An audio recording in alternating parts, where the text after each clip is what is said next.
are joining us through YouTube. Welcome to the day 2 of the forum, of the SPRU PhD Forum. I'm just going to introduce briefly Professor Tim Foxon and Yushi, a doctoral student, who are going to be moderating the sessions today.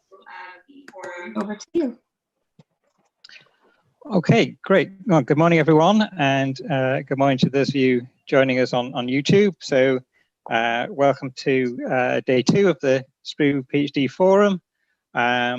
We have, again, very interesting sessions this morning, 2 sessions this morning, and then 2 sessions this afternoon.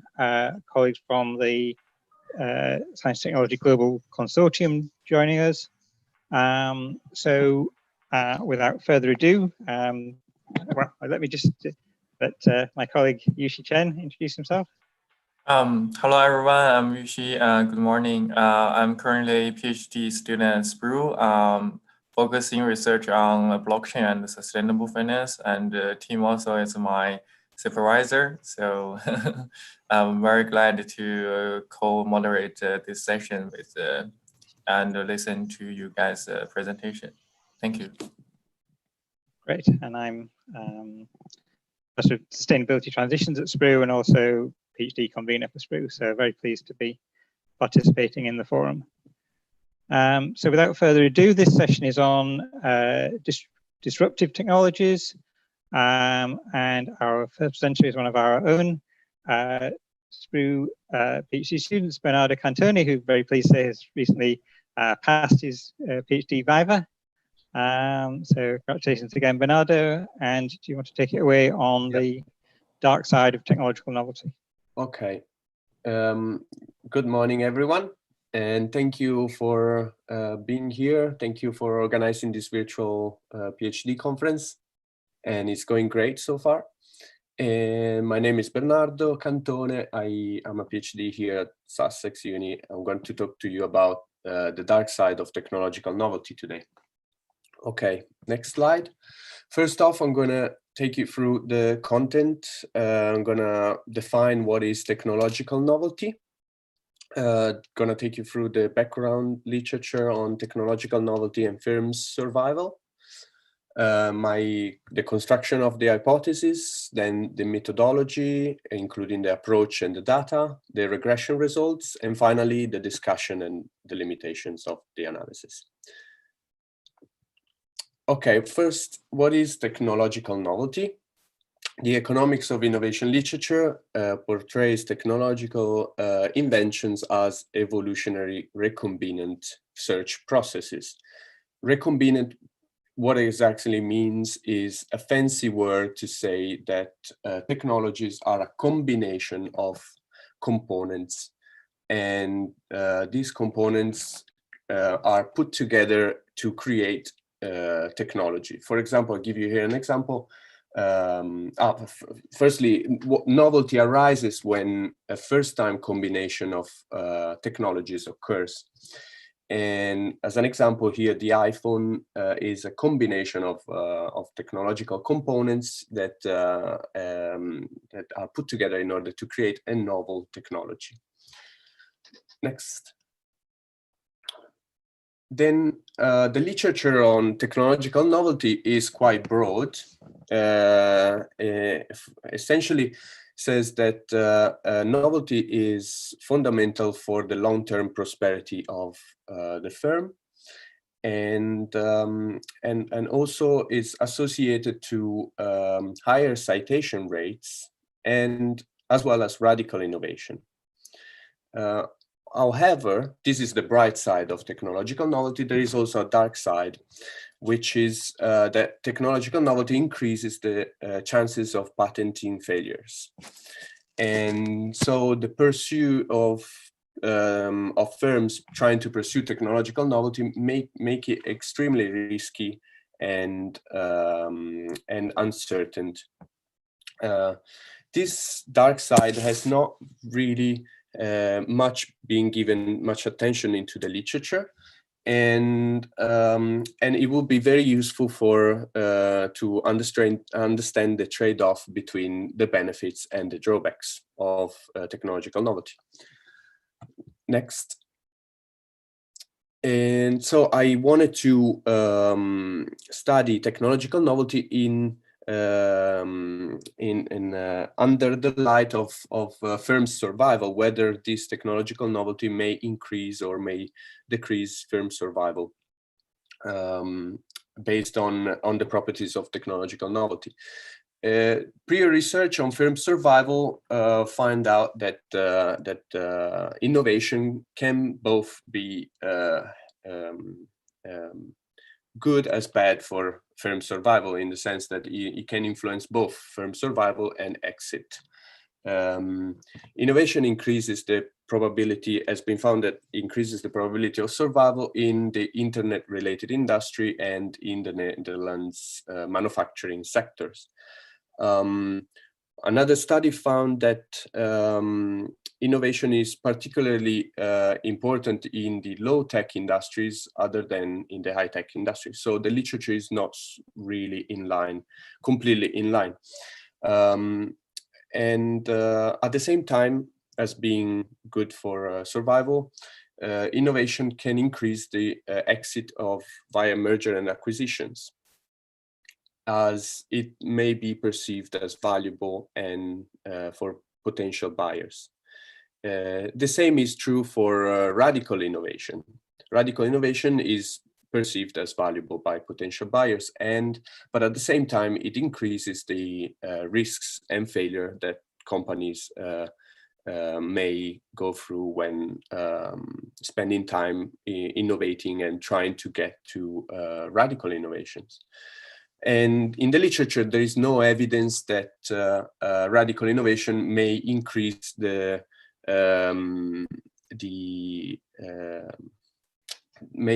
effect of firms going bankrupt. So this is actually the question that I asked for my for this study, is whether to understand whether this the pursuit of radical innovation and technological novelty combined with radical innovation increases a firm's bankruptcy. I've constructed 6 hypotheses based on previous literature and previous empirical studies. The first 2 are the most important, and the one that I'm going to focus now. I'm going to present all of them, but let's focus first on the first 2, which are they concentrate on technological novelty and whether technological novelty increases exit via the listing, and as well as increasing merger and acquisitions. Why so? It's because, as I said, recombinant novelty increases patenting failures, and it's extremely difficult, extremely risky, and uncertain process. Another study found that, Nemeth and Johnson's found that in the ICT sector, which is the sector I'm going to concentrate on, the combination of unfamiliar technologies should have a negative effect on patent citations and patent quality, and based on that, I'm also from another study that says that distant technologies, when are recombined together, they are very sporadic and very few. I'm going to formulate that because of this, technological novelty may increase exit via delisting or bankruptcy. At the same time, though, technological novelty may be perceived as valuable by potential buyers looking to acquire other firms. This is because firms may not want to involve themselves in risky and uncertain R&D activities, but they might prefer buying firms that pursue other firms that pursue very risky activities, and they might end up buying those firms only in times when technological novelty has become a radical innovation. So I'm going to formulate that technological novelty increases exit via merger and acquisitions. Next, I've got other 4 hypotheses, which are on knowledge search processes. And knowledge search is basically the strategy that firms use in order to create novelty and to acquire more knowledge, to then have a increased prosperity for example, in the economics of innovation literature. Empirical studies found that exploring external knowledge increases the introduction of novel products, as well as boosts breakthrough innovations and have a positive effect on the stock market of firms. All this combined can be said that exploration will increase exit by merger and acquisition, as it's found to be valuable for the firm. At the same time, all these positive impacts, unfortunately, in the ICT sector, as I said before, Neme Johnson found that the combination of distant technology, so exploring outside a familiar ground, and combining familiar and distant technologies may have negative impact on the quality of innovation in the ICT sector. Therefore, I might say that exploration increases exit via delisting or bankruptcy. Firms that pursue exploratory processes and knowledge search, they might end up increasing their risks and have more chances of going bankrupt. And then we got the last two, H5 and H6, which are about exploitation of familiar technologies, which are the opposite way of, instead of exploring external knowledge, firms tend to exploit internal knowledge and familiar technologies. And this, as I've seen in previous research, is associated with it's positive for the firm, and is associated with higher continuous improvements, novel products, and so on. So I might say that exploitation decreases bankruptcy and at the same time increases exit by merger and acquisitions. Why increases exit by merger and acquisition? Because again, firms looking to acquire other firms may find exploitative capabilities as a potential asset. Okay, next slide. I'm going to talk about how I'm going to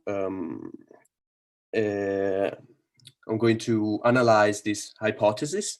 The approach. So the methodology, the approach in the methodology is that I decided to look at the firm's survival and using a Cox proportional model, which is used as a dependent variable, the survival time as a non-negative random variable, and then I use three variable of innovation activity of interest, which are search depth, which indicates a firm exploiting familiar technology. Search scope indicates a firm exploring unfamiliar technologies, and recombinant novelty, which is our variable of interest to understand whether recombinant novelty has a potential survival impact to the firm. And also I use other control variables as financial variables of the firm, and so on. I use two models. One, I look at the exit via delisting, or which is in another way bankruptcy, and the second model is merger and acquisitions, whether firms increase their chances of being acquired by other firms. Next. The data I'm going to use is the ICT sector. Why I chose the ICT sector is because there is plenty of evidence that this is a sector where innovation was useful and was indicates a good part of the innovation activity of a firm. And also there is a good amount of data out there, and there is in terms of firms level data on patenting as well as financial data. I took the patents from the Abeer database, while the financial data comes from the Compustat database, available from the Sussex University. And I matched the two data sets using the QSIP code, which is a code that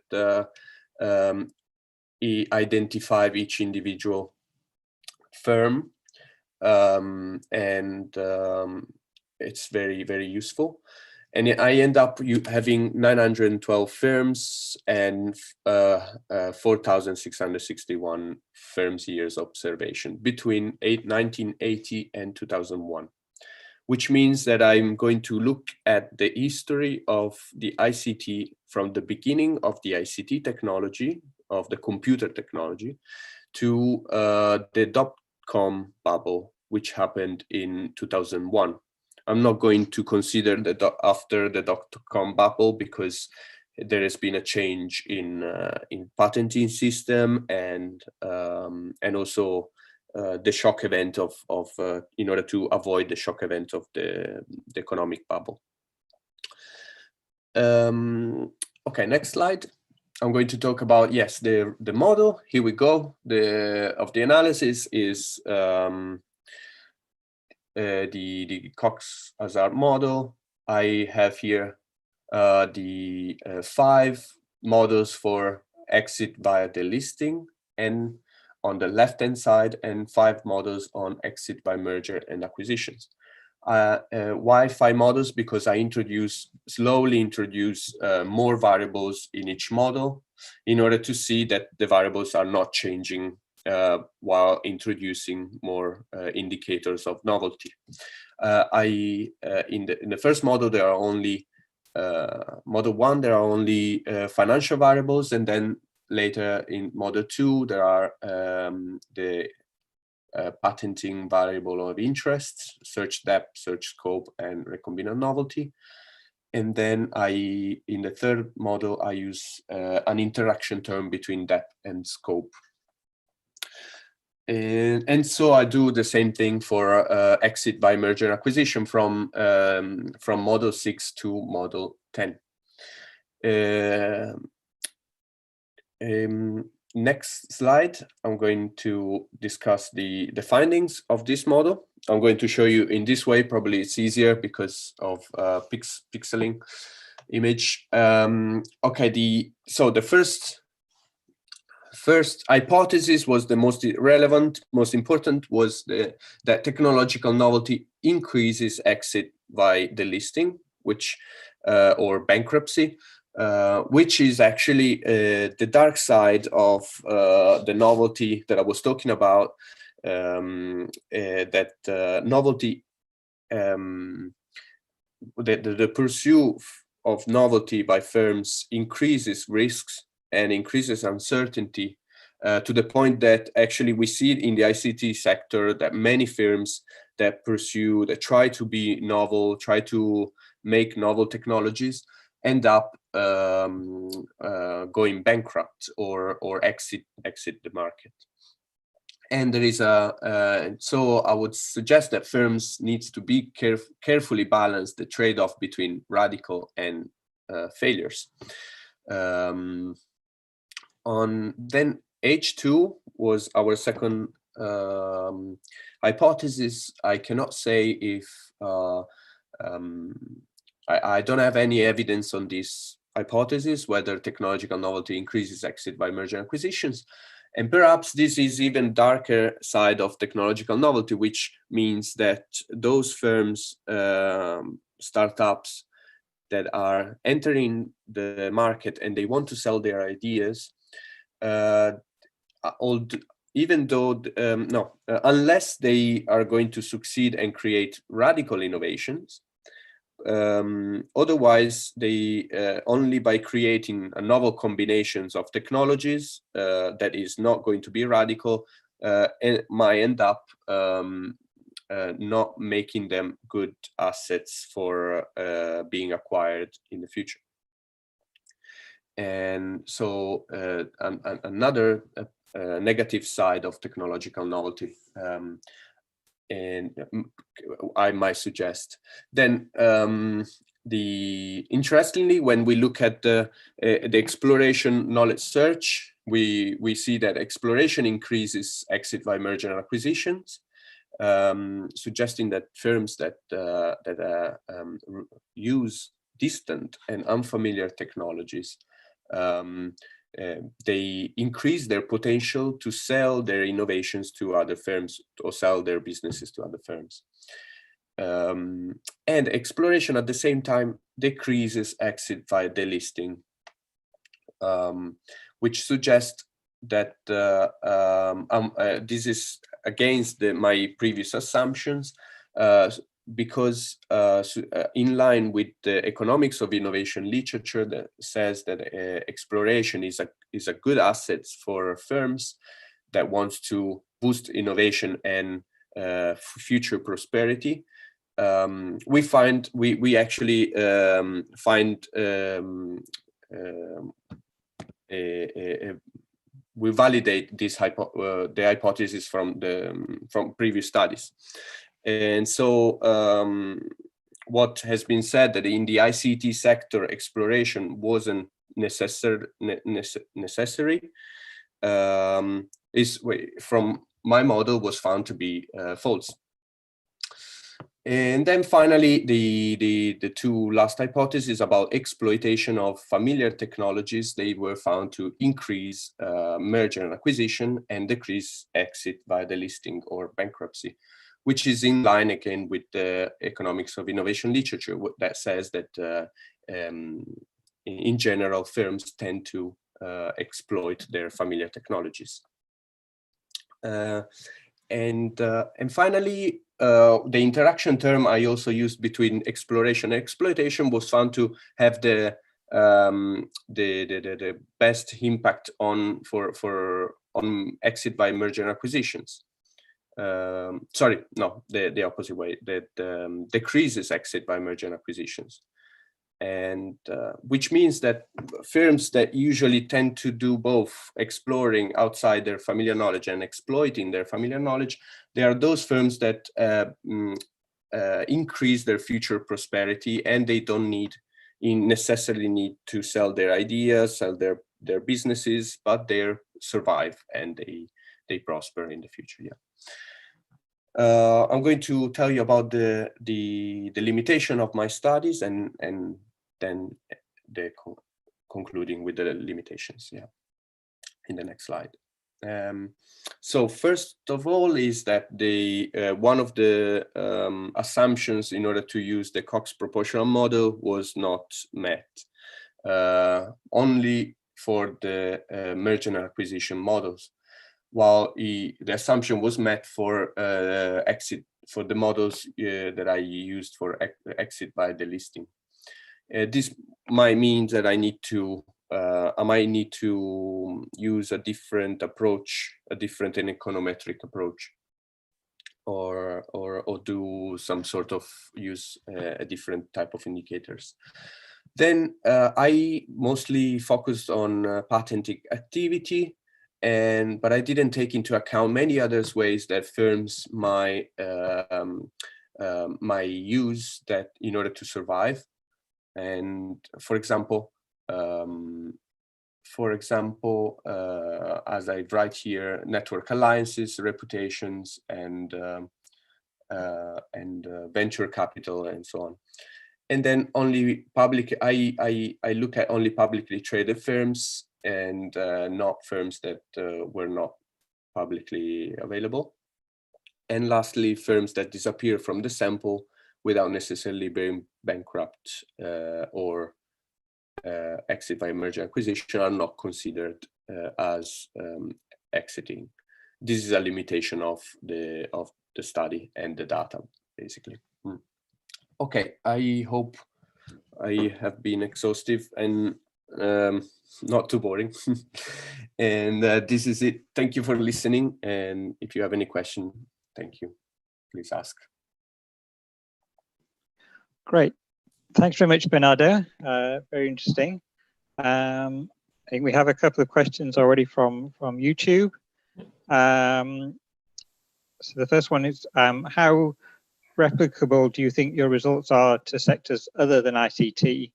And are they, are the results particular to ICT dynamics? Yeah.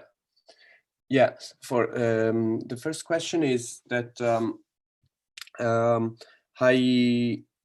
it depends on two things. One is the available data online. That I found that the ICT sector is the one with the highest number of observation per firms, and then the second important thing that needs to be considered is the that in the literature there is evidence that suggests that there might be a different impact of familiar technologies and non-familiar technologies depending on which sector you're looking at. So for example, I constructed my hypothesis based on the ICT sectors, based on previous literature, but I might say that my hypothesis might be different if we look at different sectors because of previous literature. Firm survival literature, it's so far has been done on individual sectors and never on the entire economy. Would be very interesting to do a large study on the entire economy. And then, do you control for firm size, startups, and large firms? Yes, I control for firm size, yes. And I control for the age of firms. I control for the income. So that might say that whether firms are startups or not. Startups might have no sales. I also control for sales. Might have no sales and they only push. That's why also I decided to look at merger and acquisition and exit. I mean, changing. Looking at exit, two different types of exit, because startups might want to sell their ideas and therefore exiting by merger and acquisition might be their strategy and their what they want to achieve, while other firms want to endure and don't want to exit by the listing, or either way don't want to either exit by the listing or merger acquisition. Yeah. Great. Thank you. Great questions. Thank you, Bernardo. I also have a question. Since you use a patent as a measurement for quality of the innovation, but now we can see ICT sector, the open source movement. Do you think the open source movement will impact in traditional patent measured quality, like innovation quality? Whether using patents as a measure of quality, it is feasible or not, you mean? Did I get that right? Yeah, for now, it's kind of more like open source movement, which is kind of open the code. Everybody can use the code and it's kind of sharing the code.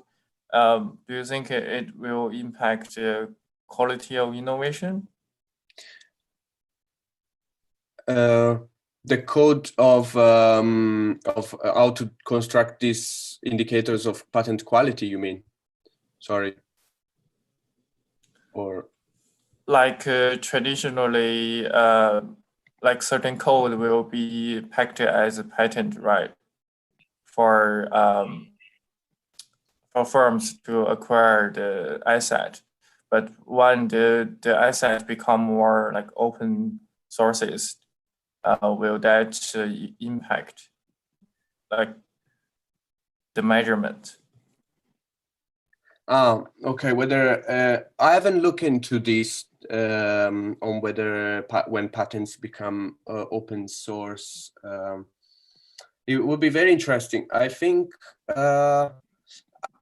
that couldn't be very useful for the firm, to be honest. That I'm looking at firms that tries to the type of firms I'm looking at are those that trying to either survive and endure and become successful, or they try to sell their ideas and make a profit out of it. The type of firms that you're looking at are those that are in the sharing economy, and they, I think,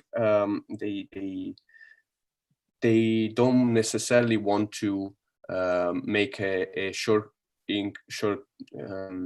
time profit on their innovation. Would be very interesting though to look at that kind of firms. Yes, I think that it's a type of behavior that comes later. It's more recent. Yeah. So maybe changing the years. Sorry, Bernardo. We need to move on, but just a quick final question from me. I mean, you said pursuing technological novelty is more risky for firms because there's then more evidence of those firms exit by bankruptcy, but it might still be valuable for the sector to have firms pursuing technological novelty, even if many of them fail, if some of them succeed.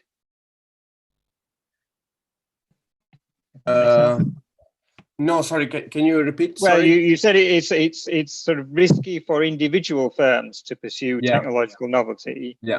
Because they're more likely to fail by bankruptcy, but it might still be valuable for the sector overall to have firms pursuing technological novelty. Yes, definitely. What I wanted to say with this research is not that we don't need to spend our research into pursuing technological knowledge, but we might need more policies that can help firms, those firms that are involved in technological novelty, to help them not survive. Actually, yeah, those ones that want to endure and they want to increase their technological novelty are those more likely to go bankrupt, and we might want them to help them through policies. Yeah. That's the thing. Yeah, actually, yeah, totally agree that technological novelty is good and we should continue strive for it. Yeah. Great, thanks. So I think we need to move on, but thank you very much, Bernardo. Thank you, everyone. Our next presenter is Jyoti Prajapati, who's a PhD student at the University of Graz in Austria. So Jyoti, over to you. Yes.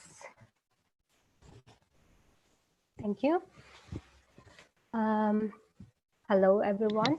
My name is Jyoti Prajapati, and I'm currently at University of Graz, Austria. And I am a first-year PhD student, so my research is in a very primary stage, so I'm going to present accordingly. The overall topic of my PhD research is innovation strategies of companies in the mobility sector to reduce greenhouse gas emission, and one of the paper idea is based on exploring the innovation process. Next. Talking about transport sector, it is one of the energy intensive sector responsible for almost a quarter of global greenhouse gas emissions, and among it also road transport is one of the dominant source. In order to reduce the greenhouse gas emission, the pressure from all the stakeholders are there with the increasing awareness in climate change and need to reduce the greenhouse gas emissions. The topic has moved to the focus of policymakers, civil society, business, and society as a whole, which has led to various innovation from the frame side also. For example, the electric vehicle, the mobility management systems like intelligent transport system, autonomous driving, new shared mobility systems and all. Among all these technological disruptions, mostly electric vehicles is considered as one of the frame's strategy to deal with climate change. However, the vehicle-related problems like congestions, parking, safety regulations are still the same. So there is a need of more sustainable mobility system, a more radical systematic innovations or transition is required. In regard to the innovation also, various terms like eco-innovation, low-carbon innovations, green innovations are there being used corresponding to sustainable development and low-carbon innovations by various scholars. Next. So looking up on the theoretical background of this specific paper, here we consider low carbon, not only low carbon transport system, only to reduce emission, but low carbon sustainable mobility systems. So in this paper, we consider low carbon sustainable mobility system as a system serving the vision of sustainable development, emission reduction, providing an avenue to a stable and sustainable society. In the low carbon sustainable mobility system, the approach called avoid, shift, and improve is considered to deliver the most benefit and helping in transition to low carbon system, in which the three paradigms called avoid, shift, and improve are considered to be used integrated form as a strategy to deal with low carbon transition, where reducing the unwanted travel helps to enhance the system efficiency. Shifting to better environment-friendly modes help to increase the overall trip efficiency. And in case using the vehicle, using the improved efficient vehicle helps to increase the overall vehicle and fuel efficiency. So this paradigm has been considered to offer the highest mitigation potential by even IPCC and various emerging literatures to be considered not only one specific strategy, but the integration of these three strategies if we really want to transform the transport system into low carbon and sustainable system. While in the transition literatures, niche level is considered as the loci for innovations. Like for example, Giles has presented the 6 niche innovations corresponding to ASI paradigm in one of his paper, where the innovations like intermodal travel, public transportations is aligning with the shift transport approach, and innovations like demand management, intelligent transport systems helps in increasing the system efficiency, aligning to avoid approach, and green propulsion technologies aligning to improve approach. However, till now in our literature, we found that in the specifically in the innovation literatures, most of the literatures are focused or concentrated on the improve related innovations, as in practice also mostly these improve related innovations are being formulated to deal with climate change. But not only improve related innovation, avoid and shift related innovations also need to be taken into account to have the overall benefit. Next.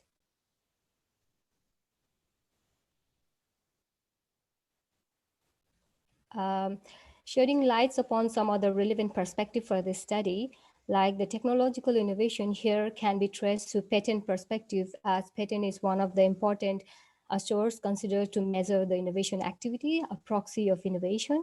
And it is also considered as an important tool for understanding the technological pathway. And there are emerging literatures nowadays based on patent analysis. And methodologically, we tend to use here in a very narrative form, present a narrative perspective, because in a narrative perspective, we don't begin with any prior assumptions, but we tend to contextualize the innovation through relational, temporal, and performatic effort. For example, one of the temporal facets of narrative in case of innovation process where various factors are responsible. For example, the oil crisis in 1973, 1979 triggered the innovations with the upsurge in renewable energy technology and energy efficient vehicles and alternatives in mobility. Similarly, in regard to the environmental regulations, the historic US Clean Air Act drove innovation, especially in car industries, increasing the innovation activities, while various other influencing factors are also there, triggering these innovation activities. So as I have explained before also, most of the innovation activities are seen to focus on improve related activities, and researchers are also aligning to it. Among them also, there are very rare cases of patent-based studies looking upon this holistic paradigm of avoid, shift, and improve. So we tend to do the patent-based narrative study here for the better understanding of the overall innovation journey, or we say the innovation process. Next. So this is the overall tentative layout of my study. So the research objective here is to explore the process of innovations, dynamic in the transition of low carbon sustainable mobility system. And we tend to obtain it through our research question: what is the trend in innovation process complementing the low carbon sustainable transport system, that is the ASI paradigm, and how are this innovation process being influenced by various factors during the process of transitions. Method-wise, we tend to use here the patent count analysis to build a narrative based on patent data, like a kind of storytelling based on patent data to see how the innovation dynamics is evolving in mobility system. Here we tend to obtain our primary data for the patents, especially from European patent-based PatStat online to see the patent activities worldwide. And for other influencing factors, data like oil prices and environmental regulations, we will tend to look upon the databases, including World Bank, International Energy Agency, and so on. While we also will be doing the expert interviews to share more insights in this study. And definitely we will be doing the literature review and looking up on the reports for better analysis of the study. Next. Talking about my current phase, now I'm extensively working in the data collections. And as I explained, there are more literatures focusing on improve related innovation. So it's a little bit challenging to obtain the data first, which is on the categories of avoid, shift, and improve. If you see through the lens of patents, then here I have considered intelligent transport system as the avoid related innovations, mass transport options like railways, and non-motorized transport system like cycles as the shift related innovations, and all the improve related innovations consist of electric vehicles, improved internal combustion engine, batteries, and so on. So due to this complexity to search the patents of these three specific categories, where we need to consider a combinations of patent classification documents or schemes, including the international patent classifications, green IPC inventory, and recent cooperative patent classifications for the sustainable climate change mitigation technologies. Looking upon these three documents, we are doing the keyword search as well as classification search as per the need of the data we want to obtain. And then we have obtained the general patent class first. From the identified general patent class, then we did the SQL queries in the PatStat online. And now we are generating the patent data, which will be further sorted out using the package like SQLDFAR. So this is the ongoing work right now. While ways ahead, we still need to configure the potential analytical framework for this study and also identify the specific influencing factors relevant for our study, and of course, data analysis ahead. So the study is in a primitive phase, and we are looking forward to more collaboration with the relevant scholars who is doing their research right now, and comments and suggestions are always welcome. Thank you for your attention and listening up my presentation. Thank you. Great, thanks very much, Jyoti. While we're waiting for questions from the YouTube, maybe I could start with a question. And then I think Devon has a question as well. So, I mean, I guess, as you said, one of the challenges is that Some of the measures under avoid and shift might be more behavioral measures, like moving to car sharing, for example, which may then not be show up so much in the patent data that you are examining. So I'm just wondering, how are you going to sort of take into account some of those more behavioral changes which occur alongside the technological changes which would show up in the patent data? Definitely, this question was on my mind when I started to dig upon this resource of patents. And then I realized that we look upon this kind of behavioral changes as shift-related, like a kind of shift-related paradigm. But looking upon the patent, I found that these shift-related behaviors can be traced through ICT-relevant innovations, that is through the intelligent transport system innovations, where we can see that how much of patents are filed by the transport sharing companies like Ubers and all.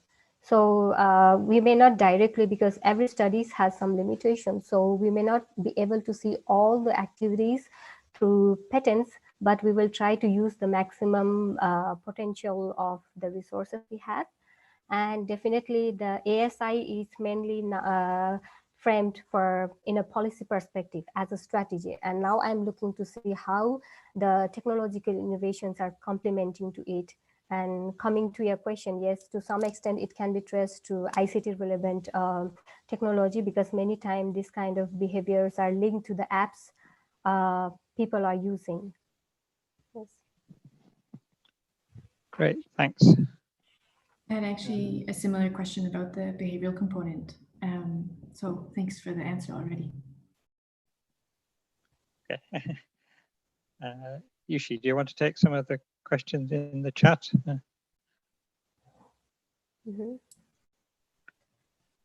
Should I? So we do have the question. Yeah. How does take into the consideration the relationship and the interaction between different powertrain technologies? Yeah, definitely. Like in these studies, I'm trying to see how different factors are influencing the innovation activities. And within the niche innovations, of course, there is interaction between the powertrain technologies also. And until now, since I'm in a little bit in early phase, I haven't thought about any specific way how I'm going to consider, because I still need to figure the analytical framework as I'm doing my work like data collection in parallel with the literature review for the best approach I could use for this kind of interactions. Maybe this is my future work. I am looking forward to have a specific framework how I could use this data analysis and see the interaction within the category and intercategory interactions.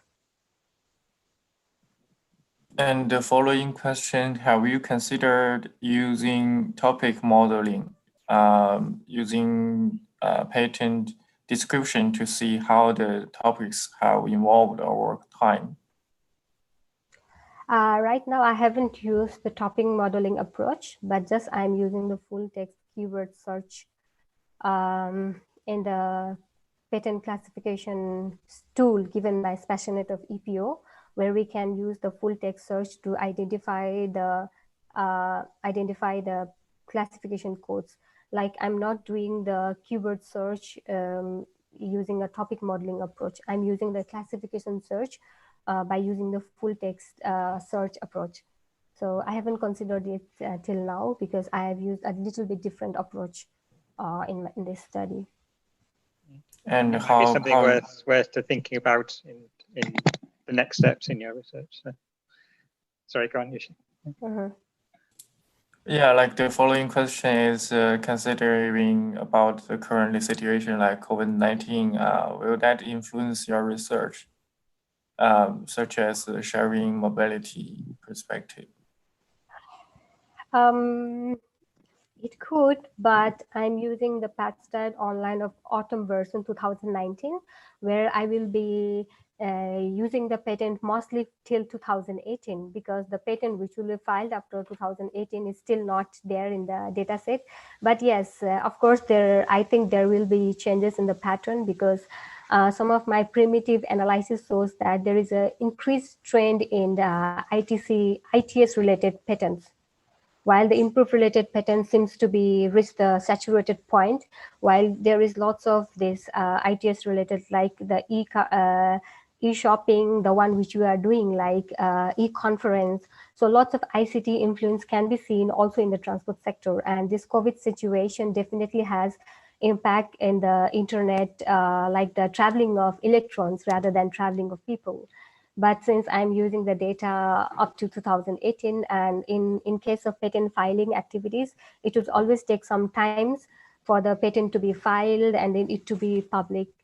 So we cannot directly trace the patent of the current time exactly, as we have to wait a little bit to see the patent activities. But I think this will definitely have some impact in the transport sector and all the sectors.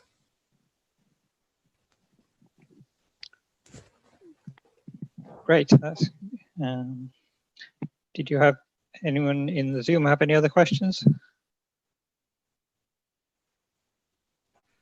Yeah, Bernardo.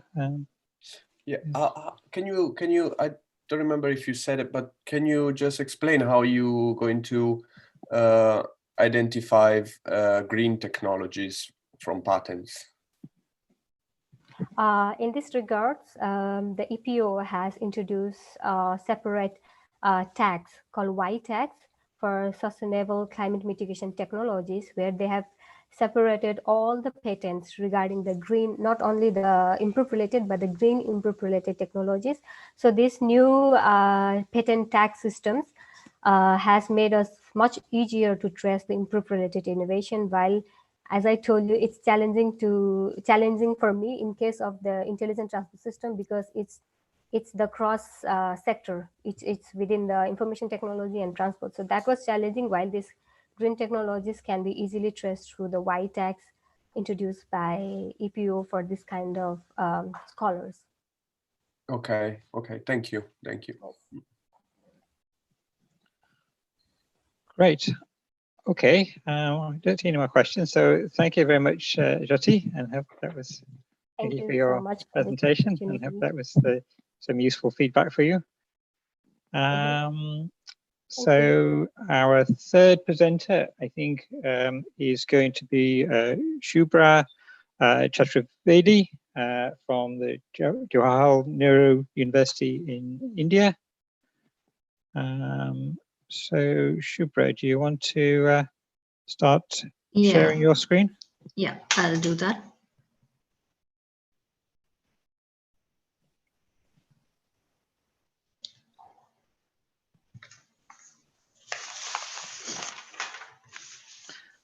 Great, on India and nuclear weapons, the role of learning in the evolution of norms. Yes. Hi, everyone. I'm Shubhra Chaturvedi. Thank you for the engaging presentations. All of this was very new to me. I hope I can continue with the trend. So my presentation looks at the process in which the most disruptive technology, the nuclear weapons, impacted the international norms. Any disruptive technology for me goes through these three phases. First is the introduction of the technology accompanied with the power that it generates.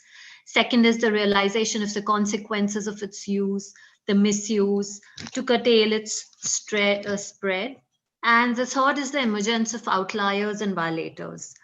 My thesis has two major dependent variables. One is the concept of nuclear learning, the entire process, and the second is the evolution of norms, and both are extremely unstable and volatile factors. So there was a lot of subjectivity involved in it. Nuclear learning as a concept was coined by Joseph Nye in 1987 to describe the absence of a nuclear war between United States and the then USSR. He said it was a whole process of nuclear learning that they went through. The problem is, how do you define nuclear learning per se?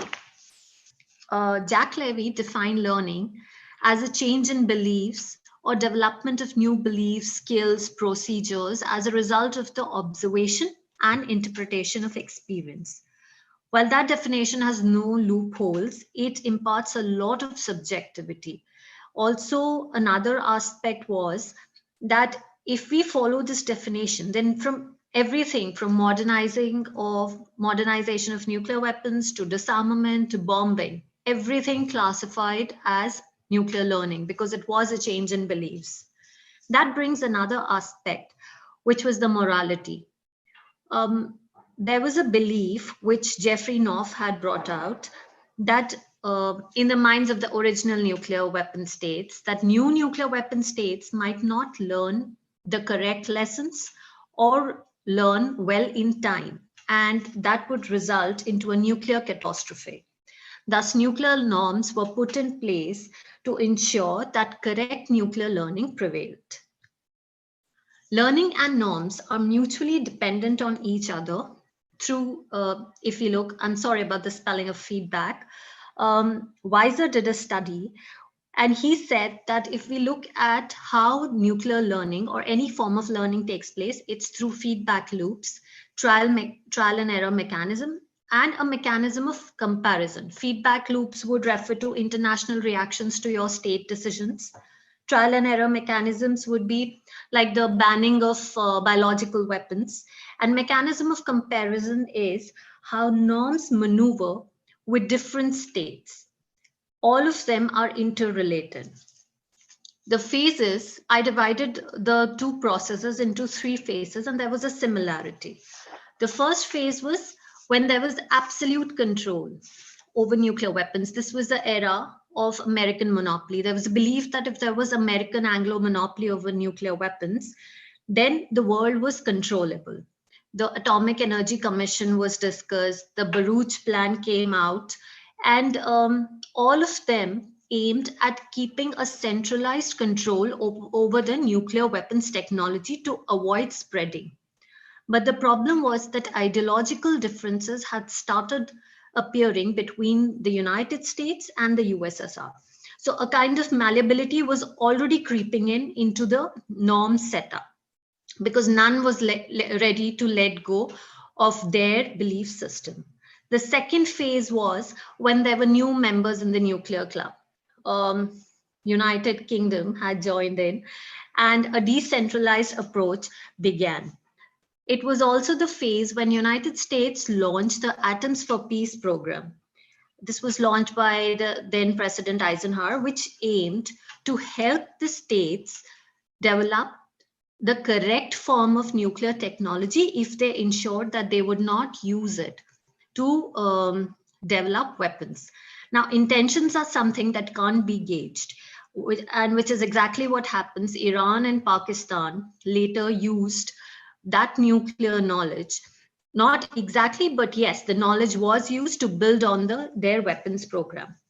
So basically in this phase, we could see emergence of the power of deterrence. Then disarmament initiatives kind of lost their importance, and the disincentivization of nuclear weapons completely failed. The phase 3 was emergence of a different nuclear learning, from different as in different from the Anglo-American beliefs at that time. It was also the phase when India, Pakistan, North Korea, Israel, Iran had all joined the nuclear club. So we had North Korea, who was justifying its nuclear weapons program by saying that it had done so in the fear of a military intervention from America. Or Israel became the elephant in the atomic room. Or there was Iran, which became the biggest nuclear bruise. So everything, all these states were kind of justifying their efforts and their change in beliefs. So whether you find it correct or not, it was a kind of learning that evolved. Nina Tannenwald had described norms as a shared expectation about behavior, standards of right and wrong. And I divided nuclear norms into 3 categories. The first was the norm of non-possession, second, non-proliferation, and third, non-use. While non-use remained sacrosanct except for a few close calls, the non-possession or non-proliferation started getting compromised in the initial phases itself. There were a lot of reasons. First reason was the Cold War, which led to insecurities and mutual distrust between US and USSR. So mostly the international nuclear norms became truthless. Second was emergence of the understanding of deterrence increased the nuclear appetite in the states. Third was the realization of the political power of nuclear weapons by states like North Korea and Iran, who equated nuclear weapons with exceptionalism, like in case of India. American short-sightedness was another reason, like the way they went ahead with the atomic Atoms for Peace program. Even the exchange programs that were held with India, the scientists were interrogated if they asked a lot of questions. So learning was allowed, but there was a glass ceiling on it. All these led to a feeling of getting discriminated. There was also the fear of spread of Chinese nuclear cascade into Pakistan, especially in the Indian mine. Now, in my study, I've focused on the Indian nuclear learning with regard to the accusations against India for weakening the nuclear norms. The Indian nuclear learning started with emotional struggles to find the nuclear apartheid, and gradually it evolved from being just screaming at the discriminations to a very active participant in all the nuclear discourses. Did India weaken the nuclear norms? Not really.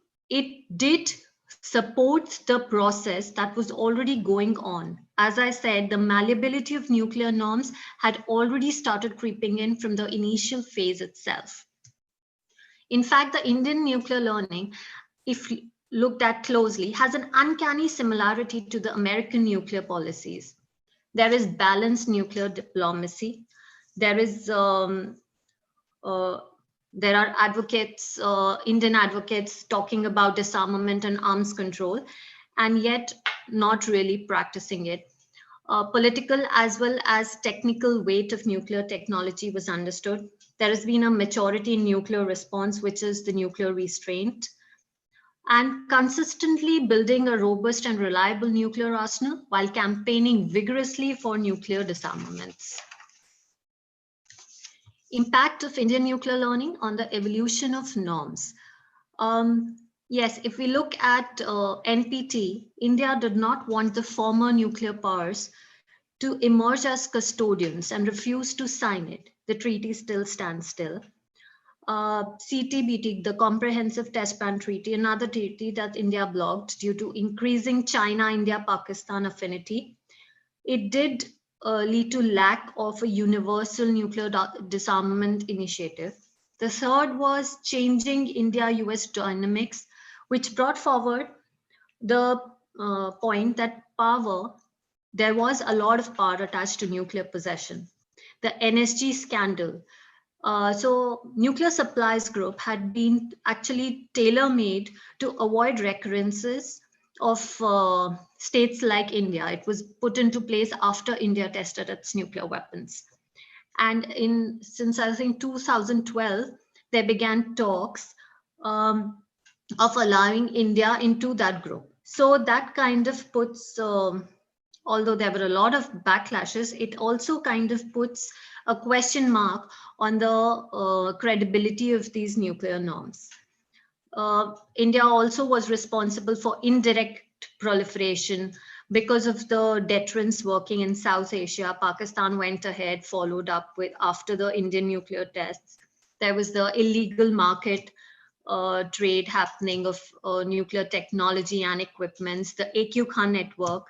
So all of these things looked at from this perspective. Yes, India was responsible, but India was also a part of the bigger picture, which meant that it had a very limited role in making the norms malleable.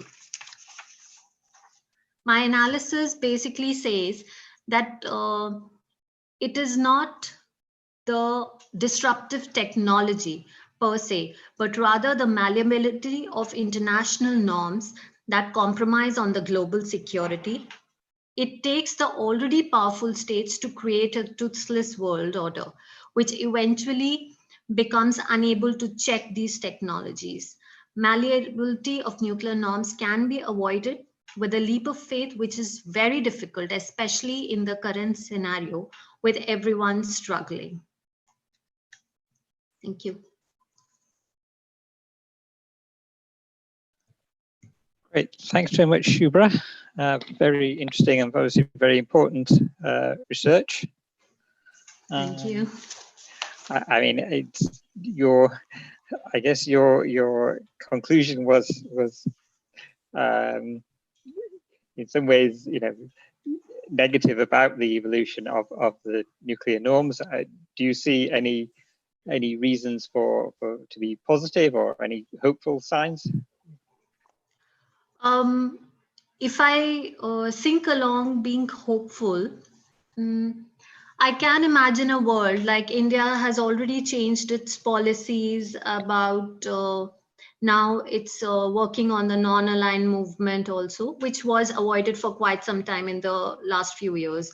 So maybe working along groups that actually realize the bad effects of these technologies, then maybe it can emerge. Disarmament is a very unlikely thing for me. I don't see it happening any soon. Moreover, right now, in this scenario, when China is emerging as an economic power, I think US will be under much more pressure not to appear soft in any sort of way. So, and China and Pakistan have become closer in the recent times.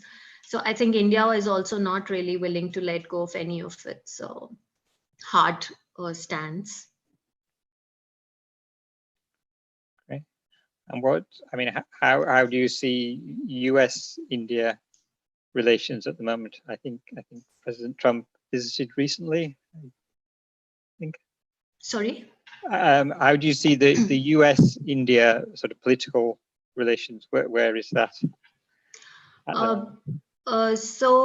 For me, I think, and that's my personal perspective, I think all these countries, in India, US, UK, they're all going to try and align themselves because there's so much international backlash happening about the American leadership right now.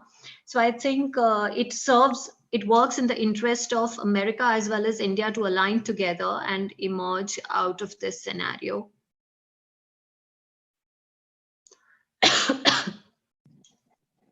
Great, thank you.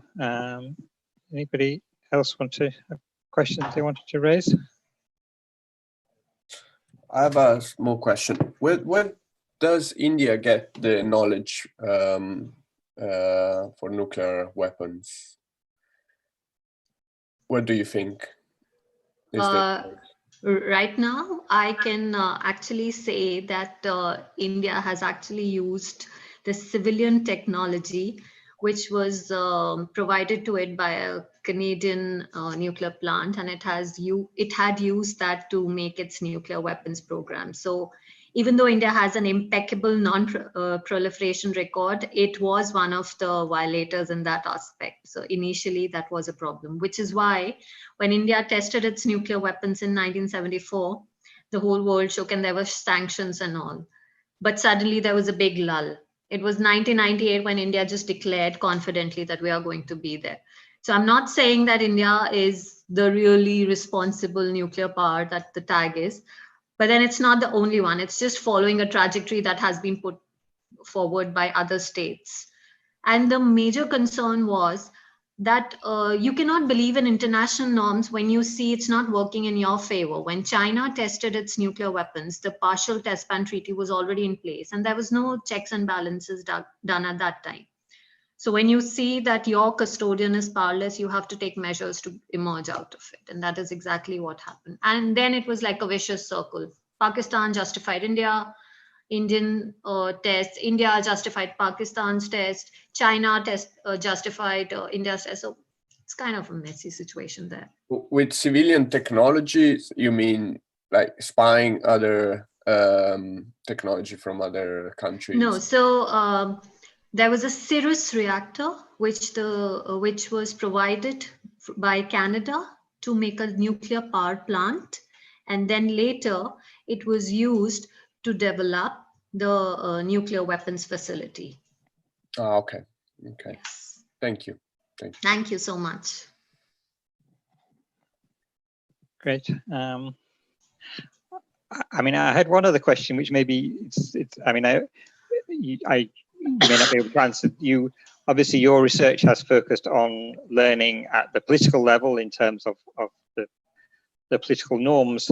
I wondered, there is lots of evidence now in terms of the Cold War that there were some close calls in terms of where accidents or misunderstandings, could have led to the use of nuclear weapons. Yes. With computer glitches or whatever.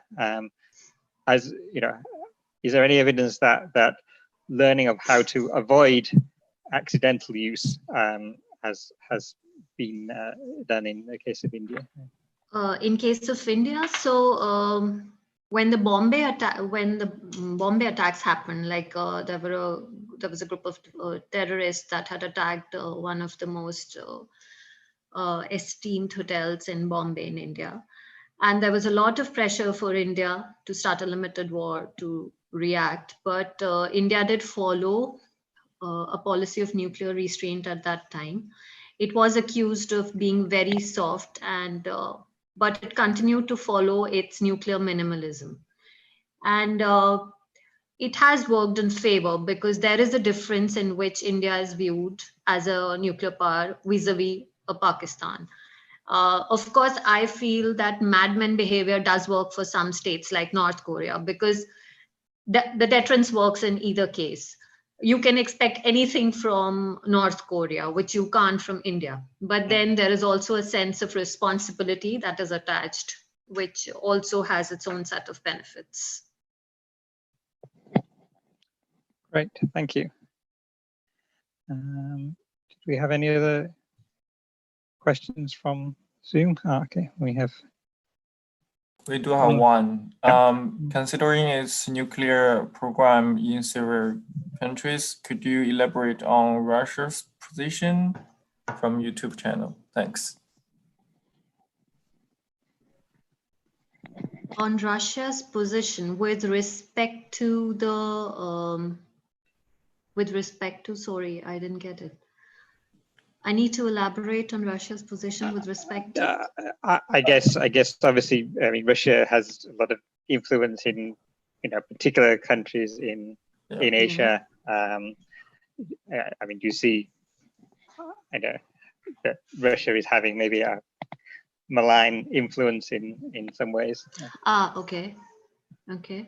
So while I was studying, I found that it's a game. It's not like a bipolar world or something. It's a kind of a crisscross intersection working, and there were a lot of efforts, like when there were talks of setting up of International Atomic Energy Association.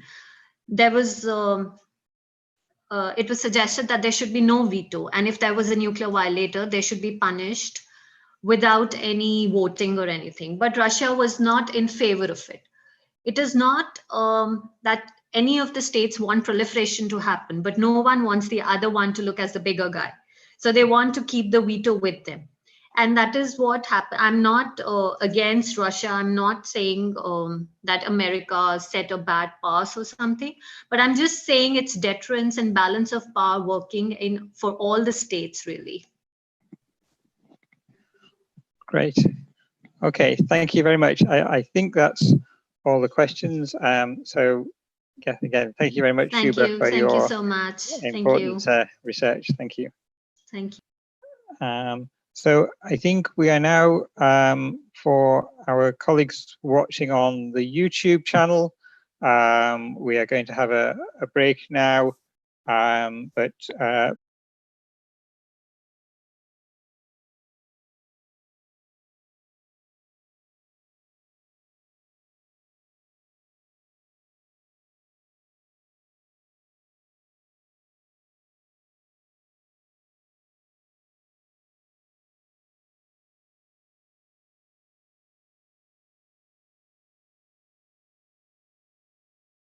In this session, we have 3 presentations. We will talk about science and technology and innovation practices towards the achievement of the Sustainable Development Goals. Definitely a grand challenge. Sorry. I had the loop with YouTube. And definitely a grand challenge that has been probably eclipsed by the recent challenge.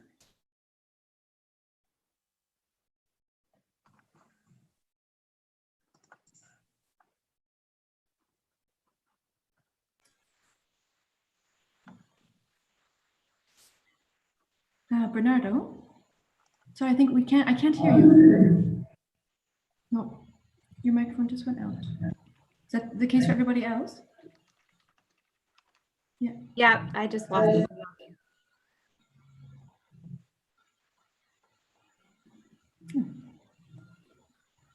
Bernardo?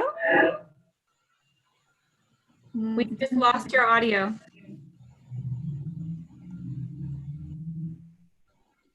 It's very quiet. No, can't hear you. No. Oh, right. I'll type it in.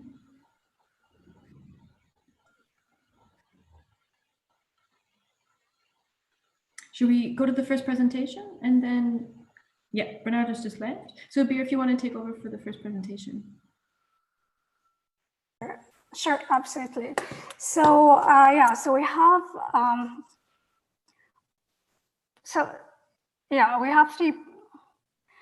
we have three presentations today.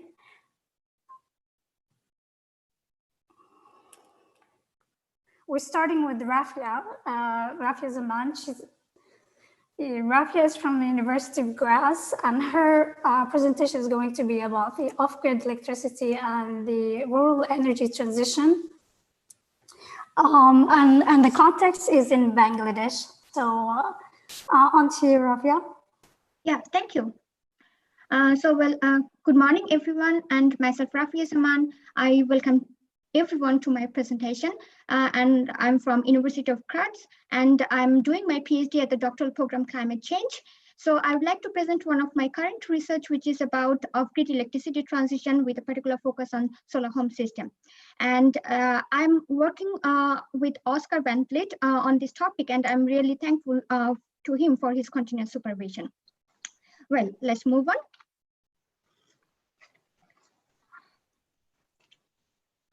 I guess, yeah.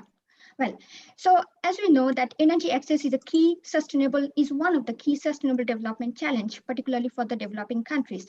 And you might be surprised there are still 840 million people who do not have any access to electricity. If we see on the top 2 figures, on the one side, in one house, there is no electric lighting. So what we can do for them, basically we have a solution. Well, we have off-grid solar devices that are like promising technologies to provide electricity to these poor people. As you can see from the bottom figure, this is one type of independent solar home system based electricity system. So it can provide lighting, communication, information access services, entertainment, and other social benefits. So we can say that with improved electricity security, these poor people, they can maintain their livelihood even after the sun sets. So how we can deliver to them? So we can create a market that makes or provides loans to these poor people so that they can buy a solar home system. So, but there's a problem. Affordability remains a critical challenge here. As per the literature, it says that, well, loan might overcome the critical barrier of the initial cost, but the poor customers, they have to pay the entire loan amount at a certain percentage of interest rate, which makes their regular payment or the repayment amount quite unaffordable in most cases.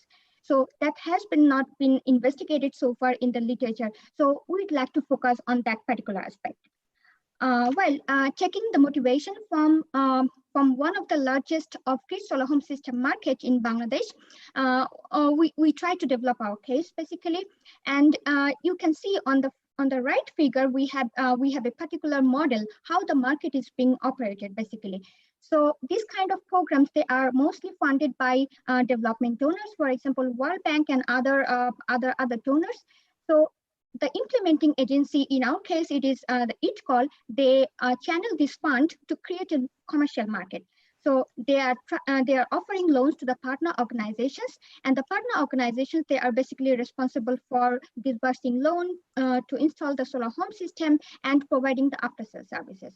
So all of their services, they just apply a particular rate to this customer. So that is called service charge to some context. And this market has not been developed just overnight. As you can see on the other side, there are so many developments happened. It takes several years for Bangladesh to have a market, basically. As you can see, in 2005, the 50,000 solar home system has been installed. In 2008, a new policy was introduced in the market that is called buyback guarantee. That means the customers, the poor customers, they can return their solar home system if they feel that they cannot pay off their loan, or if they receive the grid electricity. For example, other happenings were in 2011 that new technology was introduced in the market in terms of LED lighting, so that reduced the system cost substantially. In 2014, one of the most important events was a new solar home system program was introduced by the government. Basically, it is apart from this commercial market, and this program basically distributes solar home system on at free of cost to the customers. Well, we are trying to investigate whether the service charge of the solar home systems are different across market, and we define market in terms of panel capacity and in terms of the number of providers, or in our case is a PO. We also interested that whether the customers are paying differently across the market. So we applied a mixed method approach here, including Wilcoxon test to see the group differences. We also then, for further investigation, we applied non-parametric mixed effect regression method that is called generalized additive model. Basically, it captures the non-linear complex interactions so that we can investigate the effects of different market characteristics that might have on the service charge. And then we also did some semi-structured interviews with some of the POs to have a better understanding of the data and also about the context. So our data basically covers 900,000 observations from this program for 14 years. And for your information or for a little bit better understanding, Bangladesh is divided in different parts basically. So on the top, it has 7 divisions. So our data covers 2 divisions. And then in the next table, it has 64 districts. So our data includes basically 18 districts. And then followed by, we have 156 sub-districts. So basically, in our context, most of the markets, most of the markets are mostly located on the sub-district level. Well, now let's move on with some results, preliminary results. Well, here we plot annual service charge against panel capacity in terms of number of POs. So that means we divide the market in 2 categories of PO, up to 12 POs and more than 12 POs. So we have 2 divisions in 2 panels basically. Now, one more information about this graph is that all the dots, it represents one observation from the raw data. So first of all, what we can see from here, well, we see that it's not linear, it's quite random. It's basically non-linear pattern we can observe.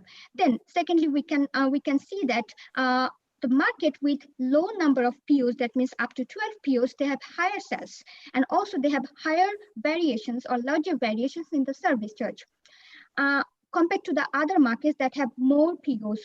For example, more than 12 POs, and it could be until 21 POs. So they have less variation in the service charge and also lower sales. We also did Wilcoxon test, and we found that markets are significantly different, but the effect is low. So for further investigation, we also applied GAM, generalized additive model, to see all the complex interactions. But I do not present the initial result for this question here because of the time limitation. Well, but I can give an example with my second question, which is about we the customers are paying differently. So basically what we have done here that our GAM model, it has some parametric terms, or that means the fixed terms, and it has some reference terms that we call as smoothing factors, and it has also some difference factors. And then we also include random smooth factors. That means we also allow the variations that might have in the data because of these special characteristics. So on the top panel, we present estimated service charge in terms of panel capacity across different occupation group. And in the lower panel, we have estimated service charge in terms of number of POs across various income levels. We do not present the model summary here, but we are presenting one kind of visualization that is the power, that is a powerful tool basically from the GAM analysis, that we can even visualize the non-linear patterns, because this is somewhat different from the linear interactions. So what we can observe here, so on the top, on the top left figure, we can see low class customers, they are paying higher service charges irrespective of the panel capacity, and compared to the other occupation groups as well. Well, on the top right panel, we have these two groups. They are quite different from other two groups. Basically, low class occupation and the business, they are paying higher service charges compared to the other two categories, for example, agro and low and the housewife. But in case the low occupation group, they want to buy a higher or larger panel capacity, they are interested, they might pay lower service charge. Now, what we can see from the bottom panel or bottom figure is that, okay, we see that, okay, in terms of very low income category people, so they are paying higher service charge irrespective of the number of farms in the market. But we also see that low and medium income category, there might have some like a crossover sometimes. So even with an increasing number of farms or the POs in the market, they might have sometimes they might have to pay increased service charge, or sometimes they pay lower service charges. And we also see the same differences for the other divisions basically. And here we also see that the very low occupation, very low income level, they are paying higher service charges irrespective of the other compared to the other groups. So what we can now conclude basically with as I said, that we do not present all of our results due to our time limitations, but in concluding remarks, we can say that the commercializations of the solar home system market to this microfinance-based financing, it creates basically distributional inequalities to these poor customers to have the electricity access. So what we can recommend, we said that, okay, existing pricing policy can be redesigned basically, and we say that maybe apart from the capital buy down, it can be that interest buy down offer has been introduced. For example, the poor customers, they might offer low interest rate at the initial level, and when the market becomes more saturated over time, the interest rate can be higher. Or it can be subsidized interest rate, because this is one kind of a specialized service to the poor customers. Or it can be the case that they might think of non-market or less market-oriented solutions. For example, we think that they can offer livelihood-based solar projects where the poor customers, they can get solar home system at free of cost, but in a condition that they have to use this solar power for productive purpose. And they can also be offered some incentives while providing employment opportunities, so that they can be involved into locally managed solar waste programs. So from my side, this is all about, and thank you.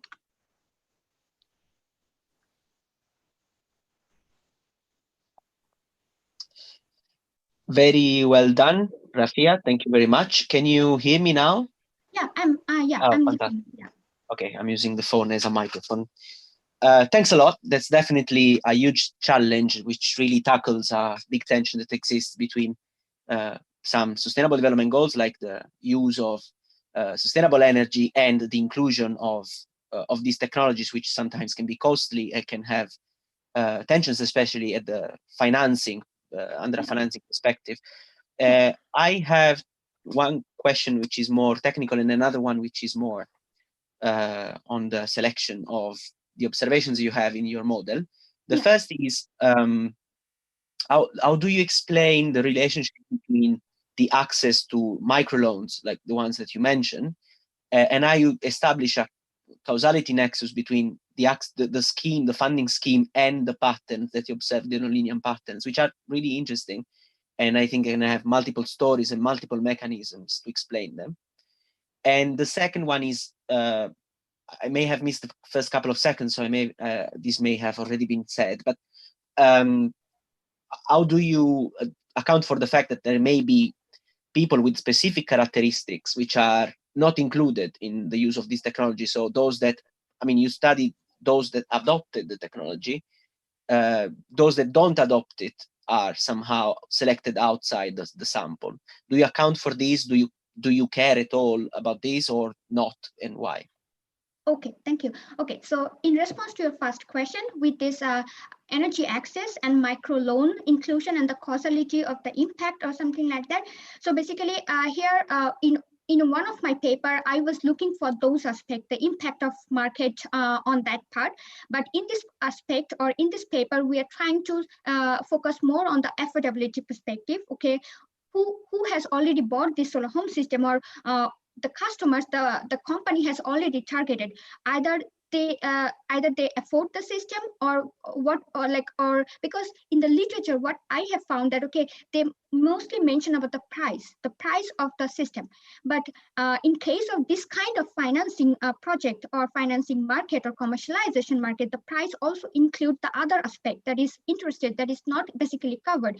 So what we are trying to see here, okay, what is the affordability here? Whether anything happens that okay, how affordable they are, whether customers are paying, because we have different classes of customers, different categories of customers in terms of income, in terms of occupation. Because one thing is important here, the commercialization aspect, because once the market has started, so it mostly focus on the wealthy customers who can pay off the loan, because market has to be established first, and then later on they focus more on the lower strata of the segment. So that was the perspective, okay, whether there is any justice implication or justice inequality or not. So this is how I try to investigate mostly on the affordability aspect. So this is for your first questions. I hope I try to answer your questions. Okay, and the second one was, okay, and the second was, as you mentioned, that the customers who are not part of this program yet. Okay, so yes, the case was we cannot, because this is based on the secondary data and that is from the program data. So we don't know about those customers basically. And obviously there is a selection bias, because the customers, that means the POs, they already target which customers they can sell the solar home system. But we use random smooth factors basically. That means we use this by group variation in a non-linear effect. That means we say that okay, maybe we have, for example, 16 districts, and in those districts there are some customers they do not adopt or did not buy the solar home system. So we use the variation. So that means we control for this variation. So somehow indirectly those things are already covered. It's not covered basically, that means we control for it, or the district-wise variation or the PO-wise variation. Thank you very much. Thanks a lot. I wanted to check if there's any question from YouTube or from the participants to the Zoom call.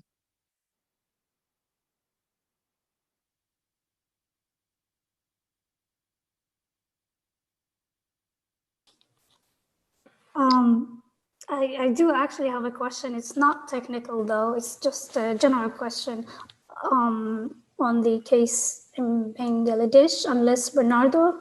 Yeah, after you. You go ahead first. Okay. I just wanted to know if you are able to look at other technologies relevant for the houses green technologies and yeah, or the microfinances are only directed to solar panels in that kind of area you're looking at, and whether would be will be very interesting to see if how big is the economy around solar panels compared to other technologies and what are the prices of the other technologies compared to the solar panels.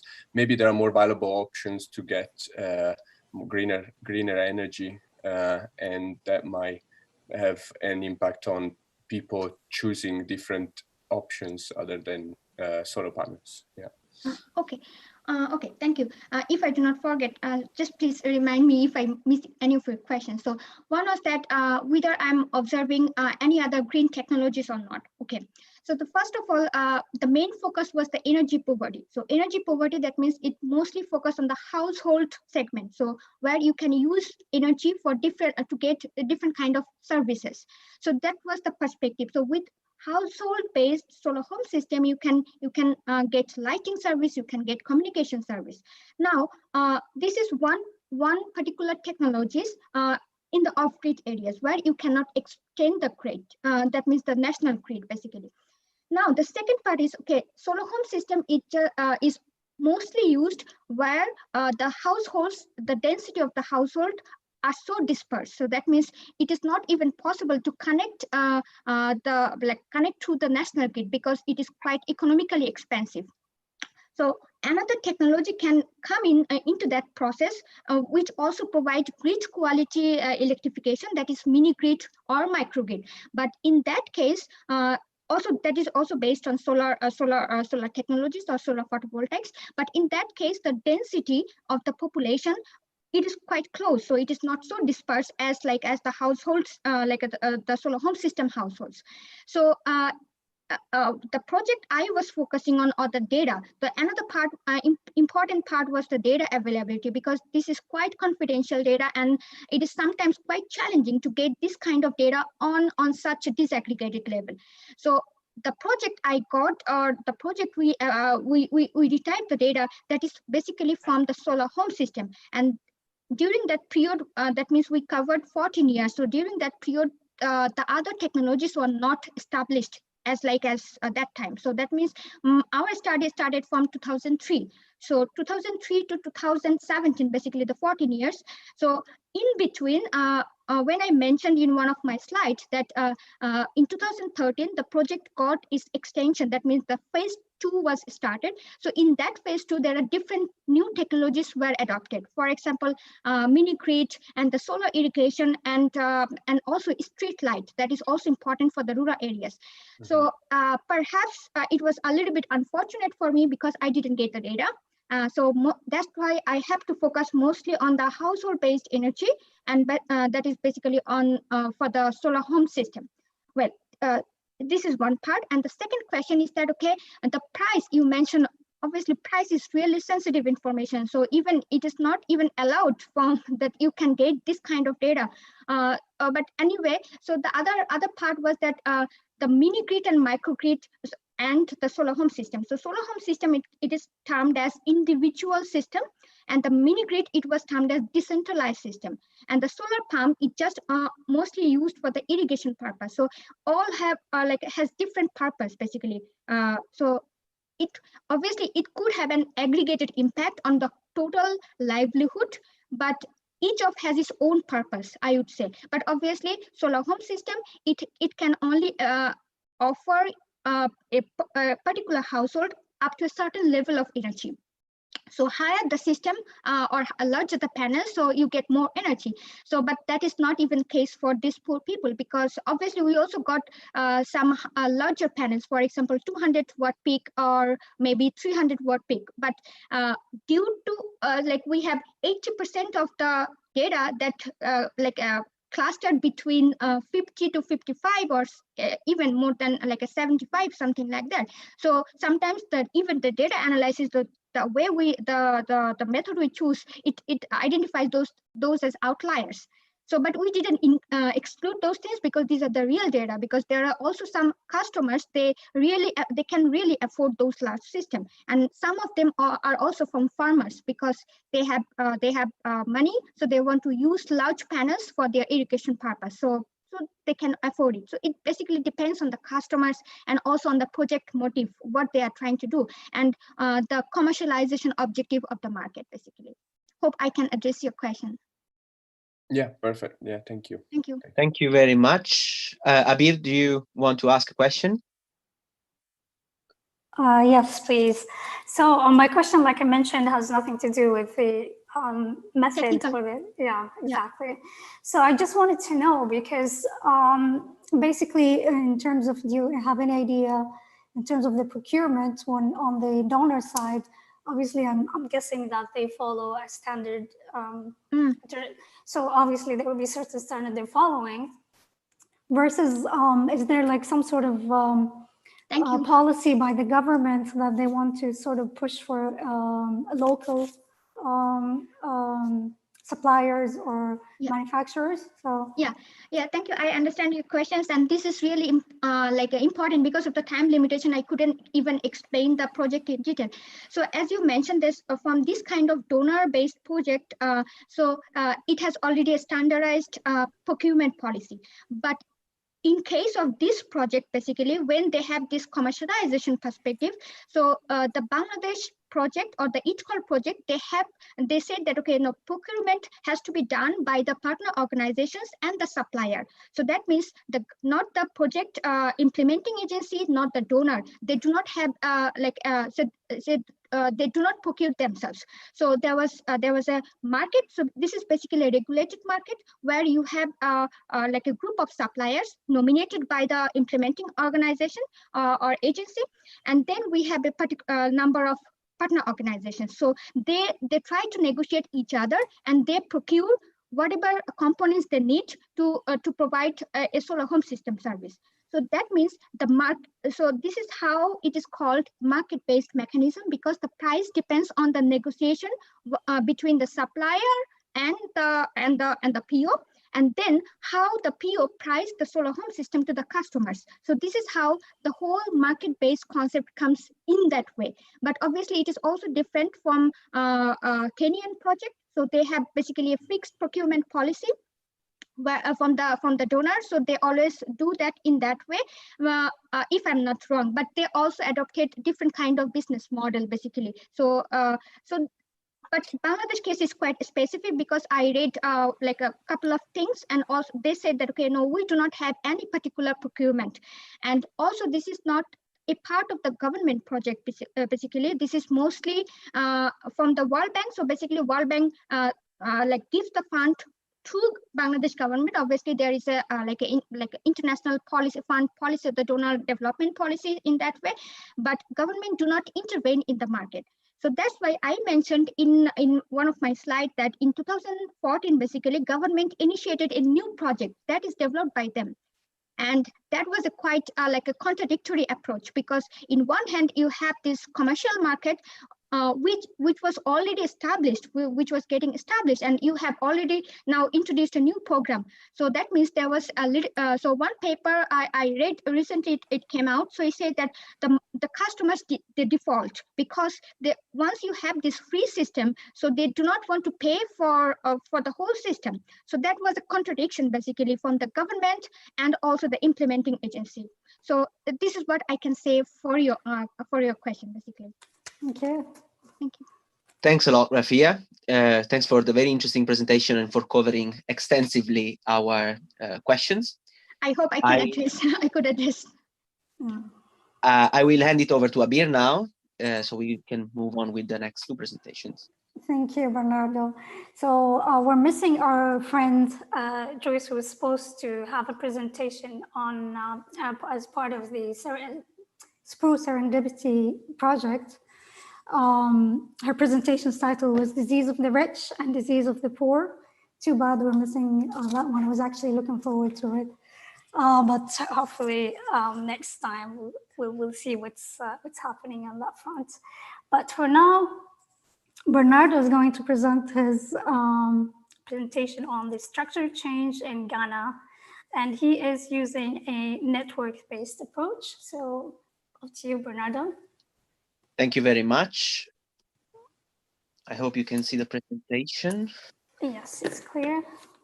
Okay, so thanks a lot. Thanks everybody thanks Abeer for the introduction, and thanks to Rafia for the previous presentation. The title of my presentation is slightly different from the agenda. I think also my name is correct here. I will talk about structural change in Ghana. I felt the need of distinguishing between formal and informal structural change, considering the huge amount of informal activities that happens in countries like Ghana, but in many other developing countries too. So what I will try to do is to represent the industrial structure of Ghana, accounting for these differences, and estimate a measure of relatedness between industries on the basis of their co-location, and use that to understand patterns of transformation of a country like Ghana. I focus specifically on Ghana, but in general, my PhD looks at structural changes across African countries. So to introduce a bit the topic, why do I frame this as a structural change problem? Well, according to structural economists who, proliferated especially in the second after war, structural change is at the basis of economic development. And by structural change, I mean the transformation of the industrial composition of an economy, moving from agriculture towards manufacturing and to services, therefore to more and more complex activities. The pattern of diversification of economic activities is also associated to economic development in most of the cases, and the fact that countries develop in different ways, diversifying in different directions, is the result of a complex interaction between policies, comparative advantages, factor endowments, technology levels. It's an extremely complex hairball of relationships which needs to be disentangled. So a stylized fact is that developed countries followed a rather homogeneous process of moving in employment shares from agriculture to manufacturing and then to services, while developing countries had much more heterogeneous processes. Some countries, especially in Southeast Asia, transformed in comparable ways to the Western countries. Some others got stopped in the middle way, like Latin American countries. Some others, like African countries, got stuck into a largely agriculturally based economy, although there's also heterogeneity across African countries. So the other point is, when we look at structural change, we often neglect the huge role of informal activities in developing countries, which are neglected for many reasons. One of them is it's hard to collect data on informal activities because they're not registered. However, they account for, across the continent, around 80% of the active workforce. And according to the data that I use in Ghana, 90% of the employment in non-household activities is actually in informal firms. So the very grand challenge for developing countries, and in this case for Ghana, will be really to provide skills and meaningful employment opportunities to those living in subsistence levels, which are often associated to informal activities. So I draw upon different strands of literature. There's, in the first place, I rely on the findings of these new structuralist economists like Macmillan, Roderick Verduso-Gallio, but also Ba, who found that African countries are transforming, even if it looks like that they are stuck into agriculture. They are transforming, but sometimes this happens in a growth-reducing way. So labor is not moving towards more productive sectors, but it moves towards less productive sectors because of many reasons, especially the international arena is definitely an important determinant of this. In the second place, I use a representation of the productive structure of countries as a set of related industries that are related because they share inputs, they share technologies, they share capabilities, they are also geographically co-located. So in a seminal paper from Hidalgo in 2007, the product space was built as this productive structure where products are linked to each other based on the likelihood for them to be exported at the same time by a country, which would somehow signify that these two products are related in terms of all these factors that I mentioned before. However, previous approaches mapping the productive structure as a network relied on exported goods. However, I decided to use not exported goods, but produced goods, for the simple reason that exported goods may not be representative of the economic structure of countries like Ghana, where most of the activities are actually not exported, but there's lots of stuff that happens within the country, even in absence of a competitive advantage. The other issue is why are activities related? Why are industries related? Well, this determines quite a lot the trajectory of diversification of countries, and there's a very large literature on related and unrelated variety of industrial activities and therefore of diversification, which are both important in determining the trajectory of a country. And especially in this paper, I rely on the recent advances in economic geography that look at industrial agglomeration patterns at the geographical level and explain them using network measures. So to wrap this up, in my research question is, well, I use the case of Ghana to propose an empirical framework that tries to do mainly two things. The first is to represent the domestic production structure of Ghana as a network of related activities, so what it does look like, what are the characteristics of this network. And the second is to explain the patterns of collocation of formal and informal activities. How is it that informal activities agglomerate around formal activities? This is, in my opinion, the ultimate symptom of structural change. When activities agglomerate to each other, transforming the structure of the economy, this is basically what I'm trying to inquire. So first, I will try to look at what drives the collocation of formal and informal activities. And in the second place, this is something I'm not covering in this presentation, but is a further step on which comments are most welcome. I'll try to see what are the firm's characteristics that allow firms to agglomerate around formal activities, and therefore what are the characteristics that make firms most likely to succeed and to move through this industrial space. I use three different sources of data. I will cover the first two in this presentation. The first is the data on domestic production. It's quite an extensive data set of firms, both formal and informal, of Ghana. This was collected in 2015. It's a census of firms classified by industries according to the international standard industrial classification. Firms are both formal and informal. 90% of these firms are actually informal. And I use it to build a matrix of collocation between formal and informal firms, but also between formal firms and informal firms separately. Then, to explain this pattern, I build another matrix, which is an occupation industry similarity matrix. This basically tries to estimate how similar industries are based on the number of occupations that they share. And this was constructed using the Ghana Labor Force Survey from 2015 too. These were classified under another classification that I had to convert to the same as the domestic production. And then I have another data set on household enterprises, which is to estimate the second model, which I mentioned, but it's not covered here. So quickly on the methods, what I try to do is to first build some incidence matrices, which basically say for every district in Ghana, it's around 220 districts in the country. For every district in Ghana, I try to figure out which districts have comparative advantages in which sectors. So it's a matrix where rows are districts and columns are sectors.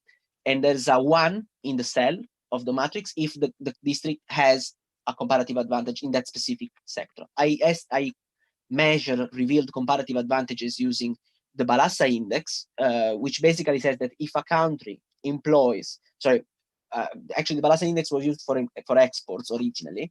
But I based my estimation on a paper from Lazzaretti, who considers not the amount of exports to figure out whether a country or a district has a geographical area has a competitive advantage in a specific sector.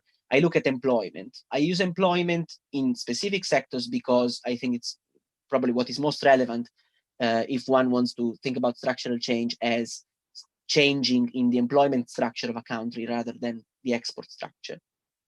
So a district has a comparative advantage in a given sector if it employs a relative share in that sector, which is higher than the average relative share of employment across the country. So if this ratio here is higher than 1, the district has a comparative advantage in a specific sector. So this gives me an incidence matrix like this, I build 3 different incidence matrices for all activities on the left, formal activities in the center, and informal activities on the right. Again, as I said, in this case, the columns are districts and the industries are the rows. If the dot is white, it means that there is a comparative advantage for a specific district in a specific sector. If the dot is black, it means that there's no comparative advantage. Ordering the axis in an ascending order, one can extract basically what is a specialization pattern. As you can see, there are districts like these ones that are highly specialized in many sectors. Some other districts on the left part of the graph that are much less specialized, which basically somehow shows how there are districts that have transformed, diversifying their economies and developing specialization in different sectors. Some others are less specialized and therefore more specialized in very few sectors. Okay, so using this matrix, which is a industry district matrix, I then construct another matrix, which is a square matrix. It's the cross product between the matrix, the district industry matrix, and itself, which returns an industry matrix, on the cells of which measure the level of relatedness of these industries.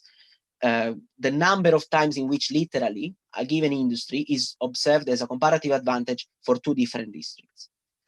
This matrix is the base of my estimation. It's based on collocation of industries, of course. Therefore, it's a matrix that somehow measures relatedness in terms of how collocated 2 industries are likely to be. And this is a proxy for the fact that these 2 industries may collocate strongly because they share inputs, they share the same kind of required institutions, same kind of regulations, policies, inputs, and so on and so forth. So using this adjacency matrix, I now can construct another matrix, which is called a similarity matrix, where the cells are basically measuring literally a normalized measure of this co-occurrence between industries. I use cosine similarity, which is a measure which is widely used in this kind of approaches. It measures basically the cosine of the angle between 2 vectors in the matrix. This gives the level of similarity between 2 vectors, where the vector is a district industry vector. This is to say that I've been able to construct a collocation matrix for all activities and for informal activities and for formal activities that measures how industries collocate when they are formal, how industries collocate when they are informal.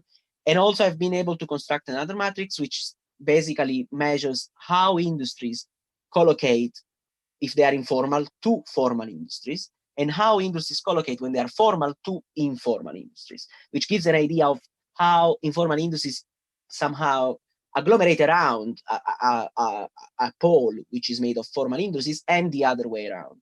Now, therefore, I have 4 matrices, one for formal industries, one for informal industries, one for informal industries on formal ones, and one for formal industries on informal ones.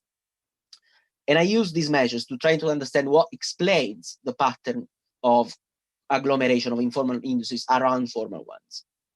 So this is just to represent what an adjacency matrix like the one that I've constructed can be represented like. This is a network, literally, where the dots are industries and the connections represent the probability of collocation. So if the dots are connected, it means that these industries are likely to collocate. If they are not connected, it means that these industries are not likely to collocate. This is just to give you an impression of what can be done starting from an adjacency matrix like the one that I've just mentioned.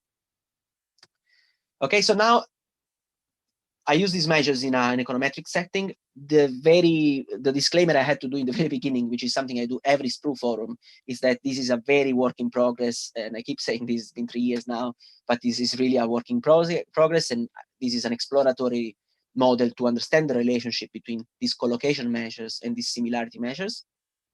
I try to explain my dependent variable, which is the collocation of informal firms around formal firms, as a function of the collocation between formal firms, the collocation between informal firms, and a similarity measure between industries, which is based on to what extent they share different occupations, which is in a way a measure of the similarity of the capabilities required to work in 2 different industries. Then there's a vector of controls which control for different different parameters at the industry pair level.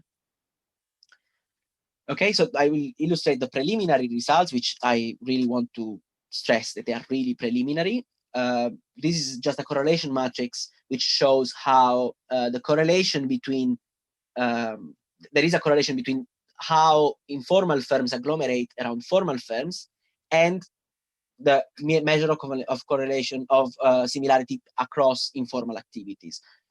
The latter is dominating because I said 90% of the activities are actually informal in Ghana. Therefore, the similarity between them is very likely to affect largely the structure of the economy and how informal activities agglomerate around others. But what is most important is these are not much different from the correlation I showed before. This is just an OLS linear model in which I try to explain two different dependent variables, the agglomeration of formal activities around informal activities, and the opposite, the agglomeration of informal activities around formal ones. And as you can see, let's look at the first two regressions first. The collocation of formal activities and informal activities are both relevant in understanding how formal activities agglomerate around informal ones, which is a bit tautological, but it's just to show that informal activities are more important. I mean, the pattern of collocation between informal activities is more important in explaining how formal activities agglomerate around informal ones and the other way around in the second regression line. Now, the two results I wanted to talk about are the fact that the occupation similarity does a very poor job in explaining why formal activities agglomerate around informal ones, but it does a better job in explaining why informal activities agglomerate around formal ones. It's not a strong coefficient, but still there's some significance, although the variable doesn't correlate strongly with the other variables in the model. And the other result, which is again very exploratory, is that the fact that two industries are part of the same broad category, like for instance, agriculture or manufacturing or services or retail and stuff like that, it has a significant but negative effect on the probability of informal firms to agglomerate with formal ones, which means that probably this agglomeration pattern of informal firms around formal ones doesn't really follow a sectorial pattern.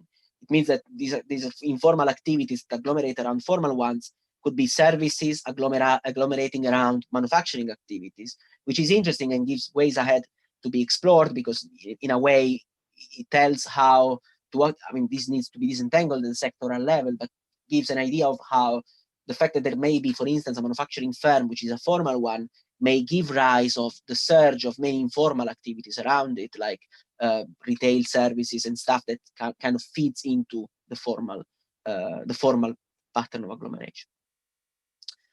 Okay, so this is mainly what I wanted to cover.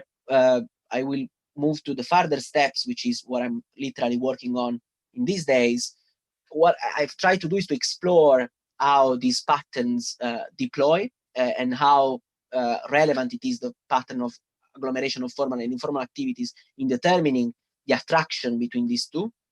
But it remains really to be understood how these patterns, these structures of co-location, influence the probability for informal firms to jump towards more productive sectors, which is, again, what ultimately structural change is all about. The idea is trying to move activities from the informal sphere towards more complex and productive activities, which then will change somehow the structure of production in Ghana. And the second part, well, the limitation for this one is that I don't have longitudinal data. There are things that can be done, like building a pseudo panel on repeated cross sections, but it has, of course, lots of limitations.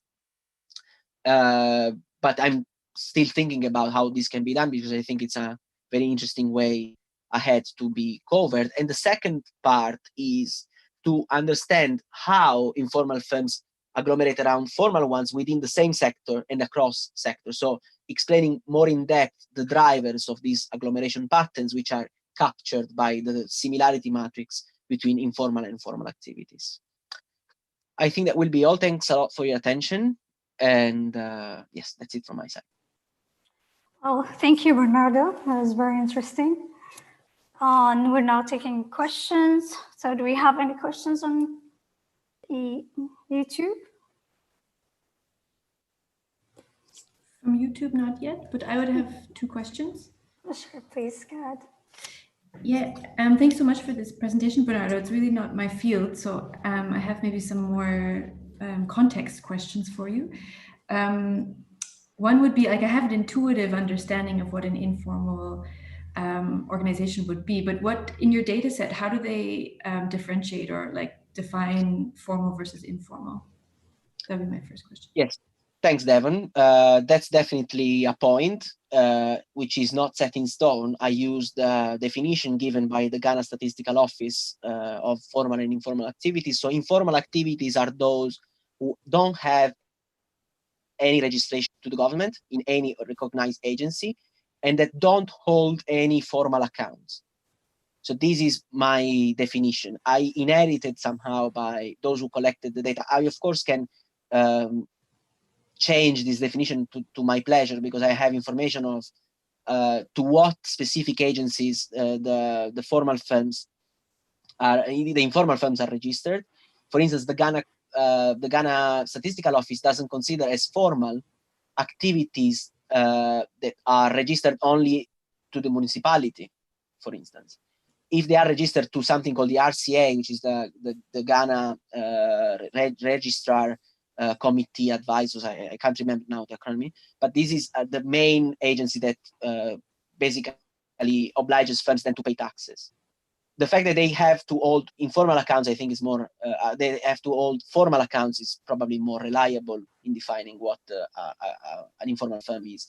However, I really stuck to the definition given by the Ghana Statistical Office because I trust in their judgment when they decided to consider formal firms formal and informal firms informal. The only change I did is that I found something strange in the data. There were state-owned enterprises that were considered as informal. However, I found that quite misleading, so I included the state-owned enterprises into the set of formal firms, but it's a very few firms. Mm-hmm. Okay, yeah, I think that sounds, I mean, a state-owned firm sounds definitely like a formal institution. Yeah, definitely. Yeah. And And just the point. One other question, if I may. You also mentioned at the very beginning that you're looking also Africa-wide or in multiple countries in Africa. And I was wondering if there was also some effects of this sort of co-location between neighboring countries and that like the border regions can be very active for potentially informal activities and whether there are also some like urban versus rural and bordering like dynamics that would be interesting. Yeah, that's actually a very good point, which I've never looked at. And if one looks at the geography of African countries, you may find that capital cities tend to be either on the border or on the coast. It's very rare that you have a capital city in the middle of the continent. Of course, that's the case, but if you think about, I don't know, Congo Brazzaville, Congo Kinshasa, all these countries have capitals that are either on the border on the coast. So that's really interesting, but I don't look at it in this work. The plan is for the third paper is to look at patterns of structural change across countries and look at how the structural change of a country impacts the levels of inclusion, economic inclusion of the citizens.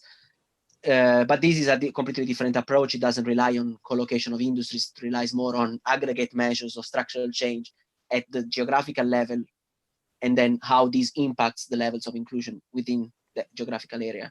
But that's definitely something to look at and probably something to control for border regions. So I will really keep that in mind. Thanks. Any other questions? I think Bernardo has a question, right? I might have a question. Why in your regression model you have a very large number of observations for the models on when you compare formal against informals, and you have very low observation when you compare the other way around? Yeah, I understood your point. So I maybe go back to the slides. And how does that affect the comparison of your results? Yeah, okay, so I'll show what the point is here. So these first two columns Yeah. And these two columns are the same dependent variables. What changes is the number of observations. In this case, the number of observations excludes the observations for either, for instance, if I don't have, there's sectors that are there in the informal space and some sectors that are not there in the formal one. Therefore, if one of the two is missing, the observation is dropped. These first two models are the models in which I drop all the pairs in which either of the two is not there. In the second estimation, I consider all the sectors, okay, all the similarities, all the collocation measures for sectors that are not there as zeros. Because of course, if two sectors are not collocated, their similarity is of course zero. So these are two different ways to estimate the model. The results are rather consistent, apart from one variable, which is the occupation similarity measure, which is not statistically significant in the second version of the estimation. What is the problem here? The problem is that when I include all the zeros, the dependent variable becomes extremely skewed. So there's lots of zeros, and it takes a Poisson distribution or a negative binomial distribution. Therefore, OLS is not consistent anymore, and I should estimate these using a Poisson regression or a negative binomial regression that compare the two based on their theta parameter and see what of the two is most appropriate. Okay. I haven't done that yet, so I showed the last two columns just to show, I mean, approximately how results can be consistent, even if you count the zeros in, but is absolutely inconsistent. But thanks but I forgot to mention. Yeah, sounds good. It's what you're gonna do next, trying a more robust model on this with these two models using zeros. Yes, and probably also more covariates. I need some controls that control for the level of, in general, how predominant is the employment for the same sector or for the couple of sectors, how predominant is formal employment over informal employment, just to control for the fact that a sector may agglomerate around, so sector I, formal may agglomerate around sector J because they both have lots of employment. I have to control for this. One sector may need more interactions, one other may need less interactions. Then it would be interesting to look at each and every pair and see how they compare. But yes, definitely. Thanks. So we have another question to you, Bernardo. And the question is from YouTube, and it's asked whether if you may give us a more precise example of the jump from informal to formal, and if you are considering to make any policy proposals. And this is from Horacio Gonzalez. Yes, thanks, Horacio. And good to hear from you again from last year at the forum. So the jump that I'm talking about is literally represented here. So as you can see, there are sectors that are more marginal in the collocation space, so what I call the industry space. So if firms are stuck here, this is an agricultural sector. If firms are stuck here, which is a low productivity sector and a low complexity sector, which is often linked to subsistence levels, how do I make such that the firm learns how to do stuff that was here? How do I jump here? This is a cluster of highly, can you see the pointer? Can you see it? Because I'm indicating stuff. Yeah, I see it. Yeah. Okay, cool. So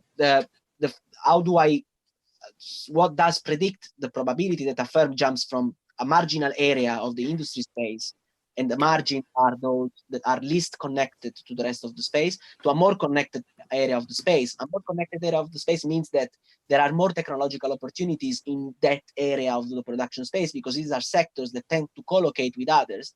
And the fact that they tend to collocate with others means that they share something, that they are either dependent on one another, or they are simply correlated by the fact that they share a number of capabilities, number of inputs, etc. So the idea is to jump from areas of the production space which doesn't have many spillover in terms of technology, and that kind of the firm moves to an area that allows higher diversification.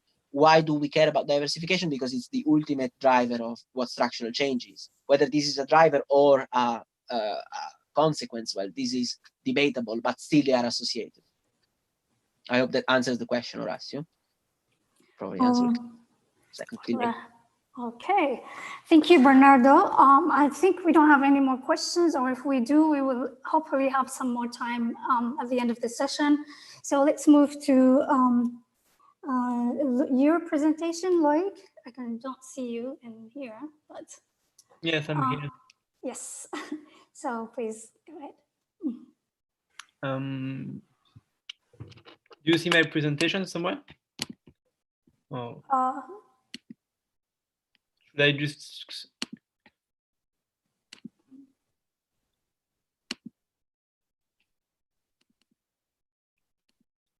like this? It's okay?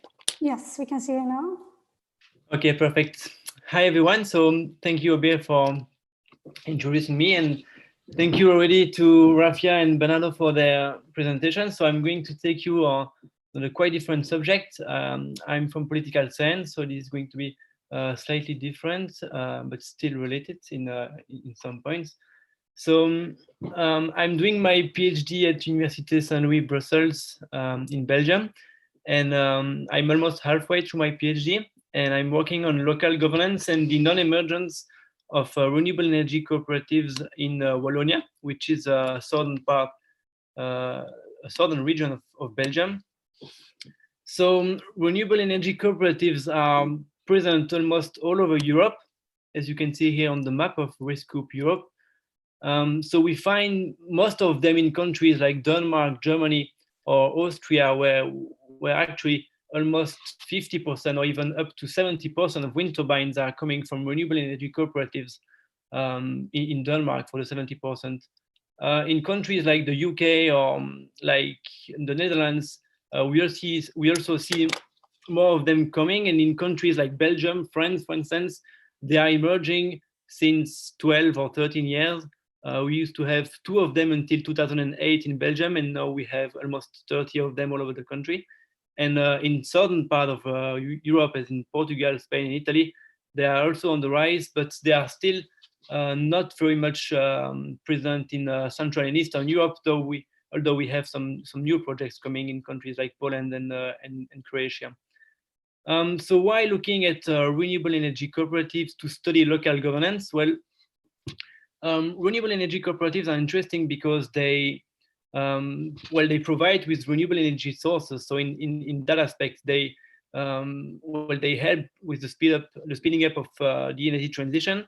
But on top of that, they are interesting because they provide with a new process of doing transitions that is more inclusive of citizens, and they also provide with different ownership models in the energy sector. And the energy sector has been for long dominated by old energy actors. So there is a whole new narrative with those new actors about owning the grid at the decentralized level. So when looking at those renewable energy cooperatives, you can actually understand how different kind of transition models might fight. And it's also important to be aware of the narrative behind those actors, because they obviously like to use that kind of symbolic to present themselves to the customers. So in my case, I will look at Wallonia, which is the green part on this small picture here. So we have around 15 renewable energy cooperatives, but I'm only looking at 9 of them. I'm looking at those that are active at the local level. Some of the cooperatives are active at the regional level, but I'm not studying them. So only those that are very locally located in municipalities. So when you're trying to understand the emergence of renewable energy cooperatives, before focusing on the local level, obviously you have to understand the whole context. So with this slide, I'm just going to present the whole context very briefly. So obviously especially when you're coming from political science, it's important to start with the international level and the EU level, as I will show now. So at the international level, obviously, in terms of governance, you have the Paris Agreement now since 2015 that has been seminal in the way municipalities have designed their own objectives at the local level. Obviously, at the EU level, you also have many EU secondary law, EU directives that are important and that have shaped the EU energy sector for the last 30 years. Well, one of the main driver, for instance, for renewable energy cooperative is the fact that the EU energy sector has been through the unbundling and liberalization processes that has enabled new energy actors to enter the market. So these are seminal conditions that are to be found at the EU level. And since last year, we have new EU directives that actually recognize the role of renewable energy communities, not only cooperatives, in the energy transition. So, well, those measures will be implemented as of next year. So that will be also interesting to observe. At the regional level in Wallonia, that's where we can find all the measures that are supporting renewable energy sources generally. In Wallonia, we've had the green tradable certificates that have been very helpful for the emergence of these kind of actors. In some other countries, those measures are maybe present at the national level, but in Belgium here, the energy competence is has been transferred at the regional level here. Obviously, you also have the individual level that is key in the development of these cooperatives. Other researchers, such as Evelyn or Bowens, have highlighted the fact that for such a project to be launched, you always need sort of green leaders at the local level, people that are motivated to launch a project with other citizens. So these kind of intrinsic motivations are key to explain the emergence of renewable energy communities. And then between the regional level and the individual level, you find the local level, the level of the municipality. And that's this level that I'm going to focus on. And my question here is, so what are the conditions at the local level that can explain the emergence or the non-emergence of renewable energy cooperatives? So in the case of my study, I will take 9 municipalities with renewable energy cooperatives and 9 municipalities without. So that's why I'm trying to explain the emergence, but also the non-emergence of these actors. So my theoretical framework is based on 3 theories that I'm using in the framework of this study. So first of all, I'm working a lot with polycentric governance that is quite useful to explain the multiplication of interaction between actors across levels. So with polycentric governance, it's possible to look at local action, local climate action, also coming from non-state actors such as those cooperatives. Also possible to look at mutual adjustment between those actors and how they use site-specific knowledge to emerge, or how they trust other actors from the local level, and how they find themselves in all these overarching rules coming from the international level, the EU level, and the regional level. I'm also referring to transition studies in my study. So transition studies are helpful to explain systemic change, inertia, and lock-in through institutions. So what I'm interested in here is local institutions. So there are different approaches from transition studies that aim to explain transition processes. Amongst these, the socio-institutional approach reveals itself quite relevant for this study. So according to socio-institutional approach, institutional dynamics are addressed more prominently to explain inertia and lock-in.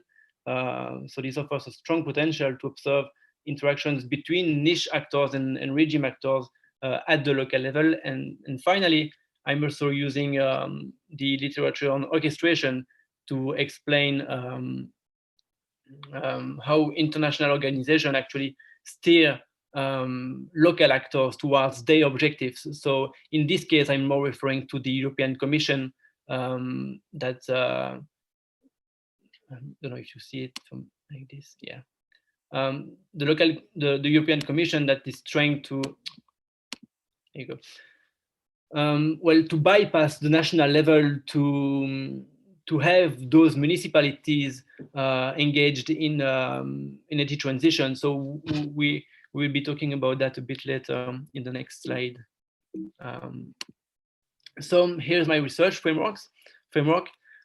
So as you see, I'm working with local political systems. So I have 9 municipalities with a REC and with a renewable energy cooperative and 9 without, out of a bit more than 250 municipalities in Wallonia. So I have selected 6 conditions. So this is quite a reduction of the whole context. And the idea here is to observe how these conditions might explain the outcome. So the outcome of this study is the emergence or the non-emergence of a renewable energy cooperatives. So the first condition here is participative democracy features. So the idea here is to look at the different mechanisms that have been put in place by local institutions to have citizens more engaged in energy transition at the local level. So the hypothesis here that I didn't put on the slide, but the hypothesis is whether a political system where municipalities are more open to participation leads to the emergence of a renewable energy cooperative. So that is the first condition. The second condition comes from the EU level with the Covenant of Mayors. So the Covenant of Mayors is an initiative that has been launched in 2008 by the European Commission. And this non-legislative measure, that is soft and indirect, only invites municipalities to speed up transitions at the local level. So this is completely voluntary. And in that sense, you can say the EU Commission is trying to orchestrate transition processes from the top, let's say. So the hypothesis here is that the Covenant of Mayors has a part of its narrative built on the inclusion of local stakeholders, but its main targets remain the municipalities. Hence, whether renewable energy cooperatives really benefit from this European program is a case-by-case story. It varies according to the design of the local action plan that is being put in place by the municipality. Then the third condition is the link between the renewable energy community project or cooperative project and green parties at the local level. So obviously green parties, they also favor renewable energy sources. They also favor energy democracy and citizen participation. So you would expect those two actors to go along together.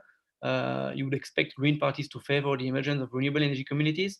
But in my first empirical findings, I find that actually renewable energy cooperatives, they try to distance themselves from green parties because they don't want to be seen as a political player. So the hypothesis in this case is that the will of renewable energy communities to remain independent from a political party prevents them from directly benefiting from a green party at the local level. The fourth condition here is the presence or not of the transition town network. Well, that you might know about, as the transition town network is coming from the southern part of the UK, with Rob Hopkins being one of the mentor of the network. So this network plays a role at the local level, in the sense that in Wallonia, this network has been at the basis of the building of local communities around the idea of energy transition and transitions in a broader sense as well. So the idea here is to observe whether the presence of such a community can explain the emergence of a renewable energy cooperative. So the hypothesis is that the transition town movement plays an important role in the building of such a community at the local level, which may help renewable energy communities to find members at the moment of their emergence.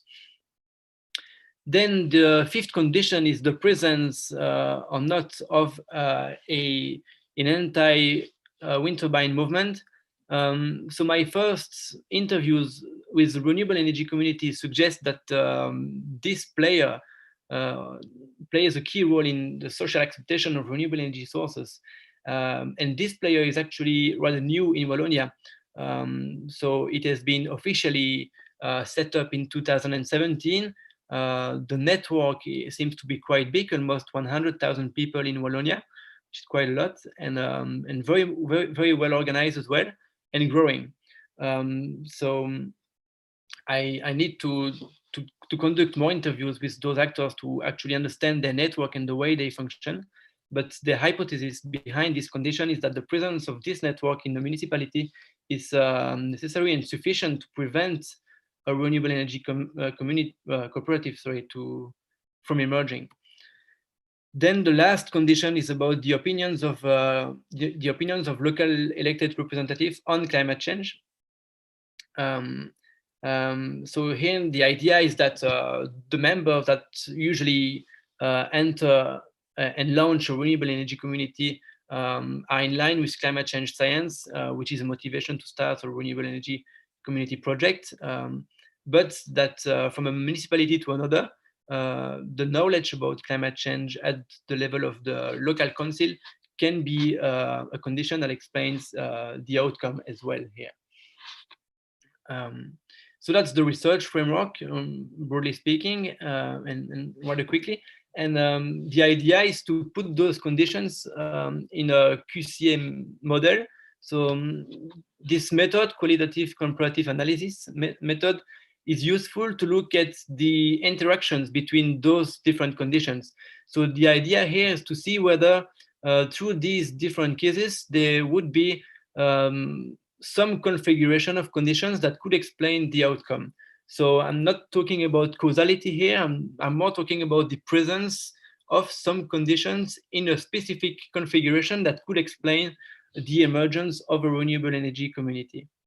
So this method, QCA, as you see, is reducing the context to a large extent. And the idea is also to use the interviews to collect qualitative data to provide with in-depth analysis of each case separately, which means that I will go from such a lower level of complexity to a greater level of complexity with qualitative analysis in each case, in each municipality. So far, I have done some interviews with my actors, so I can share with you my first findings. Nevertheless, these are qualitative findings, so I haven't had the opportunity to run my QCA yet, because I need to look at more cases. So far, I started my field this year, so I'm going through my third municipality out of 18. So anyway, so these are first interesting findings, qualitative findings.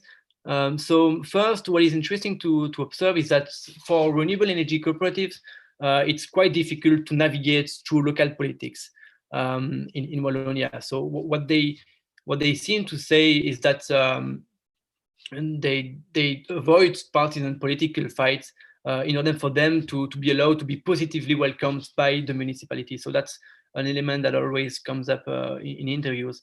The fact that renewable energy communities emerge in rural areas allows them to access local decision makers more easily. There is one negative case in a municipality of Wallonia where a right-wing coalition did not welcome the project positively.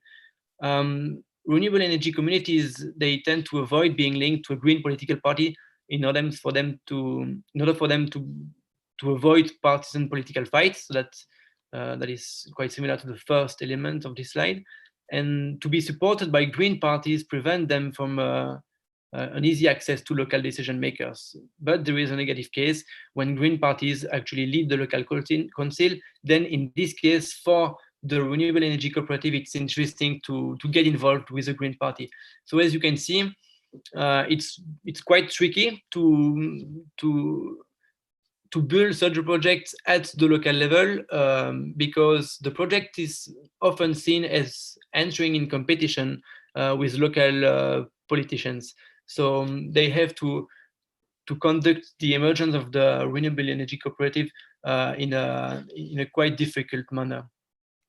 Another element that is part of my first findings is that looking at the emergence of renewable energy cooperatives allowed to highlight transition processes, dynamism, and non-linearity.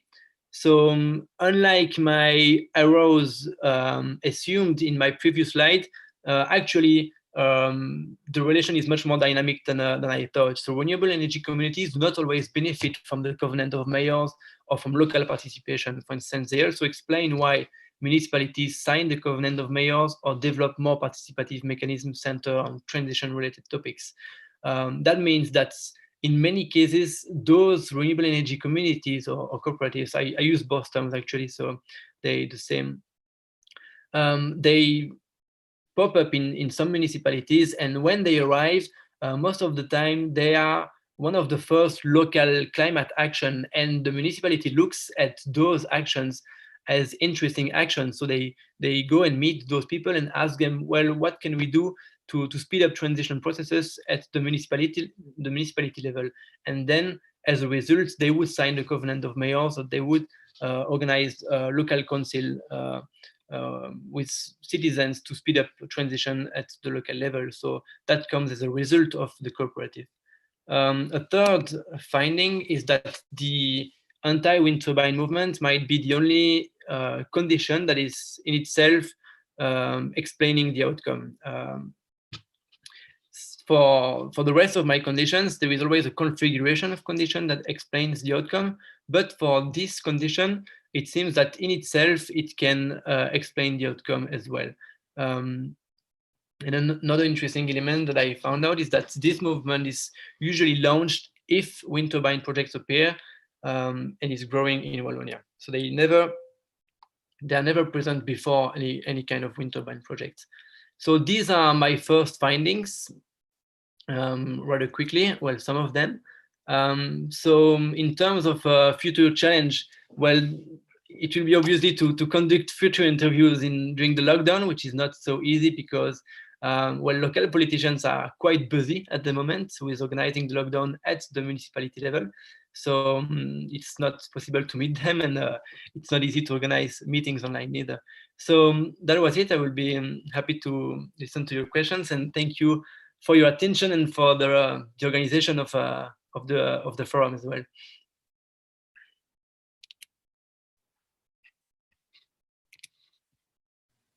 Thank you, Loic. That was really interesting. Let's see if we have any questions. Do we have any questions from YouTube? I don't think so.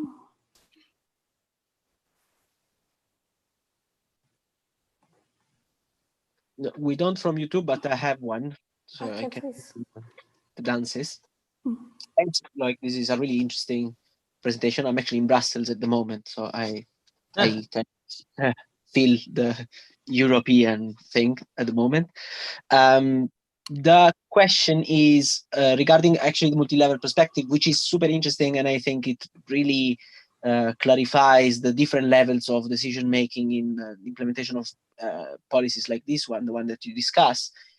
You mentioned something regarding the liberalization and unbundling effort from the European Union and the way this can conflict to the lower levels of decision making. And I was wondering, how do you think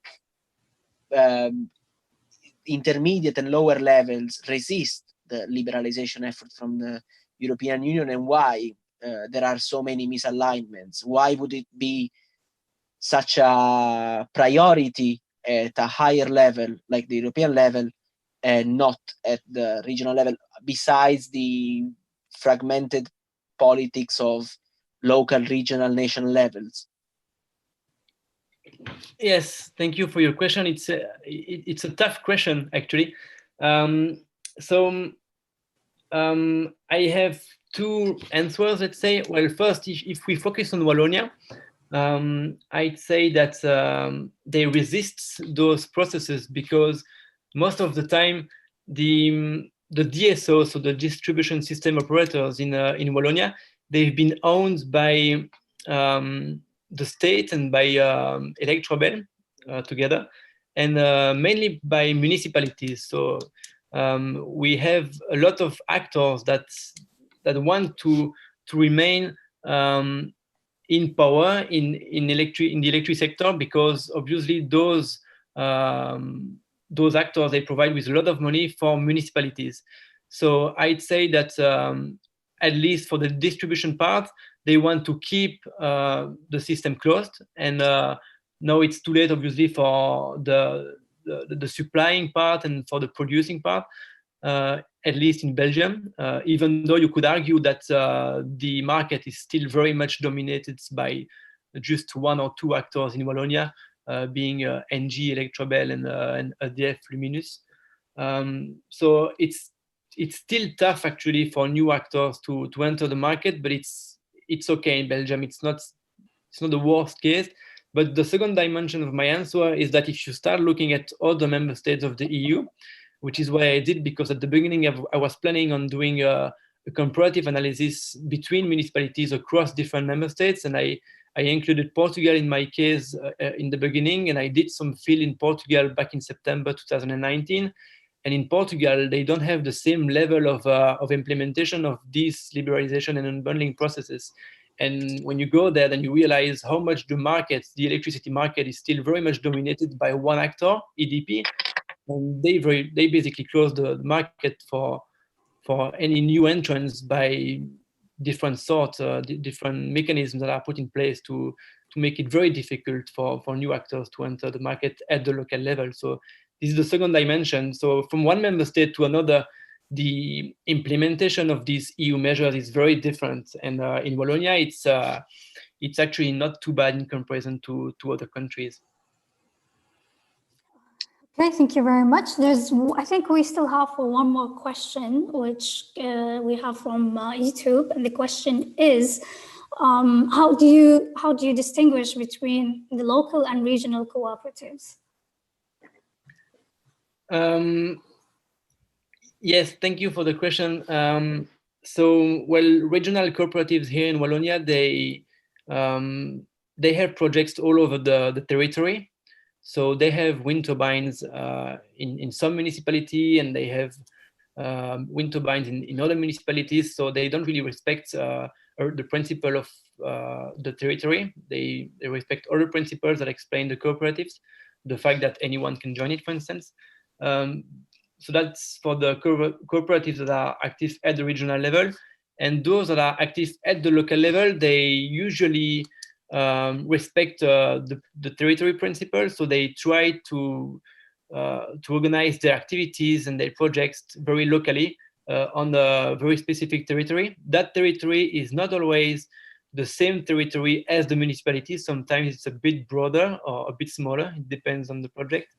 But it's defined within their projects. They know that they won't go aside of this territory. Okay, I think that's it. We can wrap up now. Thank you very much, everyone. And please stay with us. We have a sister, I think we have a guest conference starting. Devon, when is it starting? In like 15 minutes? So in 1 hour. Right. In 1 hour, okay, perfect.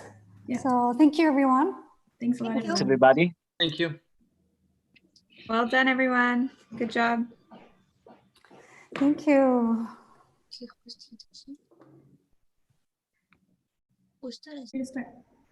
Okay, good morning. This is the SPRU conference at the University of Sussex, live from Washington, DC, with the panel on information technology, practices, imaginaries, and futures. We thank SPRU for welcoming us to the family and hosting our discussion after our own ST Global conference was canceled. I am Claire Cuccio, your panel moderator for the panel Information Technology, Practices, Imaginaries, and Futures. I am the CEO of an IT services company in the Washington, DC area and an adjunct professor at the University of Maryland Global Campus, where I teach master's courses in cybersecurity. We truly have an international panel today, represented by several different universities in Canada and the United States. Our first presenter, Linda Jansen, is a PhD student at Virginia Tech. Her PhD thesis is on data science as an emerging field of study and practice. What exactly is data science? Linda is on a quest to find out, and to map the futures, she actually looks back in history to find the fuel for the current debate on data science.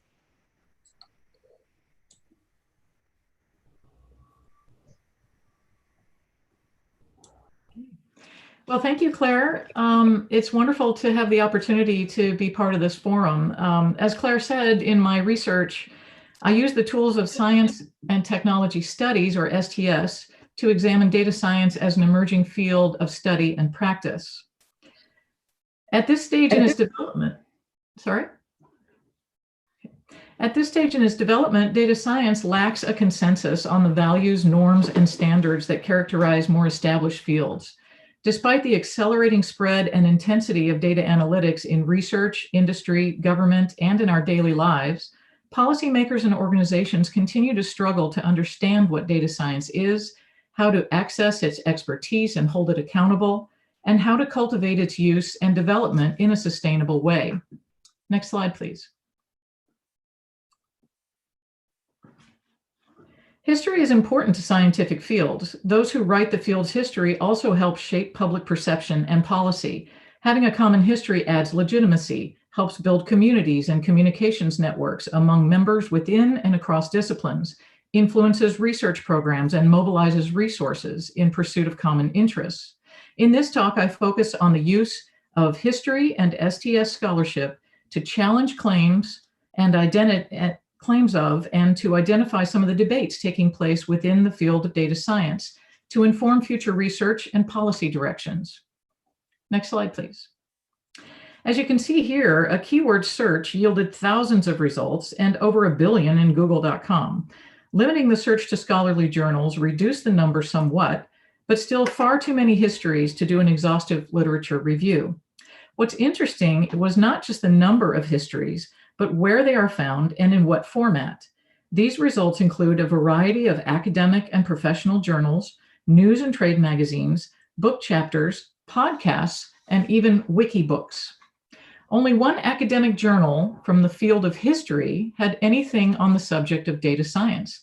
That was the Radical History Review from Duke University Press, which might give you an indication of how historians view data science.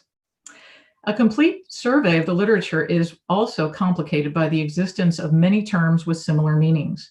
Terms are important because how one defines data science has a large effect on how one interprets its history, as we will see with some of the examples that follow. Next slide, please. I grouped the histories that I reviewed into 4 general types or approaches and selected a few representative histories in each of these categories for closer analysis. I don't have time to go over all of the examples in detail, but to summarize, the traditional histories follow a facts and first format, typical in chronological histories.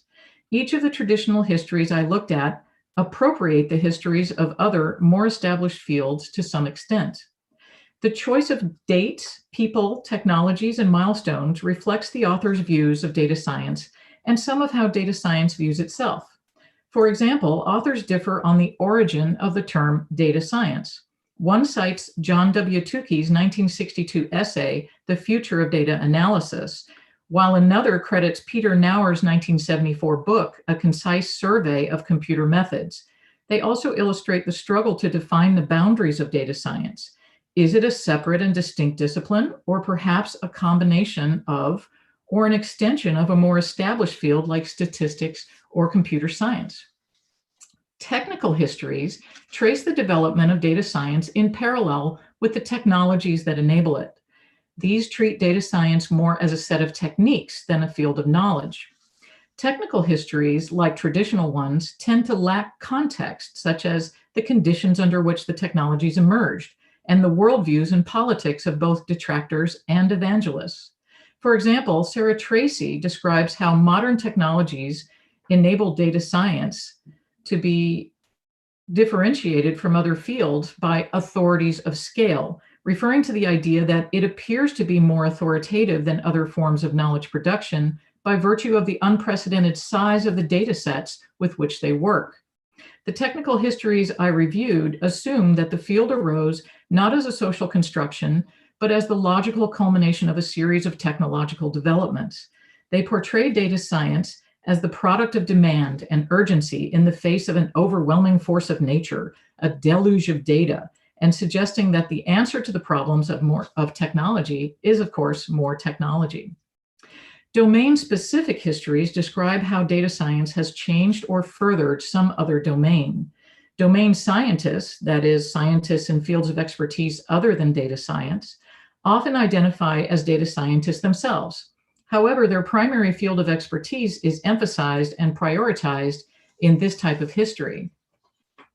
And finally, STS histories take some historical event as their subject within data, with data science then used as the co-star. Often it's a form of social criticism, and that's what I'm going to focus on now. Next slide. I focus here on just one example.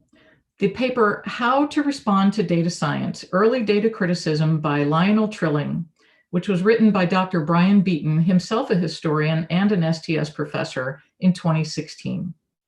In this article, Beaton critiques Christian Rudder's book, Dataclysm, and the data science profession in general for dismissing social science and humanities as obsolete approaches to knowledge production.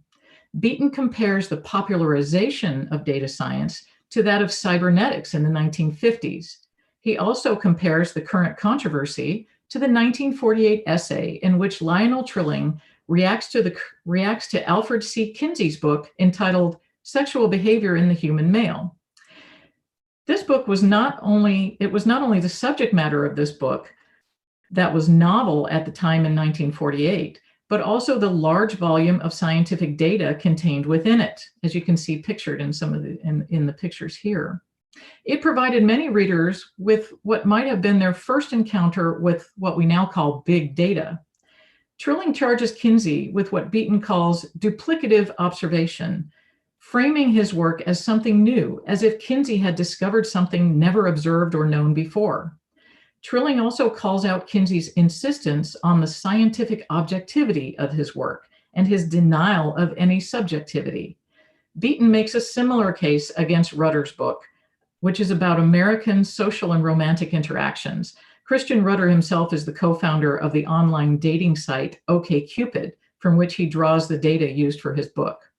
Finally, Beaton points out the inherent biases in many data sets. In this case, the reduction of complex demographic data into tidy tables and confusing the scale or frequency of data presentation with knowledge complexity. Next slide.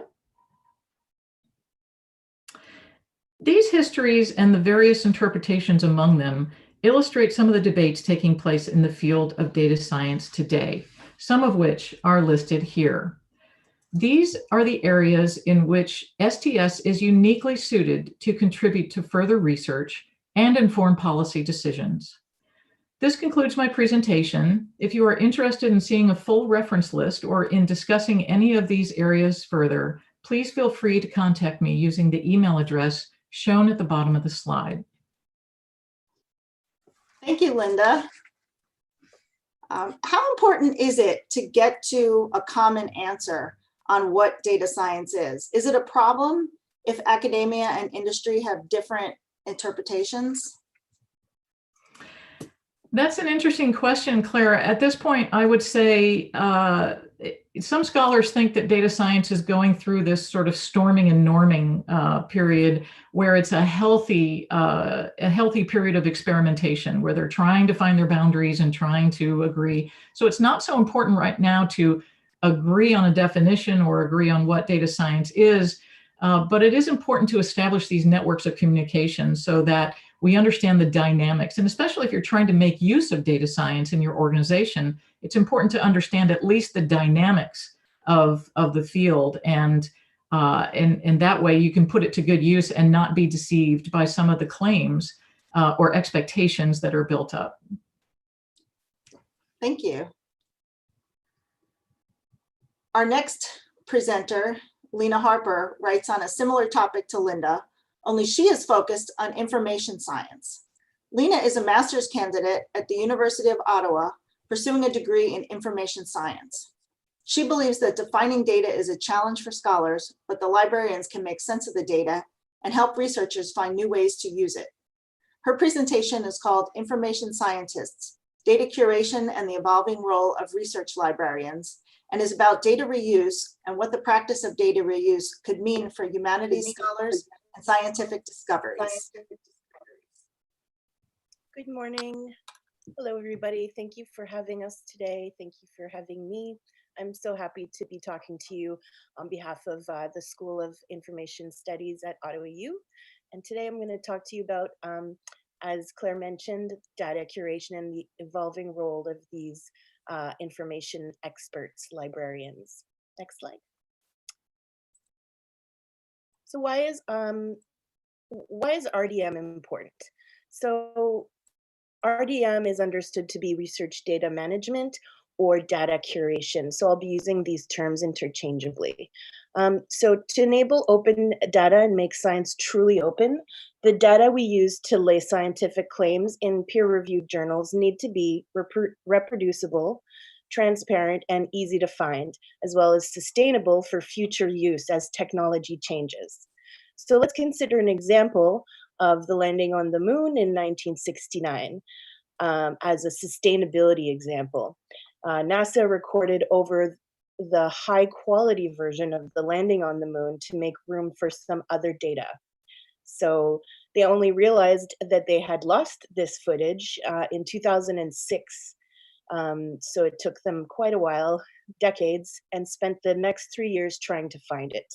So just imagine for a second how reusing this high definition footage and having access to it would look like and feel like for scholars today. Next slide.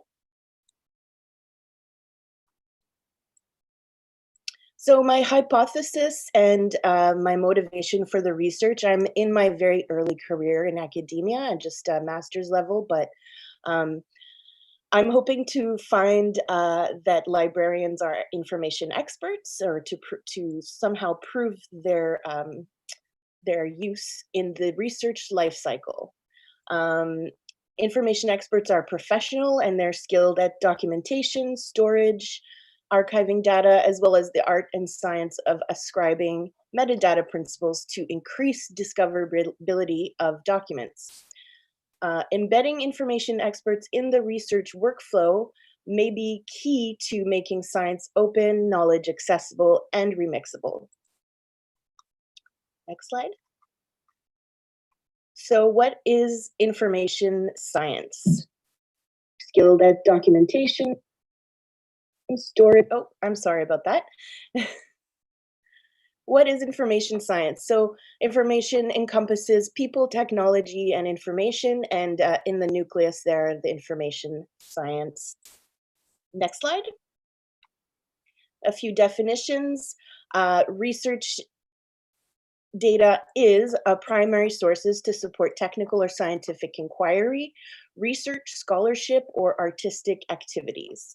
And the data is used as evidence in the research process and are commonly accepted in the research community as necessary to validate research findings and results.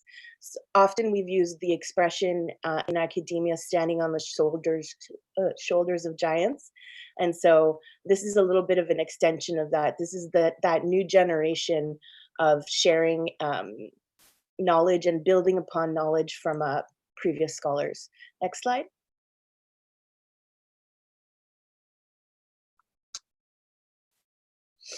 So I've identified a bit of a knowledge gap, especially in my location right now, which is Canada, Eastern Ontario.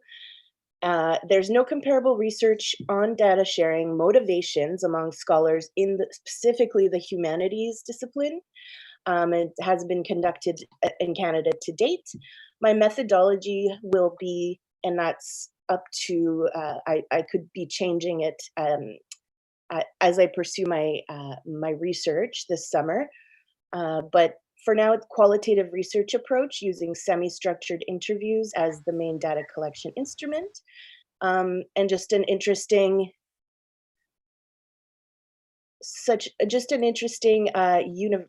University of Glasgow study in 2010 found that many researchers organize their data in an ad hoc fashion, posing difficulties with retrieval and reuse.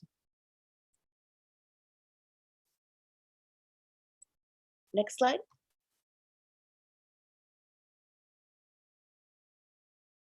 So I talked a bit about research data lifecycle. And so this is more of that data curation piece. So it goes through several phases, starting at the very top. So your project and data management planning is the start, and that's where you should be embedding your librarian. into your research, because it is a lot harder to go back in time and track how you curate your data, where you store it, and how you ascribe metadata. When you're doing big data, it's going to be very hard to go back. So you acquire your data collection, then you go into, of course, data analysis. Once you provide an analysis to data, it becomes information. So it becomes of value to other researchers. Next is publication and data sharing, hopefully. And data preservation actions have to do with making sure you're storing your data tables or worksheets, workflows, interview notes, films, video, audio. You're storing those on platforms that will be interoperable throughout the world for different digital platforms, but also in terms of like years from now, right? So you want something that's stable and non-proprietary. So CSV as opposed to an Excel file that is proprietary to Microsoft. And then the cycle continues when you are able to share that data and data is reused. So next slide, please. So this is actually the infrastructure that we need to prop up open science. Sharing research data has the potential to reach across discipline silos to foster more collaboration. And sharing is life-saving. The world's biggest publishers like Elsevier or Springer have just started to give access to COVID-19 data to research for free. Research is for free. So in this sense, if we're able to provide open data, we will be in a really great position to advance knowledge and access to that knowledge equally to everyone. Next slide. So the rise of research data management. So of course, technology has revolutionized how scientific data is shared and reused.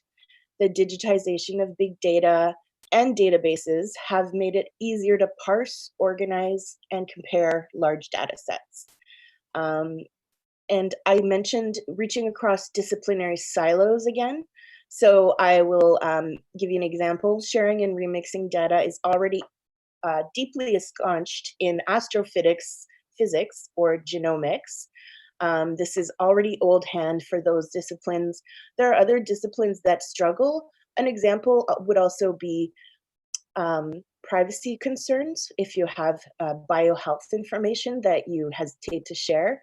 But there is an old adage in the data sharing world, I suppose, is that you want to make your data as open as possible and as private as necessary, or as closed as necessary, bound by ethics and legal boundaries, if you will. And so in terms of genomics, gene databases have been around since 1970s. You may already be familiar with so thanks to open gene databases, crime detectives are right now mapping familial DNA and solving decades-long unsolved murder cases. And so this is really exciting stuff. And so in closing, I just want to say thank you very much for watching. I hope to be of use if you would like to see my references or see my slides, and I'm open to any feedback or collaboration that anybody would like to make as I embark on my data collection over the summer, and hopefully I finish my thesis by next summer. Thank you for watching. Thanks, Lena. That was great. Can you tell us what the difference is between information science and data science? Oh, that's a hard one. So earlier I showed kind of like those three bubbles as like my sort of Venn diagram, where it's very interdisciplinary information science.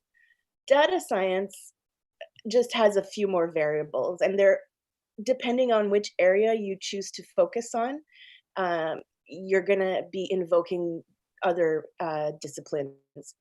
It's a great question to ask Linda, who just spoke before me as well. I would love to pick her brain about that, because yes, there's mathematical, statistical, computational differences. information science has a lot more to do with people and how information is perceived. And it's I would say a librarian and a researcher have kind of a service provider relationship, where we advise them on to how to deal with their data, how to encode it, how to create metadata, how to store it. So it's a little bit different. Okay, thank you. Thank you. The next presenter is Emily O'Connor, a master's student at Virginia Tech. Her presentation is Artificial Intelligence Imitates Life, the Turing Test Embodied on Film. She looks at the dynamics around gender embodiment and AI within the cultural narratives of Imaginaries in science fiction films. I can't wait to hear this one. Thank you. Thank you so much. Good morning or good afternoon. Thanks again for having us today. So yeah, I'm going to talk about a couple films which make use of the concept of the Turing test, as was mentioned, some dynamics around embodiment and gender and artificial intelligence, kind of narratives from the inception of that research field, and then hopefully at the end a little bit where I would like to go with that in future research. So next slide, please. So there's, of course, still much speculation and interest in the idea of artificial intelligence, what a true thinking machine is, how we can determine that. So this is a partial quote from one early and influential attempt at that, Alan Turing's 1950 paper, in which he discussed the possibility of a thinking machine before the term artificial intelligence existed. So Turing, of course, being a founding figure in that field. So some of these items that you see on this list, like being kind, resourceful, falling in love, make someone fall in love with it, use words properly, farther down the list there. These are qualifications for machine intelligence that Turing anticipates will be raised by others, and he rejects these as a basis for such a test. And in this paper, instead, he insists on a different mechanism, which he called the imitation game, we know as the Turing test. Next slide, please. So I want to work on bringing these couple of strands together. The film analysis piece was actually the starting point for me. So I looked at wide release films that had not just any AI, that's an awful lot of films, but that had any instance of someone actually performing some kind of specific test for the presence of an AI, so something like a Turing test. And some of these interesting themes that arose kind of connect these films to certain parts of the historical and philosophical discussion of and objections to and applications of the Turing test since the 50s. And finally, bringing in some of this sociological research that's ongoing on bias in AI. Next slide. So Turing describes, again, what he calls the imitation game, essentially where a judge is separated from two subjects, a man and a woman, and the interrogator must determine who is who through a series of questions. Basically, and Turing proposes, instead of a man pretending to be a woman, a machine pretending to be a human. He couldn't do so convincingly, and that's his way of answering whether there's such a thing as a thinking machine. Of course, there have been many additions, reactions, objections to this over time, a lot of which center around this focus on language use and its relationship to concepts of the mind and the body. And people have proposed a lot of questions about what is really at stake in such a test along these kind of possible dichotomies and their layering. So whether Turing is substituting some of these questions for one another, is this test really about blurring these lines or reestablishing them differently? And those questions show up in a lot of films. Next slide. Great. So briefly here, there's obviously a lot of work being done on bias in the data that's feeding machine learning, as well as on the way users interact with, for example, digital assistants and documentation that might be happening in perhaps a sexist manner or gendered manner, and on the underrepresentation of women in the field of AI research as well. And so there's a couple of reasons I'm connecting these couple strands here. One is because we'll see in the films that there's these tests of AI are conducted by men in these films. And that's probably the reality of the field as it stands currently. And also it's just a theme that kind of comes up. And then in addition to this, attention that researchers are giving to the way that we build AI and treat AI in terms of data, and bring this up to draw attention to the possibility that we might also already have some cultural stories in place about both the embodiment of AI and the way we're going to test it. Next slide, please. Okay, so Turing asked whether there are imaginable computers that might be intelligent, and obviously he and Hollywood both answered yes. So unfortunately, no video clips today, but just highlight these two quickly for the way they demonstrate a narrative around testing AI that I think resonates with the Turing test origins. So just briefest of outlines of some of these dynamics in these films. Ex Machina is a film that's explicitly about the Turing test, even though the characters don't conduct it properly. They point out those discrepancies themselves in the film. And here in that film, a human man who questions his own humanity in the course of the film evaluates a at least represented as female possible artificial intelligence, and their sexual difference being a key component in her passing as a true AI, passing the test. He is convinced, at least partially, because he's attracted to her, and that's at least partially because she's constructed out of his internet search data.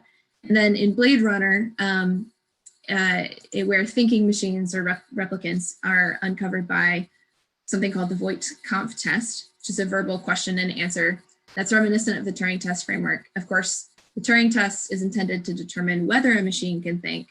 And in Blade Runner, it's about provoking an emotional response to distinguish humans and machines. And in this case, it's not the language that's necessarily that mediating technology, it's the measurement of a body's reaction to language and emotion.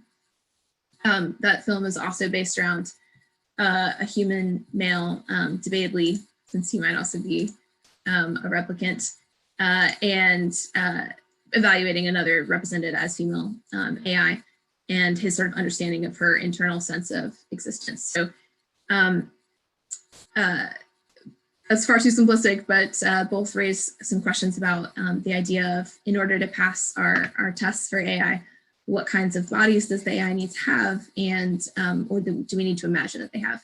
And a brief note on why film for this discussion. Again, they're somewhat like case studies so far in this project. I think film and science fiction in particular are getting more attention as meaningful representations of existing imaginaries, cultural imaginaries, and film in a way is attempting the same feat as Turing's imaginable computers. It's a dialogue with the viewer about whether the film is real and attempting to make us believe in that internal reality of the world on screen, even if we know that it's constructed. So that just raises questions about what kinds of stories can make us accept an internal world and how do we live those stories out. So as a master's student too, I'm sort of just laying some first steps in terms of what my future research might be, and as far as what I've heard here as at SPRU, on the way that science and tech innovation can address these global challenges. That I suppose I'm thinking about what I hope further research might point toward about these particular narratives for the future of research and policy in AI, but also how we can take sort of the artistic and fictional contributions to science and tech innovation kind of early on in the process of thinking about those futures. So I think my last slide is just my references. So thank you so much. Thanks, Emily. You mentioned that in Ex Machina, they didn't apply the Turing test correctly in the film. What did they do and why wasn't it correct? It doesn't follow the parameters of how Turing initially laid out the test, where you would not see the subject of the test. In this case, their face-to-face interaction with an AI that's been placed into an artificial body, which is something that Turing kind of talks about possibly doing. He's like, you could give these thinking machines sense organs to take in the world in a certain way, but he says, ultimately, I don't think it's really that important that they have this kind of artificial flesh. But it becomes a key component in that film. And as people have used the Turing test to kind of framework to think about AI since then in there's various contests and things, they all kind of apply it slightly differently from his original proposition in that 1950s paper. That's really interesting. I hadn't really heard that before, so thank you. As we look toward the future with AI, we often find the future is found by analyzing the past. That is exactly what Joseph Wilson wrote his master's thesis on. Joseph is now a PhD candidate at the University of Toronto, and his paper is called The Ghost in the Machine, Structural Metaphors in the Golden Age of Artificial Intelligence Research from 1956 to 1976. Joseph looks at the structural metaphors surrounding artificial intelligence because words matter. He seeks to find the answers in the past using the metaphors that survive and shape the scientific practices occurring today. Thanks for that, Claire. Hi, everybody. Happy to be part of this morning. I'm glad to follow on Emily's heels here. You know, that Turing quote was from 1950, and I pick up in just a few years later, 1955, 1956, when that word, artificial intelligence, was first was coined and first used. So, I mean, the overriding metaphor is that drives the entire field is, of course, that that a computational machine is a brain, and that humans and computers are isomorphic, especially in terms of their kind of cognitive processing. And what I do is kind of go back and look at how these metaphors and how this figurative language was coined and evolved, and how certain metaphors sometimes stick and they become useful for scientists to build theory and to think with, and how sometimes they don't. Sometimes metaphors are offered and kind of you know, drift away in the literature. So I'll give you some highlights of that, and if you're interested, you can contact me outside. So, I mean, the title of my paper itself, The Ghost in the Machine, this is a kind of a famous metaphor of, you know, kind of critiquing the Cartesian split, the mind-body split. And it was first used in 1949, so around the time Turing was writing, just after the war, by Gilbert Ryle. And then it was used again in the 60s by Hilary Putnam in the same way, in discussing the philosophical implications of artificial intelligence. And then I think it was in 67, Arthur Koestler wrote a book with that name, and it kind of cemented it as a way of thinking about the Cartesian dualism in this new world of artificial intelligence. Okay, next slide, please. So, I mean, if we go back, you know, to the Enlightenment era, this is, of course, the frontispiece of Thomas Hobbes' most famous work. And, you know, he was one of the people who was very strong in saying that metaphors should not ever be used in scientific communication because it's basically lying. If you use words in a sense other than what they were ordained for, that's subterfuge, and we should be pulling it out of scientific language. But of course, the reality is that the cover of his book is a metaphor. It's a visual metaphor, and his language is full of metaphors, and we cannot speak or think, especially in something as intangible as science, things like you know, quantum mechanics and computing, things that are intangible in many ways, without using metaphors to structure the theory. So next slide, please. So this is a quote from Max Black, who basically reminds us that science in many ways evolves from metaphors that take things from one realm and kind of grafts them onto another, and then proceeds with that structure towards something that, you know, in his term is akin to algebra, something as objective as the mathematics. Okay, next slide, please. So this is the plaque that sits outside Dartmouth College. In the summer of 1956, this was they called it the research project on artificial intelligence. So this term was coined by John McCarthy, one of the researchers. You can see his name at the top there, who wrote a grant to the Rockefeller Foundation to bring together these researchers. And this has become kind of a legendary moment in AI research.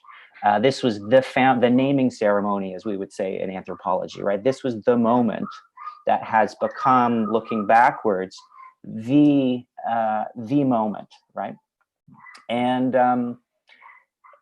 one of the things with this is that if you go back and look at it, there was only like 10 people there, right? It was a very underwhelming event at the time, but in hindsight, it becomes this thing basically because of the use of this word. Okay, next slide, please. So, and one of the things that that I looked at is this idea of artificial intelligence and that computing as thinking. It didn't have to be that way. There are other metaphors that were suggested. And on the left here, you can see this is a kind of a model of one way of thinking about information processing in a computer. And here we've got, this is by Edmund Berkeley. And here, you know, we've got information flowing through telegraph lines from building to building, right? From different barns and kind of through this rural town-like image. So information processing as almost an assembly line on a farm. And this makes some sense because of the conditions in which a lot of these early researchers were working. So if we could go next slide, please, or next image. So, I mean, this is the IBM mainframe from, what would this be, 1950? And they're buildings, right? They're huge. So you can imagine information being kind of passed on through these telegraph lines from building to building. But, you know, computers got smaller and this metaphor wasn't great to think with. So other metaphors came into the fore. Next slide, please. So this is well, one of the things I'm interested in is looking at the metaphors that stuck, that are kind of underneath this kind of broad, you know, the computer is a brain idea. And one of the things that became really popular is this idea of the tree or decision making as following the paths of a tree. It's kind of an organic metaphor. And you can see this is one of the first, I think this was 1954. This is one of the first uses of that term. I mean, it was around before, but it wasn't very popular. And you can see the word tree is in quotes here, which, you know, in linguistic anthropology, we say that this is a mark, right? This is a mark that that term is being used in a novel way, and it's a novel metaphor. But over time, over the next 20 years in the corpus I looked at, this becomes a dominant metaphor for decision making in a computer. And I'll just read you one brief quote here to show how rich this metaphor is to think with. So this is by two researchers, Newell and Simon, and they say of a colleague's work in psychology, de Groot found that the tree of move sequences, that is in a game of checkers, explored by players did not originate as a bushy growth, but was generated instead as a bundle of spindly explorations, each of them very little branched. After each branch has been explored to a position that could be evaluated, the player returned to the base position to pick up a new branch for exploration. So this is using the metaphor to think through, to think with, and to create theory. And it's something that's very powerful. I'll just give you a couple of last examples here, heading out. So next slide, please. So this is Frank Rosenblatt in 1958. He coined the term perceptrons, which is perceiving automatons of this series. And you can see how complex it is. They're kind of literally physically assembling these things together. These little cameras that would take in information, and then, you know, the main processing unit would make decisions about what it was looking at. But this term is still used a little bit in AI today, but in a different sense. And it didn't become the kind of dominant metaphor that I think he was hoping. Next slide, please. This is one of my favorites, and you can go actually, hold on a second. Is there, yeah, there we go. So there's the kind of, the original version on the left and the kind of cartoon version on the right, which is computer processing is happening in hell. So specifically, this is John Milton's version of hell from Paradise Lost. And this was called the pandemonium model. And the little neurons making decisions here are demons, and the demons pass on their decisions up to some main decision demon or Satan, right? Who decides what it is they're looking at. And this model did not stick. It was not good to think with for whatever reason. And that's what I'm interested in, is looking at the metaphors that stick and the metaphors that don't. So I'll leave it there and hope to connect with anybody who's interested in further information. Thanks, Joseph. That was really interesting. I've always thought of metaphors as a way to explain something better. I never really thought of them as a way to deceive, but I can kind of see how that could, I can see how that could easily happen, and how that could come, how that could be a planned event. It wouldn't occur to me to do that, but I can see it. Yeah, certainly in the Enlightenment model, the idea that language, we need to be very careful with our language because it's powerful, and we need to be as clear and as representative of reality as possible. And the idea was that you could get there by excising any sort of figurative language. But of course, that it's impossible. It's literally impossible because our language is built from kind of metaphorical roots by taking words from other places and applying them in new ways. Yeah, it's a fascinating topic. Thank you. Thank you so much. Thank you, yeah. Our last presenter, Farah Nahar, is from Mexico and is pursuing a PhD at Arizona State University.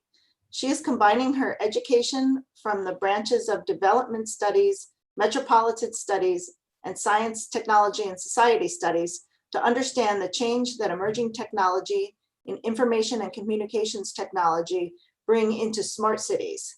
She wraps up our panel today and provides a wonderful conclusion to the practices, imaginaries, and futures of information technology with a feminist analysis of a smart city.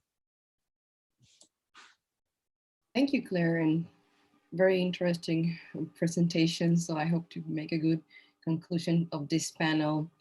I will study throughout my PhD and my thesis, the smart city as maybe my unit of analysis. So this presentation is kind of like trying to ground what I will do. So thank you. And the smart city represents a very embodied imaginary of emerging technologies. So yeah, thank you for organizing this panel. Can we go please to the next slide? So the smart city is not a single technology.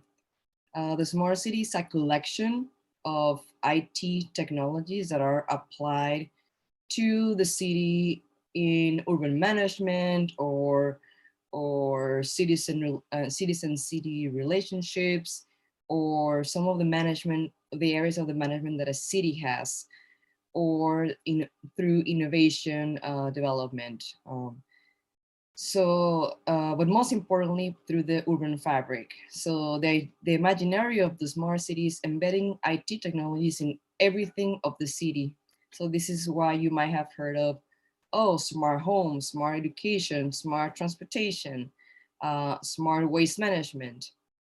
So by me approaching the smart city, I cannot find one particular discipline or area of study to really study what interests me more, which I will explain in the next slides. But it's please, you can go to the next slide. Yeah, how is the application of the smart city going to affect especially women? So because the smart city is a collection of technologies, I need to have several areas to look at, and my base is going to be feminism, but I'm looking at 3 areas. The first is development studies. Development studies looks at how we imagine places changing, going back to theories of development, modernization, and challenging those conceptions of third world, first world. And the reason I'm looking at this is because smart cities are imagined as a way of transforming cities and nations across the world. And there are, I don't have the number now, but I had a number of smart city projects everywhere in Canada, in India, in Mexico, in the United States. So this is a way of imagine how cities and nations will be modern or more or smarter, okay? So this is why I'm looking at development theories, but also I'm looking at feminist technoscience, and some of my peers in these panels have looked at feminist technoscience also for their studies, especially like Emily. So feminist technoscience looks at two main areas: how women have been limited from scientific institutions, but also from the design of technologies. But also they look at a gender character of technology itself, like Emily explained us in her artificial intelligence presentation. And my other approach to study the smart city from a feminist standpoint is feminist urbanism.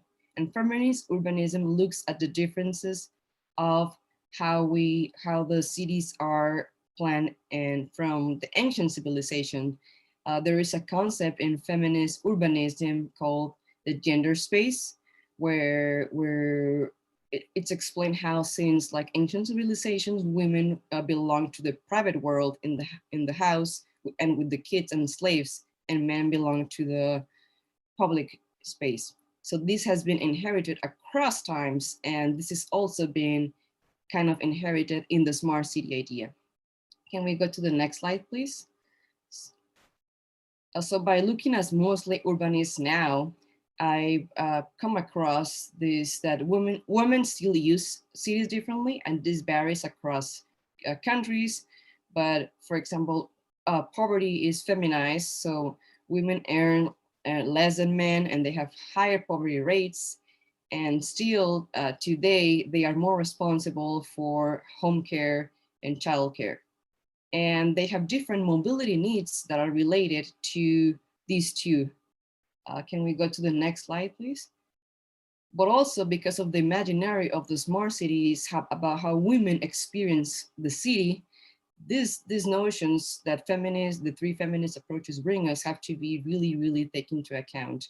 So for example, how we name our infrastructure, like try to think of your main highways, streets, they have male names, airports, public restrooms they use, and there are more. So can we go to the next slide, please? So this is the main question that I try to come up. Can feminists help us imagine, design, and implement more inclusive cities for women? And my primary answer to is yes. Yes. Can we go to the next slide? Because feminism, through the three disciplines that I explained before, give us an analysis that we don't have if we don't take into account feminism. And this opens the door to thinking about not only women, but other genders. So this is some of my main findings I have so far. So the gender values of technologies and cities were inherited in the smart city. The smart city was not created to address women's challenges in experiencing and living the city. And most of the critics of the smart city in science and technology studies are on the techno-determinism of the smart city, but not at how this impacts of different groups. And this opens up the reflection of different groups and trying to embed intersectionality like race, class, gender definition. And so my next steps really for this research are to try to identify a single technology, and then technologies and cities were inherited in the smart city.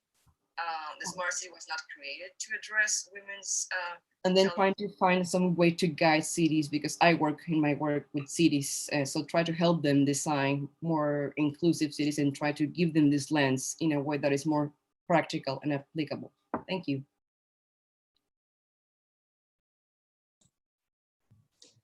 Thanks, Farah. That again was something I'd never thought about before I met you.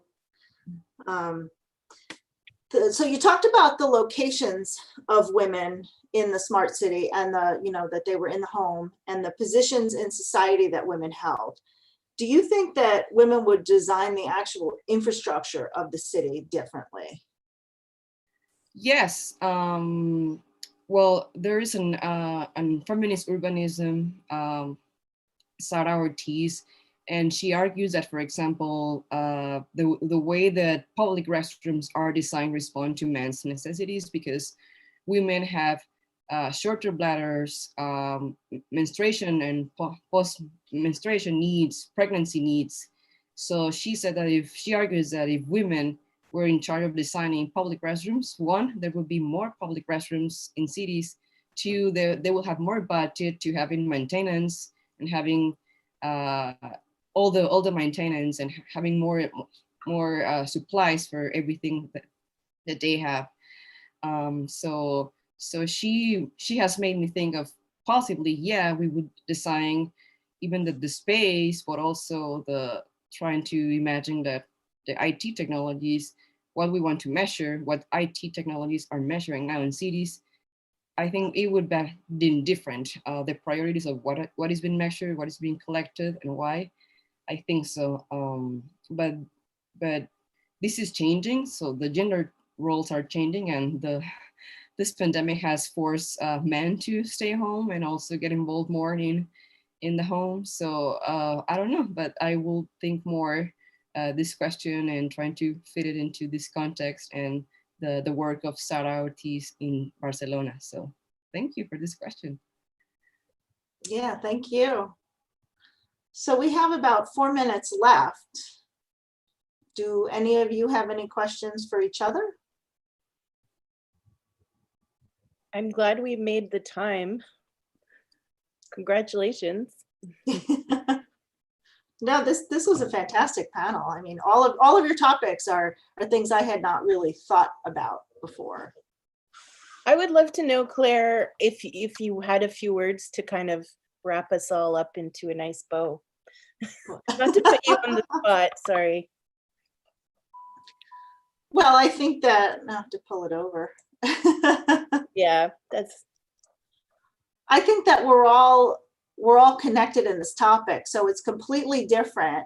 It's completely different, and the oh, come on. Sorry, my husband looking in the window. I think we all have different topics, but they're all related by data and information and the way that it's interpreted. And it's amazing that research can go in so many different directions, but also have so many commonalities. So I really, and it all, I mean, and honestly, it all comes down to the data. You know, data is life. I did have, I think it's okay to go maybe a minute over, but I wanted to ask Lena actually a little bit about your methodology. There's a, what I was thinking of as you were presenting was the way that private companies now control what we would call big social data.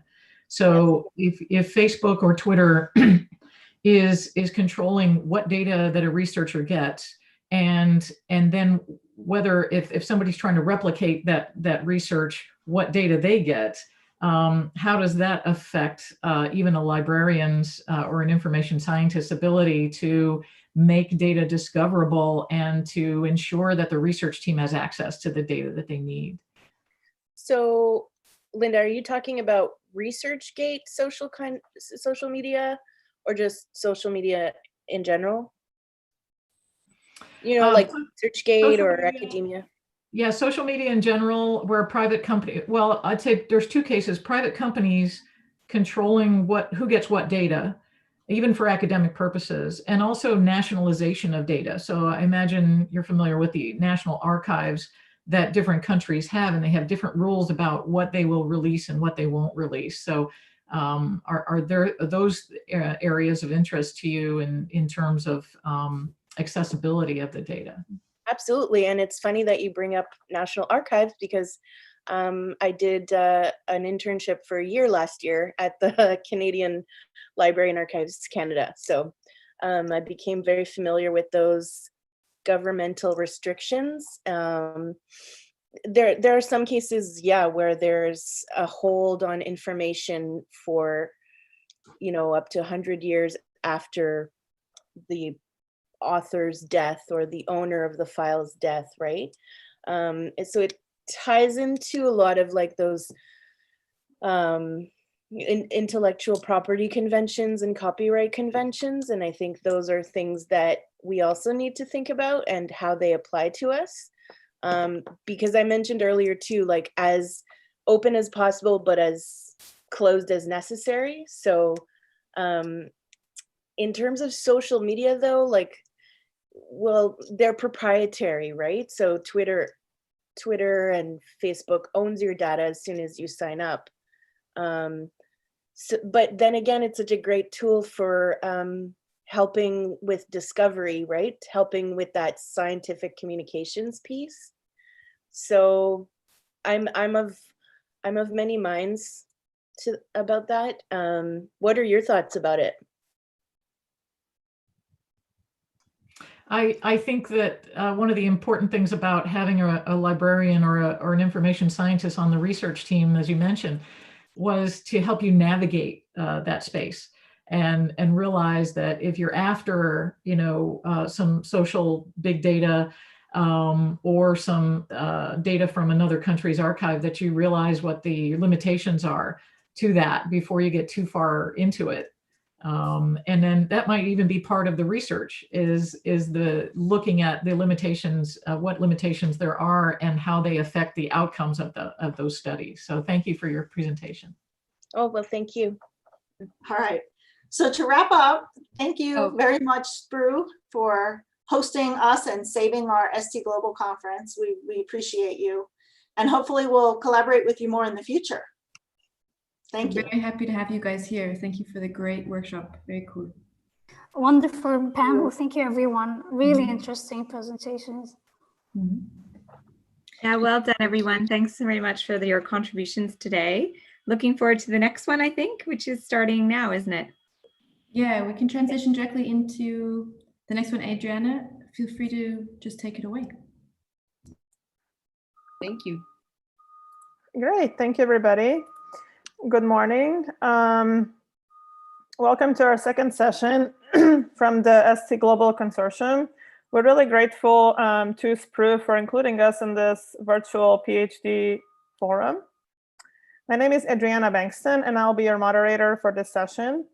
I just wanted to give a little background. In terms of my background, I'm really passionate about improving the research enterprise, and I believe that it's really important to connect science and society. And with regards to this session specifically, it's critical that we think about how we might improve this connection through online tools, metrics, alternate ways to work, as well as ways to make the enterprise inclusive, which all these presentations will be touching upon, looking at different topics. So it's bound to be a really engaging conversation.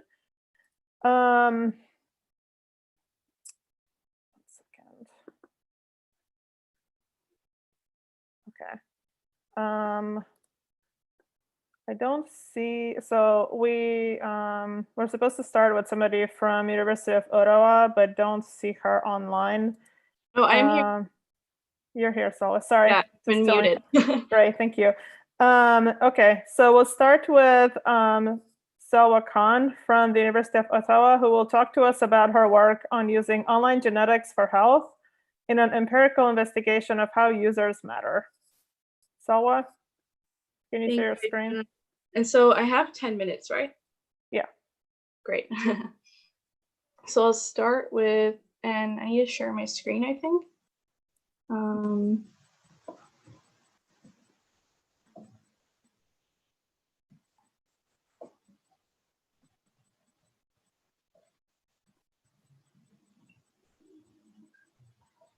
So let me know if you're seeing what I'm seeing. Yes, can you make it full screen? Yeah. Great, thanks. Okay, thank you. So I'll start with a definition. Wait, I just want to minimize this.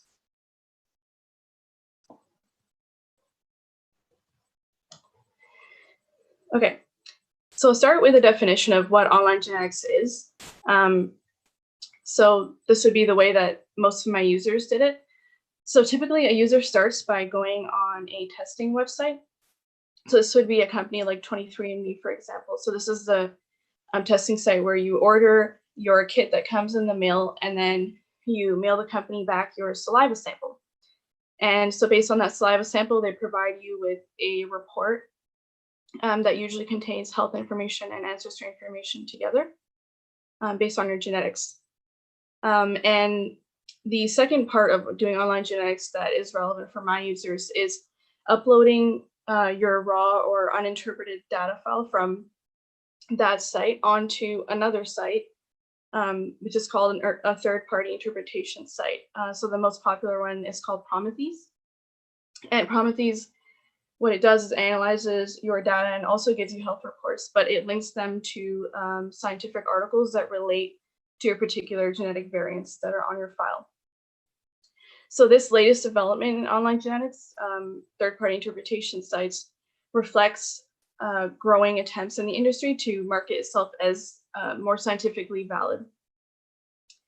So in 2017, they put a lot more effort into doing that. So I became interested in understanding in this new context, how do users do this technical practice? Why do they do it? And how do they engage with the information from it?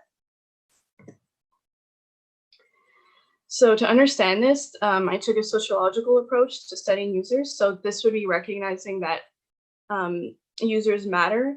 So users as social actors play a role in interpreting a technical practice. And so we need to investigate how people are using it in an empirical way rather than relying on grand theorizing.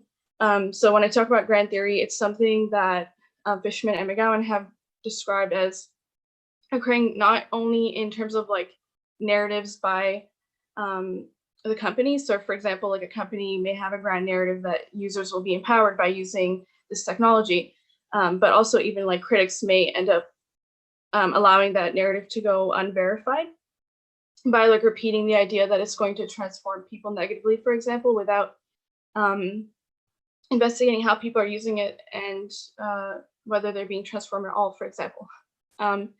And so another part of my theoretical approach is recognizing that genetics is symbolic and social. So it has a symbolic value, which goes beyond its technical properties. And so I undertook an empirical study and did interviews with users to understand how they're actually doing this practice.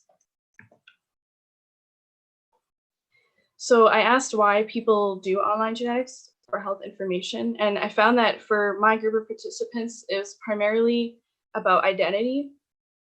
So interestingly enough, like it wasn't necessarily about the health information per se, but rather the health information symbolized identity for them.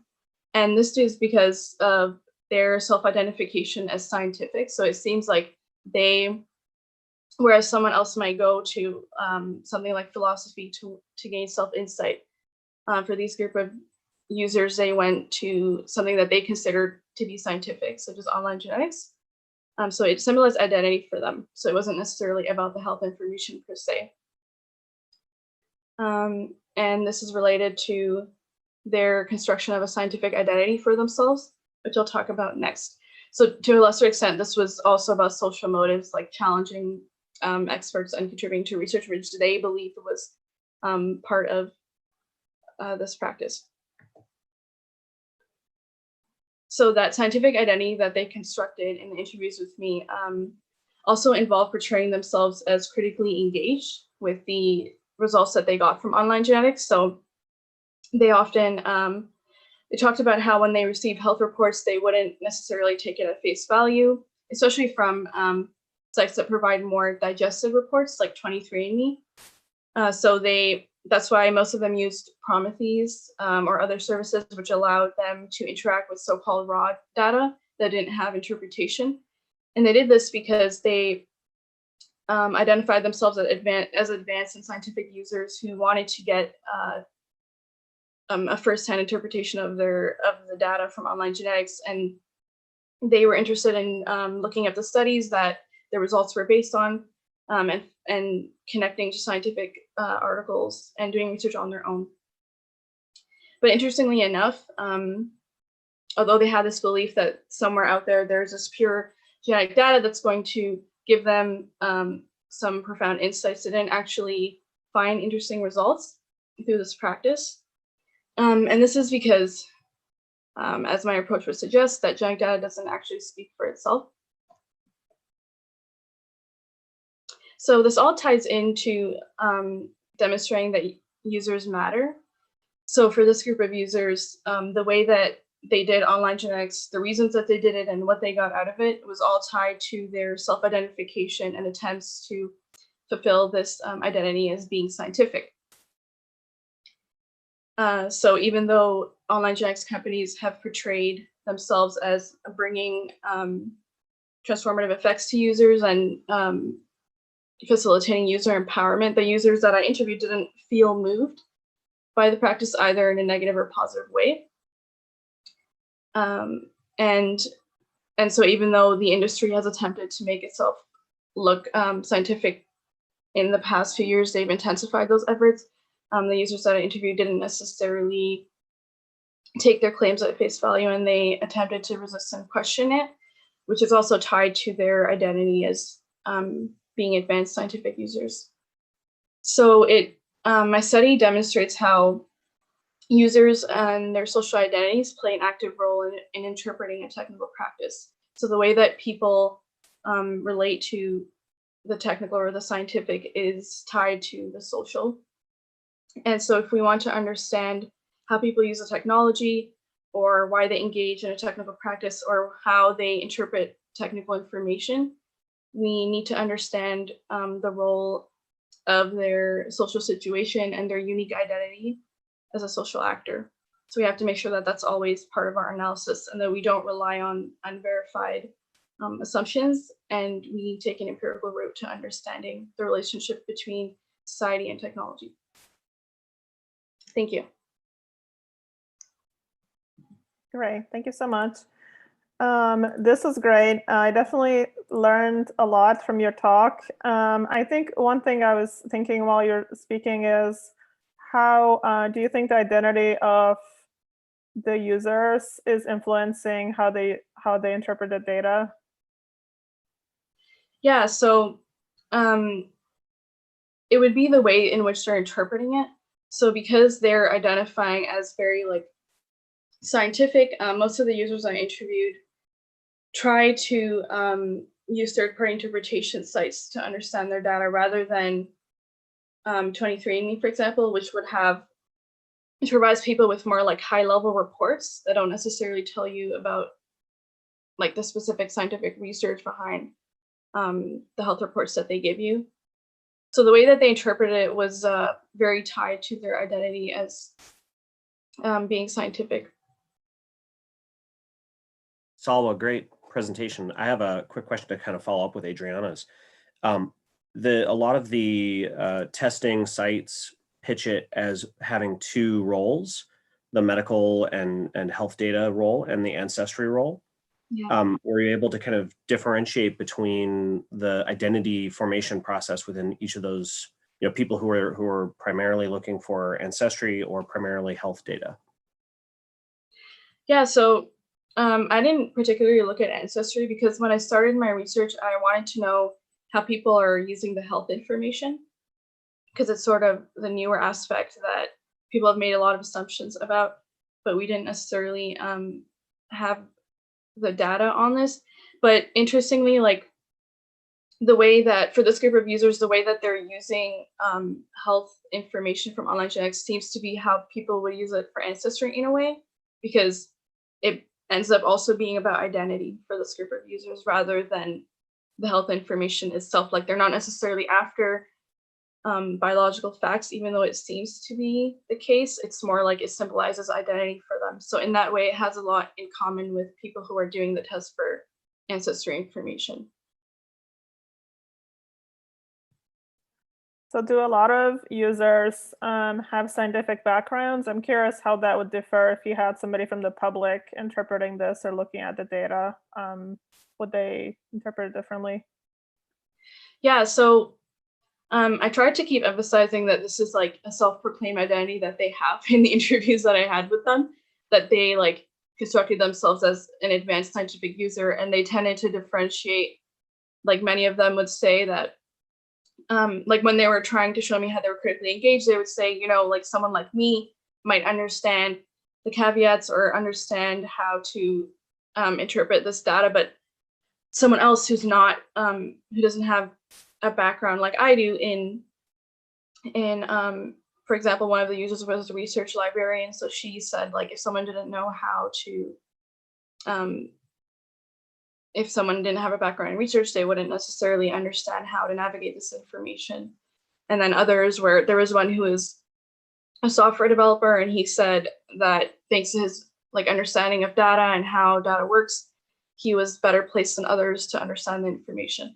So those are like claims that they made. But I think it would be interesting to, so yes, like the sample of users that I worked with, they came primarily from backgrounds where many of them had high levels of education, and a few of them had done their PhD or a master's degree, or they had like in-depth experience and knowledge of data. So I think like that played a role in their identity and how they were constructing their identity for me in interviews. So I think it would be interesting to explore further like how people with different social identities interact with the information. Because for sure, I think, or I would assume, and we would have to empirically test that, whether they would have a different experience with it. Yeah, I definitely think it's worthwhile thinking about how to make this accessible potentially to people with different backgrounds in terms of making it inclusive and also seeing how they interpret from a data point of view. Yeah. Thank you. Great. Okay, so let's move on to another speaker from the same university, Elisa Jeffrey. She will talk to us about metrics, literacies, and how we can use them to improve the understanding and use of scholarly metrics in academia. Perfect, thank you very much. So I'll just get my presentation up here.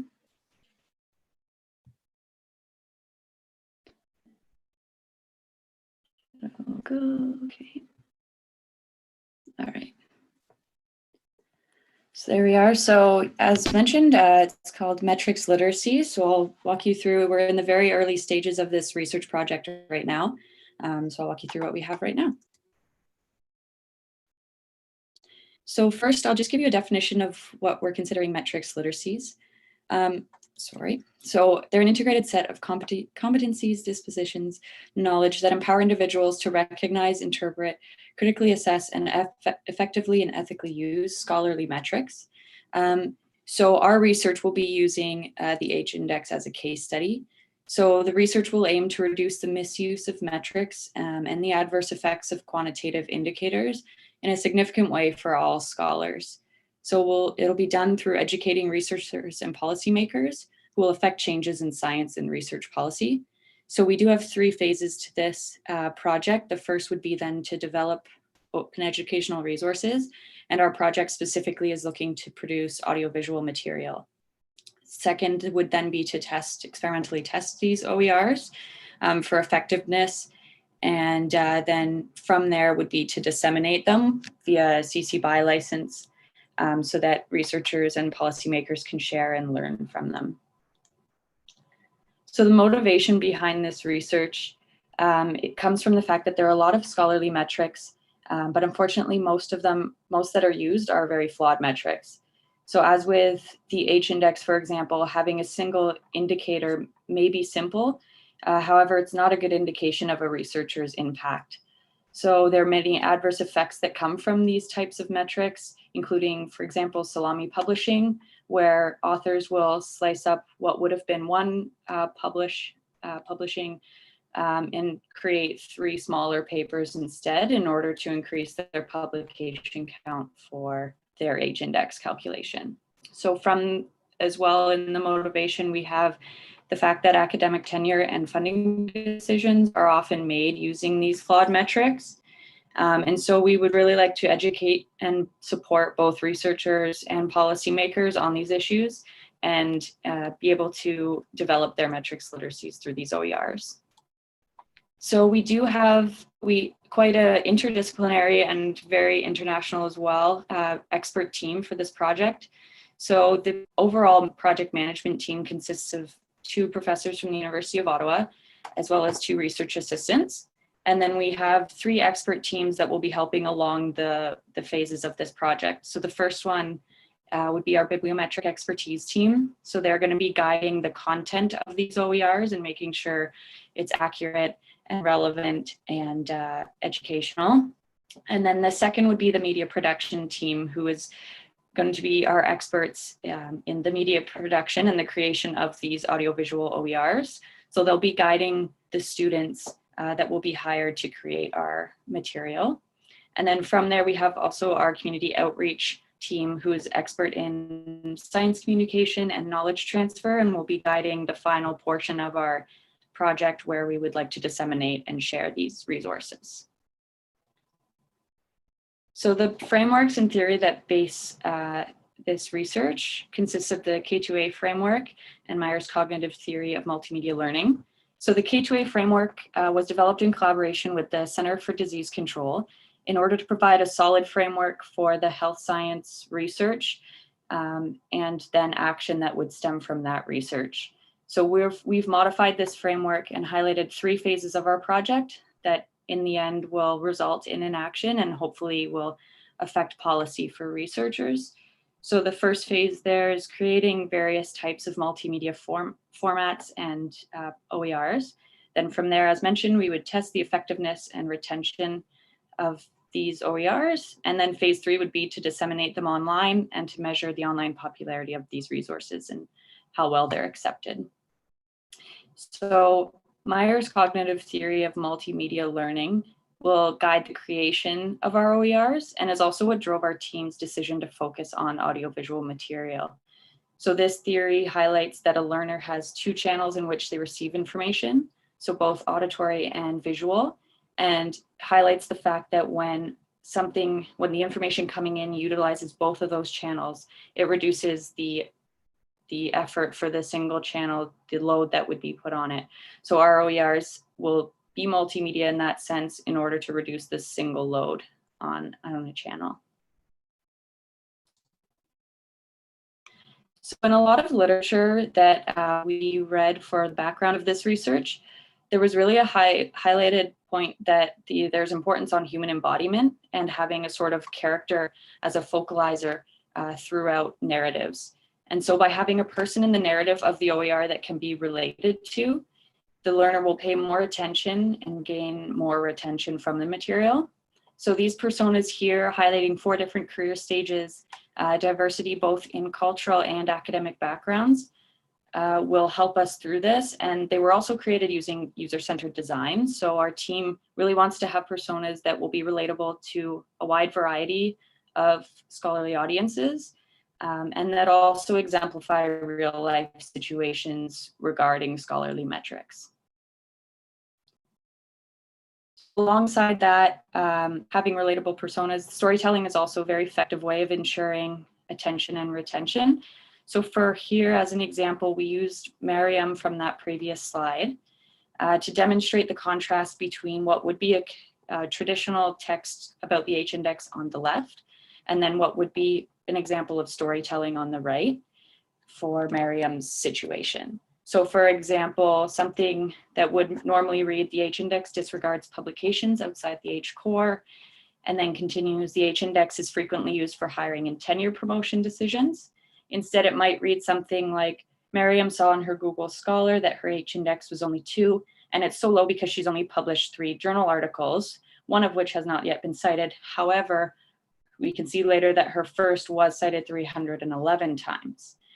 And then in the end, her story might read something along the lines of, she is worried that hiring committees will consider the H-index mostly, and that she won't get invitations to be interviewed for a tenure track position because of it.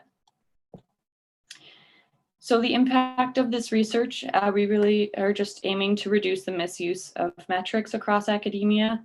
So it's not saying that all metrics aren't useful, just there are a select few that seem to be commonly used that are flawed. And so we are aiming to educate researchers on how to use them more thoughtfully and responsibly, but in a fun and short and engaging way, such as the video you see on the right there. And in the end, we're just really hoping to affect positive change for the use of metrics in academic research and in research policy.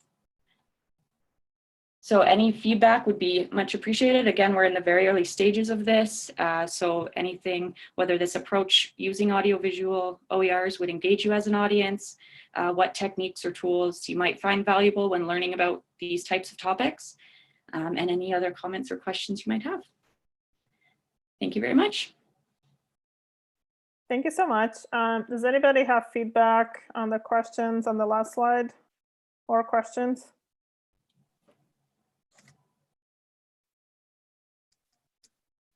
Okay, so we received a question from YouTube generally about this project in terms of, do you see it more as a research project or educational outreach or both? I would say both. So the research component really is to see, we've read a lot of literature exploring the use of audiovisual material in education, but more so a lot of the literature highlighted the benefits of it in terms of educating students and classrooms. And so part of the research component will be to see whether or not this also works for researchers who, sort of the base of this is the understanding that researchers have a lot to read already. So to provide an alternate to simply reading another article. So that's sort of the research component, and then the outreach would be in the final stages of the project to disseminate the resources that we come up with.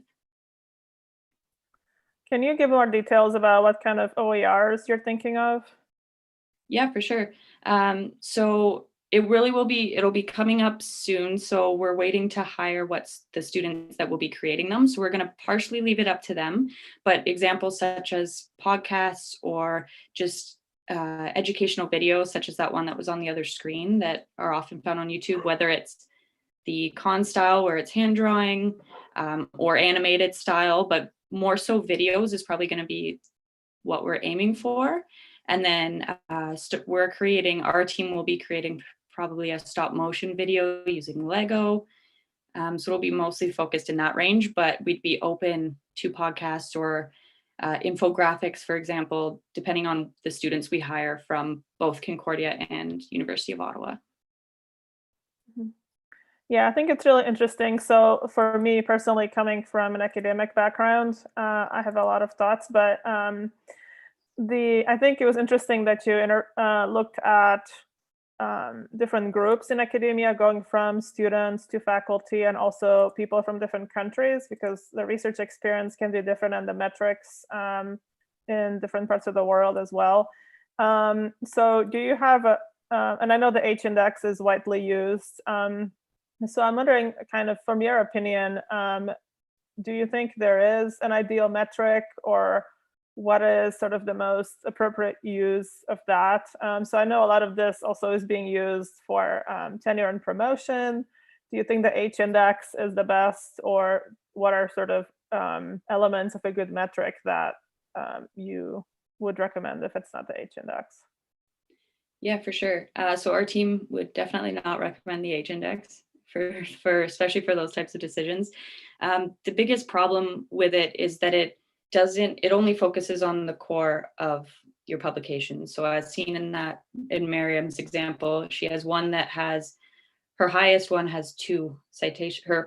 She only has 3 publications. So her H-index is only 2, meanwhile one of her papers was cited highly. So it disregards anything outside of what's considered that H core. So it really doesn't consider the whole of a researcher's work, basically. And so that's the biggest problem. So an indicator that would sort of encompass all of what a researcher has done, and not simply the center of it and sort of more or less an average, something that would encompass all of it would be a better indicator. I can get back to you on a specific one. The professor that I'm working for would definitely have that kind of information for you. But in terms of the H-index, we would like to basically stop its use as much as possible. Yeah, that makes a lot of sense. Thank you. Yeah. Are there other questions? Okay, great. Thank you so much. So we'll move on to Maktot Gebrselassie from Virginia Tech, who will talk to us about taking Uber while in a wheelchair.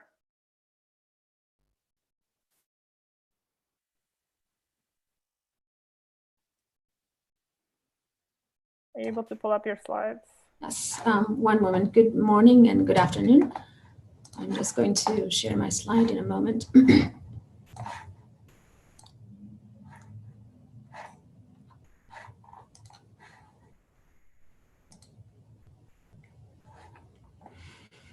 Okay, so my presentation today looks at the travel behaviors of wheelchair users, and I've changed the title from what you might have seen in the abstract.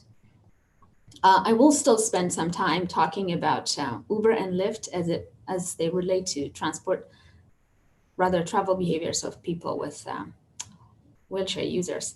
And this is an initial exploration into my doctoral study, and it is still work in progress. And this is the organization of my presentation, and I will start with the motivation. So in the US, there's a large number of people who experience transport-related challenges, and this number is growing as the population ages because of the correlation between aging and disability. And this makes addressing impairment-related transport issues more urgent and studies like this relevant.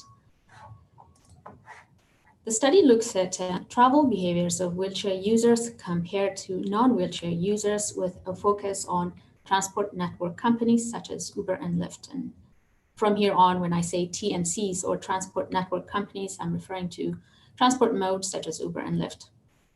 And this study also looks at travel behavior differences among users of different wheelchair types.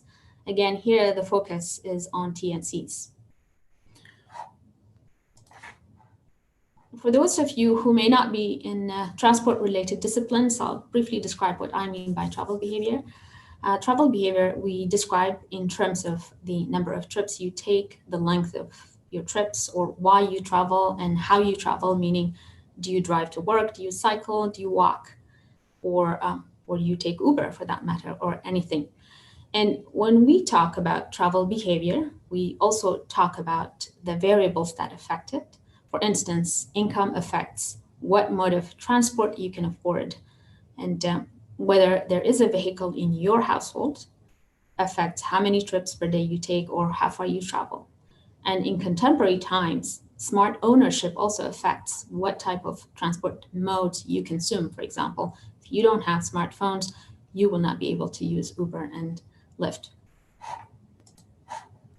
And what does the study say about literature, what does literature say about transport behaviors or travel patterns of wheelchair users, or first in general about persons with disabilities? In the US, about 12.6% of the population has one or more forms of disability, and there's wide disparity in terms of the transport consumption between persons with disabilities and their non-disabled counterparts. And transport challenge experienced is associated with the particular impairment a person has. And if a person is a wheelchair user, then the transport impairment, or the transport challenges they experience, is very different from a person who has visual impairment. And in general, too, utilization of Uber and Lyft for people with disabilities is lower compared to that of persons who do not have any disability. In terms of people who use wheelchair, what does the literature say in terms of their travel behavior? Well, in the US, there are about 3.6 million wheelchair users, and the specific challenge that they experience is physical barriers entering and exiting vehicles, as well as maneuvering inside them. And they also experience barriers in transport facilities, such as bus stops or metro stations. For example, if there's no elevator in a metro station, the person who uses wheelchair will be very limited. In fact, the metro station becomes inaccessible to that person. And for wheelchair users, Uber and Lyft usage is also very low. In the US, and I'm sure in other places in the world too, there have been, maybe I shouldn't say there, I'm sure, perhaps there are lawsuits against Uber and Lyft in other places as well as there are in the US. And one of the issues is that Uber and Lyft are inaccessible for wheelchair users, and especially if a person uses motorized wheelchairs, which have fixed frames that cannot be folded and stowed in the trunk of small cars. And so for advocates of the disability community, this is a form of discrimination. In terms of the empirical part of my study, I used the National Household Travel Survey 2017. And as I've listed in the slide, the data has 4 files: the person file, the household file, the trip file, and vehicle file, and each one of them have different pieces of information or data. The first thing I did in the process is identify the variables that affect travel behavior. And I mentioned what travel, meaning what some of the variables that affect travel behaviors are a few moments ago. And according to the literature, they are location, education, level of employment, or rather level of education, employment, status, income, vehicle ownership, life stage, and smart ownership, and gender. And so what I did is, once I identified the data, or rather the variables that I'm interested in, then I looked for which data file contains those variables.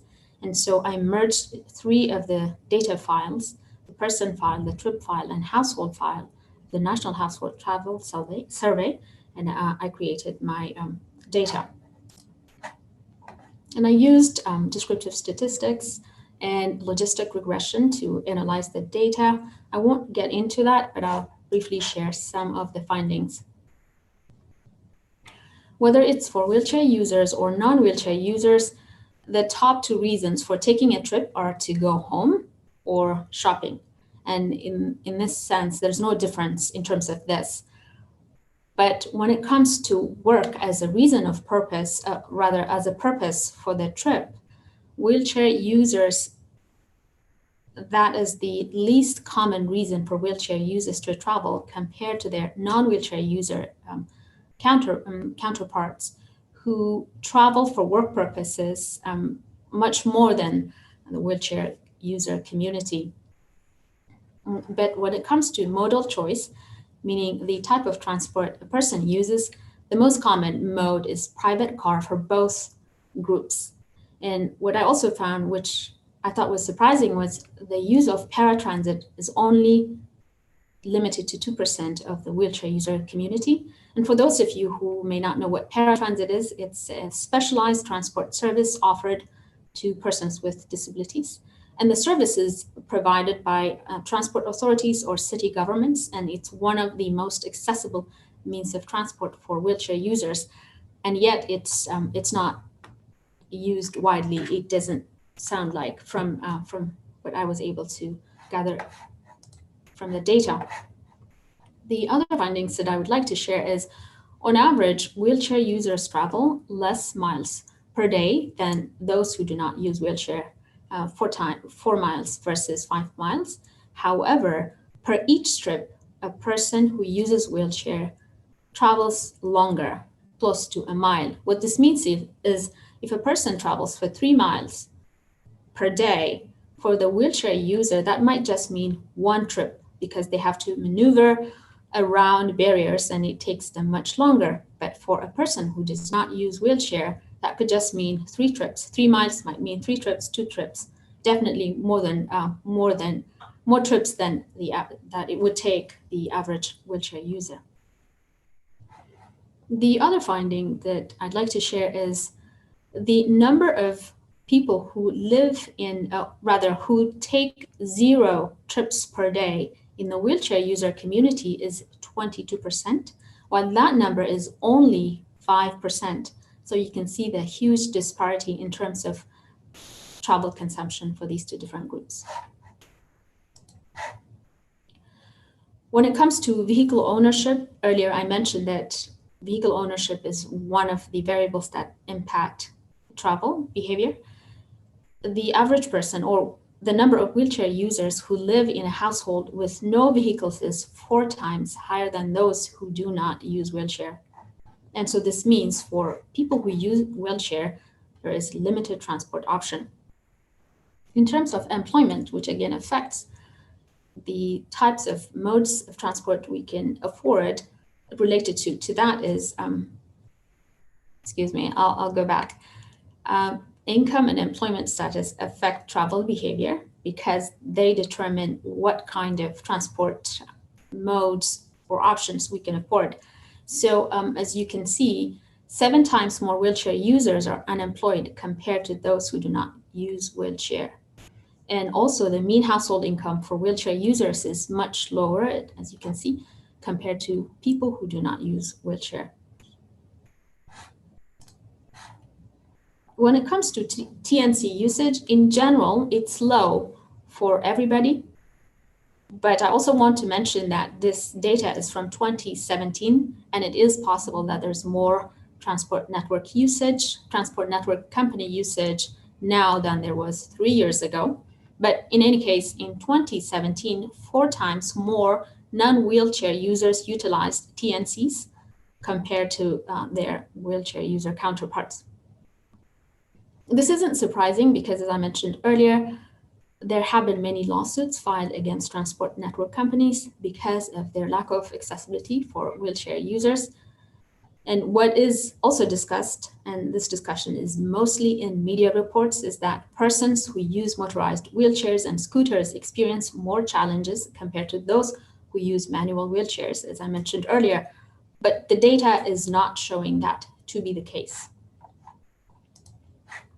So in summary, there are similarities and differences in the travel behaviors of wheelchair users and non-wheelchair users, but there's of course a large disparity. And TNC usage is low in general, but much lower for wheelchair users. And as I mentioned just a moment ago, there's no significant variation of TNC usage based on the type of wheelchair a person uses. But the findings I share are to be considered within the limits of these two limitations. Definitely my study can benefit from using more control variables in a statistical analysis. But I also want to mention that the sample size for wheelchair users in the data that I collected was very small. So that's another limitation as well. And this is especially relevant in the comparison of TNC utilization among different types of wheelchairs. And finally, what does this all mean? So the study confirms some of what I found in the literature, but there were also unexpected findings. And how this information or the study can be applied is that it informs policy in terms of where transport barriers are and how they can be rectified, and especially as new technology-driven modes of transport such as Uber and Lyft, we're welcoming those, and we need to be cognizant of the barriers and so they don't carry over to these new types of modes of transport. That is all my presentation, and if you have questions or comments. Great, thank you very much. Does anybody have questions? Sure, I have one. Okay, go ahead. So that's really interesting, and it's related to a lot of that I've been reading lately on user-centered design. So one thing I want to ask you is, do you know if more people in wheelchairs, or how do I phrase this, if like they're more likely to use public transit than TNCs, or are you not, you don't have the data on that, or like you have a hunch on that?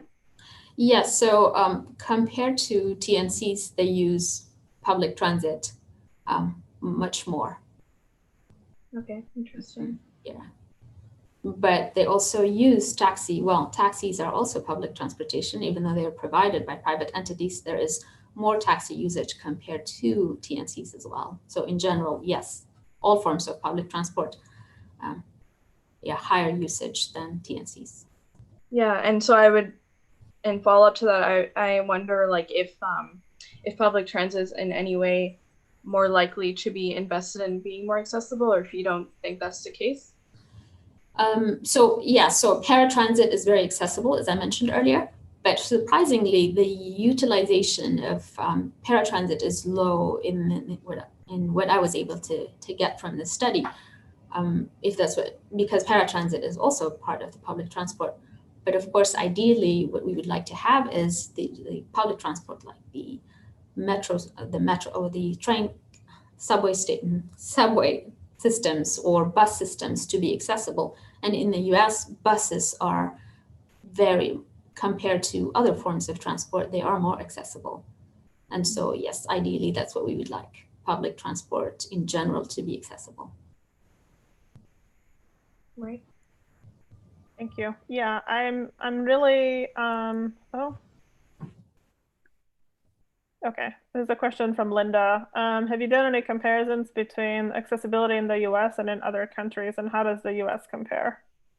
So I have not done any studies in comparison, but just from my own experience, I think the US, for example, just anecdotal reference. So when I traveled in Paris, I found that most of the metro stations, maybe even all, I don't think they have elevators. And so if you're thinking about wheelchair accessibility, elevator is key. While in the US, especially where I live in the Washington, DC metro area, all metro stations have elevators. So from experiential observation, I think there's more accessibility here, but I have not done proper research to be able to say yes or no. Thank you.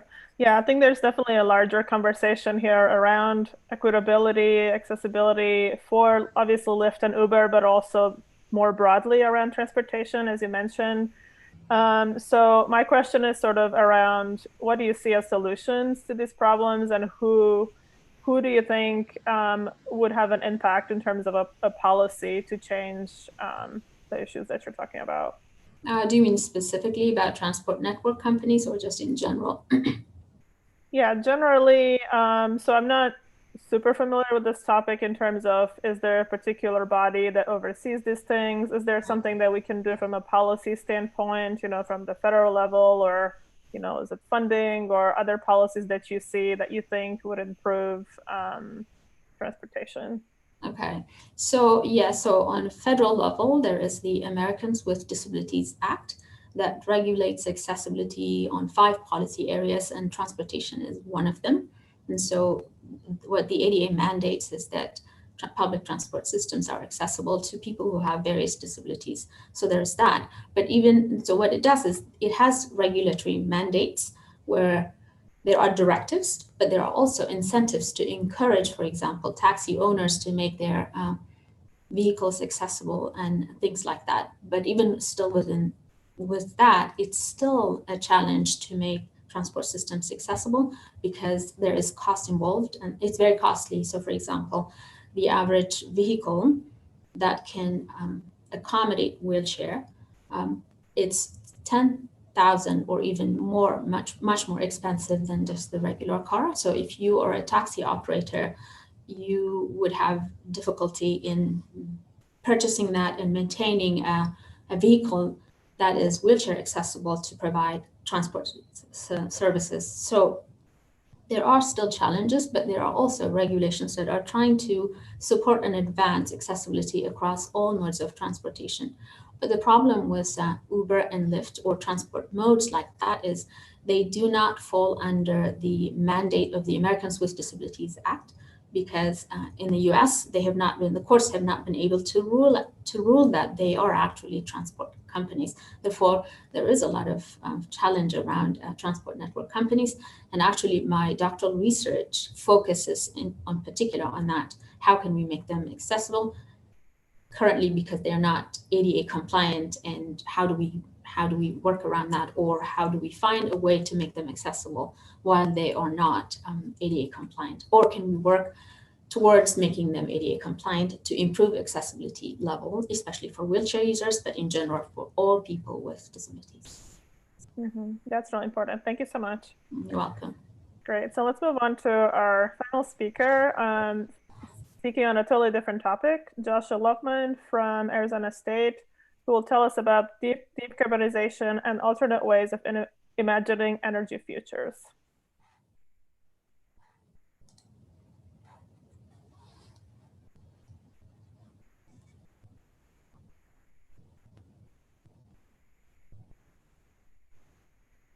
Great, thank you. Let me get the, are you able to see the presentation? Yes. Okay, great. So thanks for having me. My talk today is on making futures, deep decarbonization and alternative ways of imagining energy futures. And this talk is really a set of observations and an analysis of some of the early observations that took place in what I'm calling my Energy Futures project. The goal of this project is to really understand how the modes of thinking about the future, the ways in which we imagine the future, shape the kinds of alternatives that we allow ourselves to decide. And so it really draws on this idea that our techniques, our tools for understanding or for imagining futures and thinking about what the future might hold, shape our alternative space, that it's value laden. And one of the early observations that I made in this project was that the different ways that futures get imagined are quite bimodal. On the one hand, there is this sort of massive amount of quantitative and model-based forecasting data. And on the other hand, there's a kind of rich tradition in energy to do narrative futures or specifically scenarios. And so this observation kind of led to the analysis that I'm going to talk about today. It also, the insights from that work were influential in this project that I'm showcasing here on the slide, The Weight of Light, which is a speculative fiction project that some colleagues of mine and I worked on to imagine specifically solar futures and to kind of use some of these insights about how we think about the future, shaping what we allow ourselves to consider. What is the design space for which we can think about this?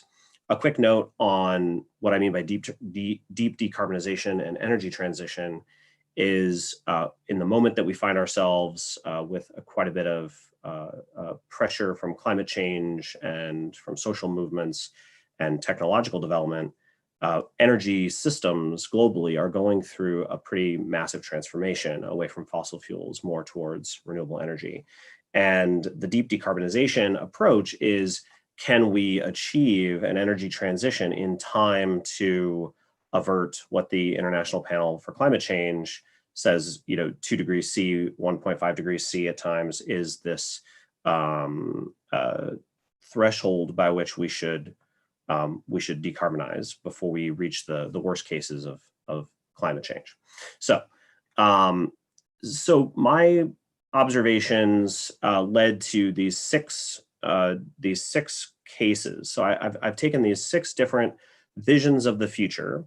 3 of these are the qualitative and narrative scenario style, and 3 are the more computational, forecasting, and model-based styles. And I analyzed these 6 different cases along 3 different lines of analysis. And on the one hand, I'm looking at the transition. So this is the main observation that kind of led to the study is, why are some of these scenarios leading to transitions and others are not? In other words, how might quantitative scenarios or these qualitative scenarios really be envisioning the case that we will actually achieve an energy transition in time? And the second theme, or the second dimension of analysis, is this thematic analysis, that when we think about the future, we should be considering a systems view. We should be considering the social, the technological, the economic, and the environmental dimensional themes.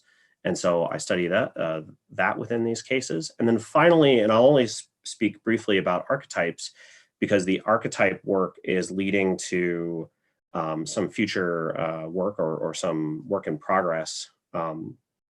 But the 6 cases are, so the first 3 are these scenario studies. The first is Avoiding Sunstroke by Stanford University. Then there's the World Energy Council's World Energy Scenarios and British Petroleum's BP Energy Outlook. And so each of these projects have multiple scenarios that they study, or that they write about and illustrate. And they do so along, because of different uncertain drivers, different drivers of uncertainty. And then the 3 quantitative and computational projects that I'm including in this are the Future of Solar Energy project, which was done by MIT. And then 2 papers. One is on the economically sustainable scaling of photovoltaics by Needleman and his colleagues, and the terawatt scaling photovoltaics trajectories and challenges paper by Hagel and company. And so to kind of keep the talk short, I will just talk a little bit about some of the main findings. So the principal one is there's a significant difference between these 2 modes of imagining the future.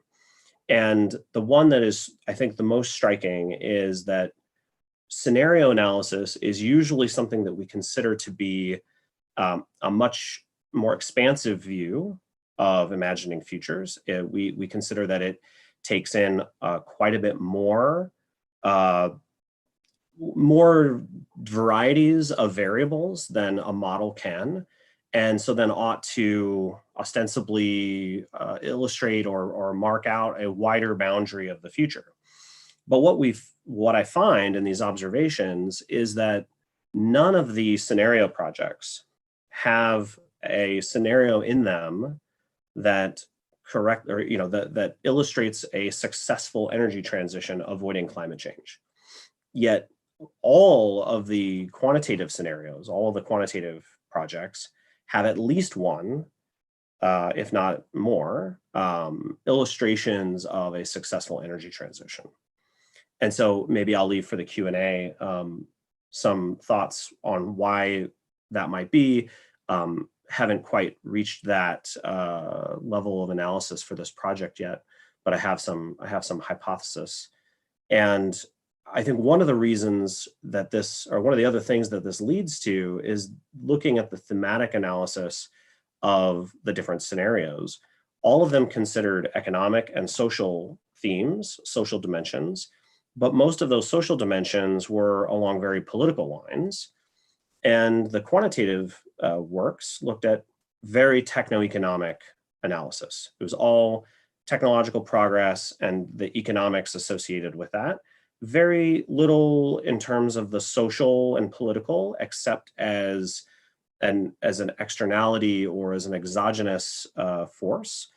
And then very little in terms of environmental dimensions, with the exception of the occasional resource limitation work. And so I think that missing thematic coverage from both the scenarios and models is a little surprising. Models, maybe not so much. We kind of imagine that models are very constrained by the types of inputs and variables that we allow it to have. Scenarios being a narrative process, we sort of think of it as, well, it should be able to attend to complexity and uncertainty and diversity in a more expansive way. But it turns out, at least in these examples, scenarios are still highly constrained. And so I think that leads to some of these open questions that this work starts to interrogate in terms of the futures literature and also the energy transition literature.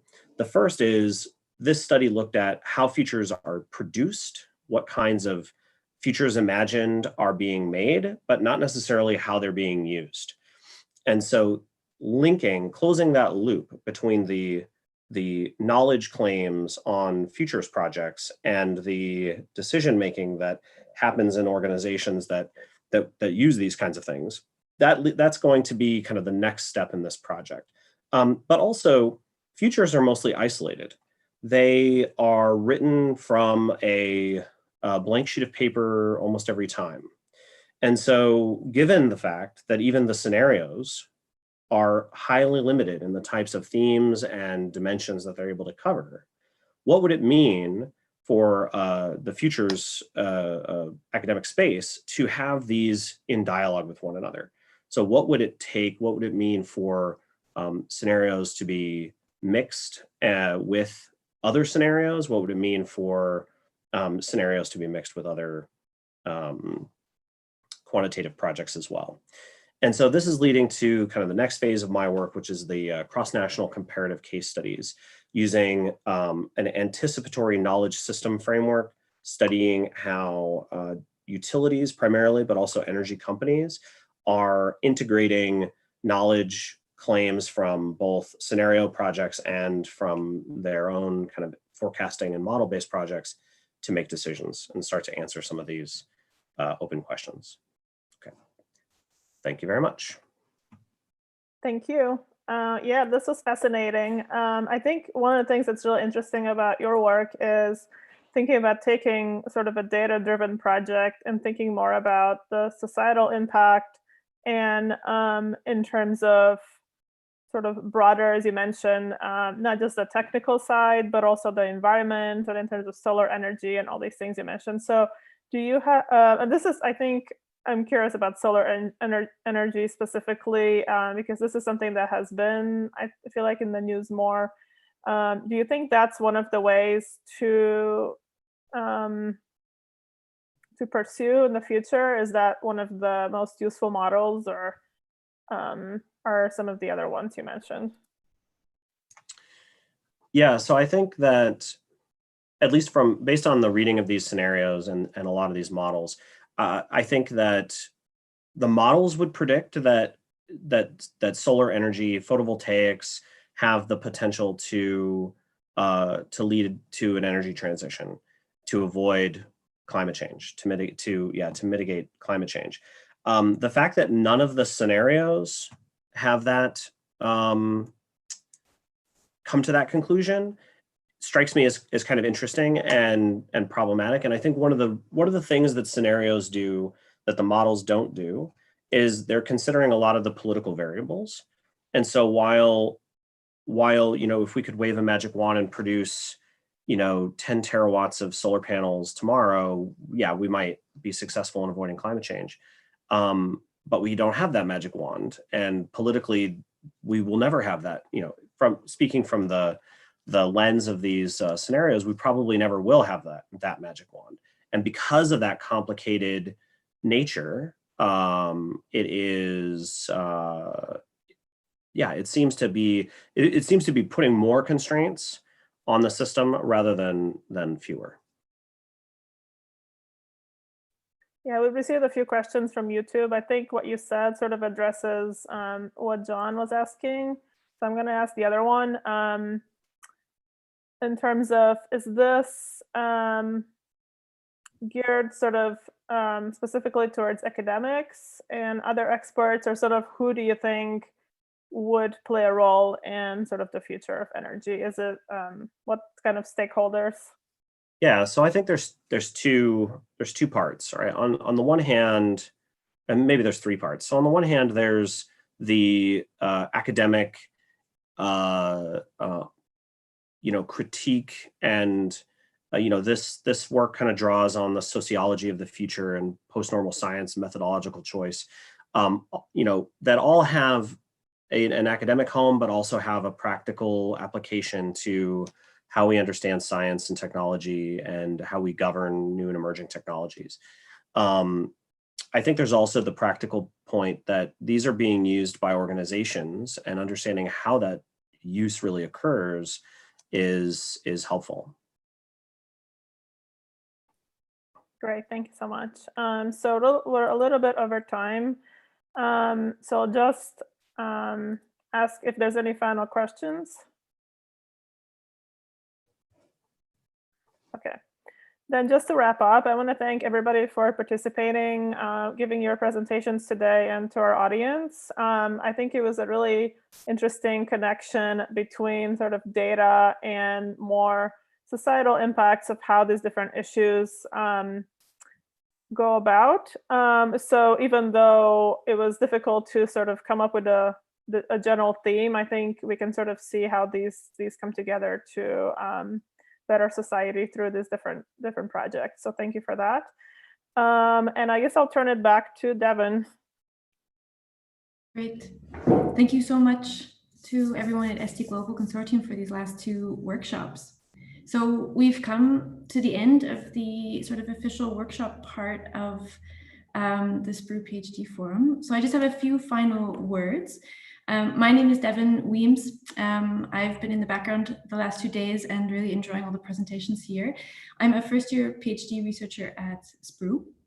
And I have just a few things to say at the very end, but first I'd like to invite Professor Tim Foxon to share his impressions of the last 2 days.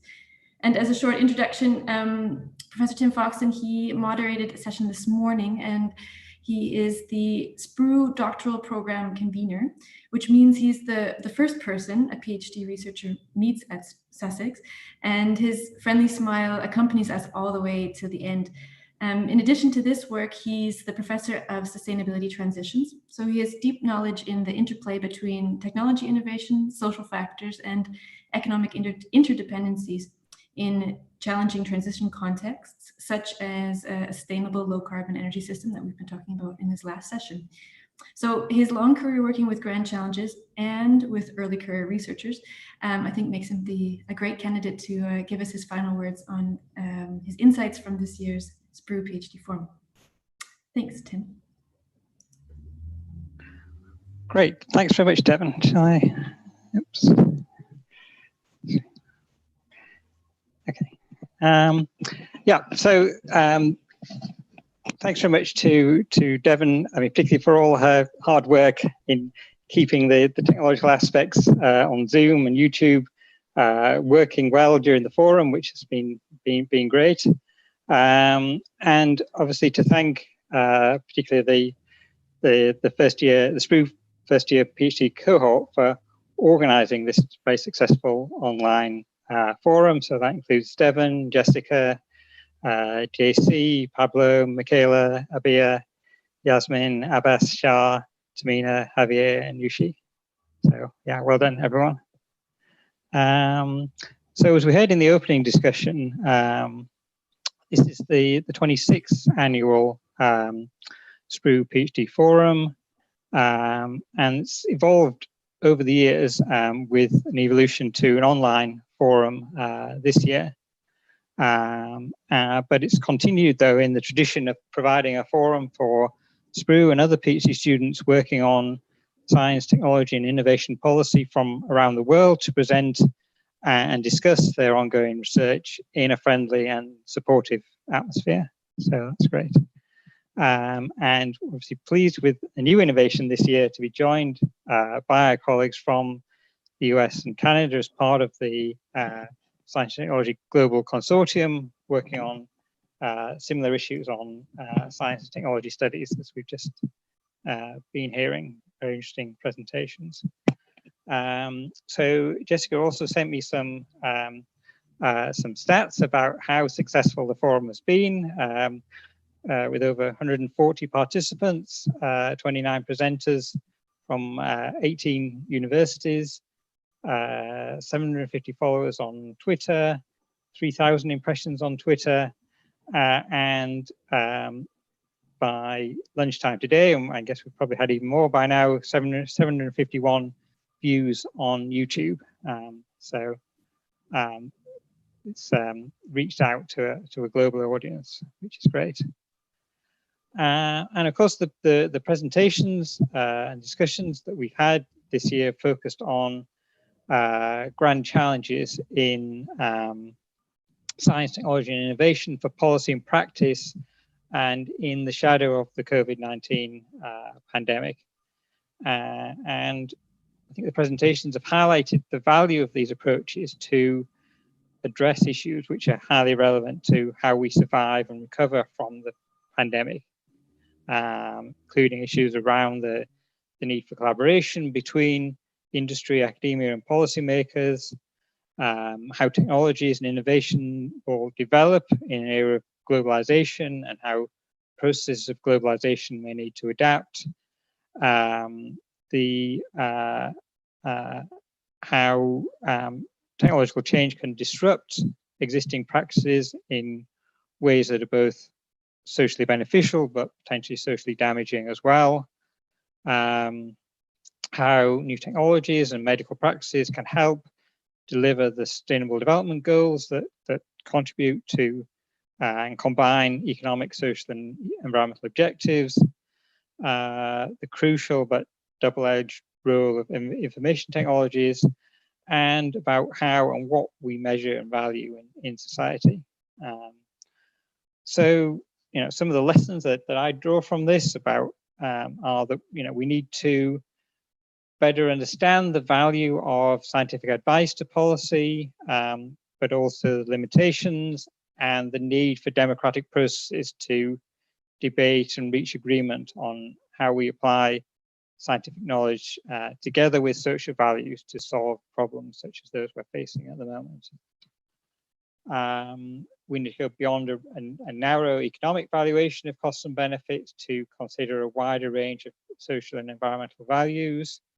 We need to better understand how we manage projects to deliver innovation that contributes to economic, social, and environmental benefits.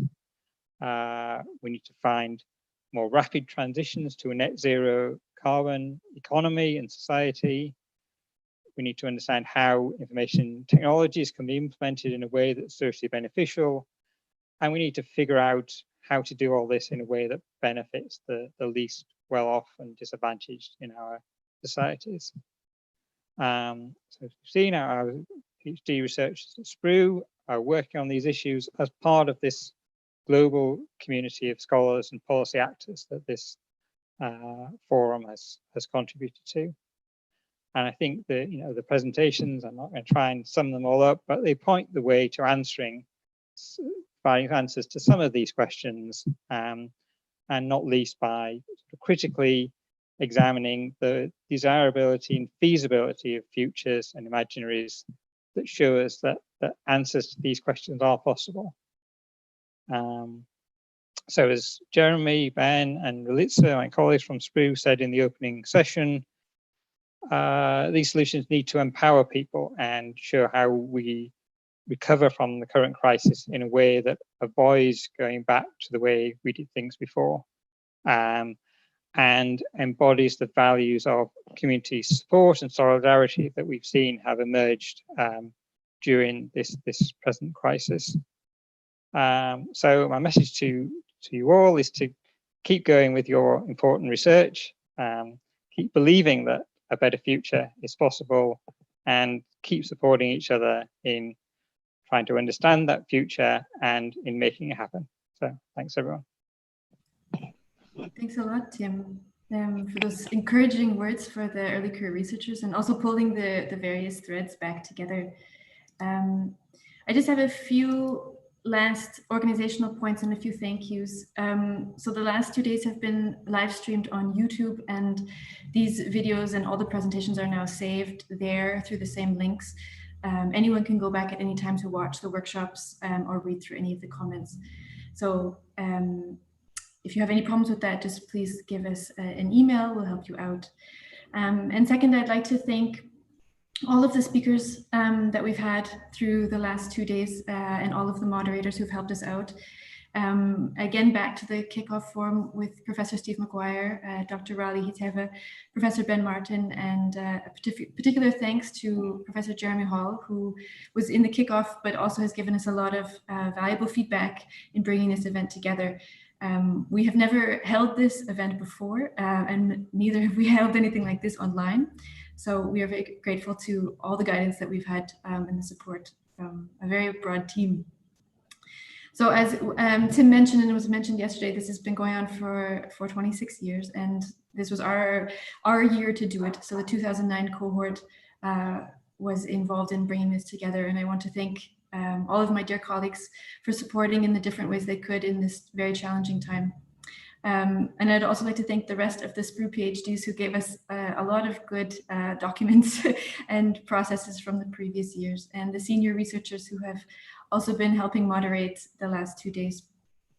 And of course, thank you to ST Global Consortium for these last 2 workshops and the upcoming career panel workshop, which will not be online. So if anyone wants to still attend that, please email Jess quickly. And so this has been truly a collaborative team effort with a lot of heart to make it happen. So we really thank you all for watching and participating on YouTube and in Zoom. And yeah, we hope to stay in touch and see where this goes next year. So thank you and goodbye. Thanks, everyone.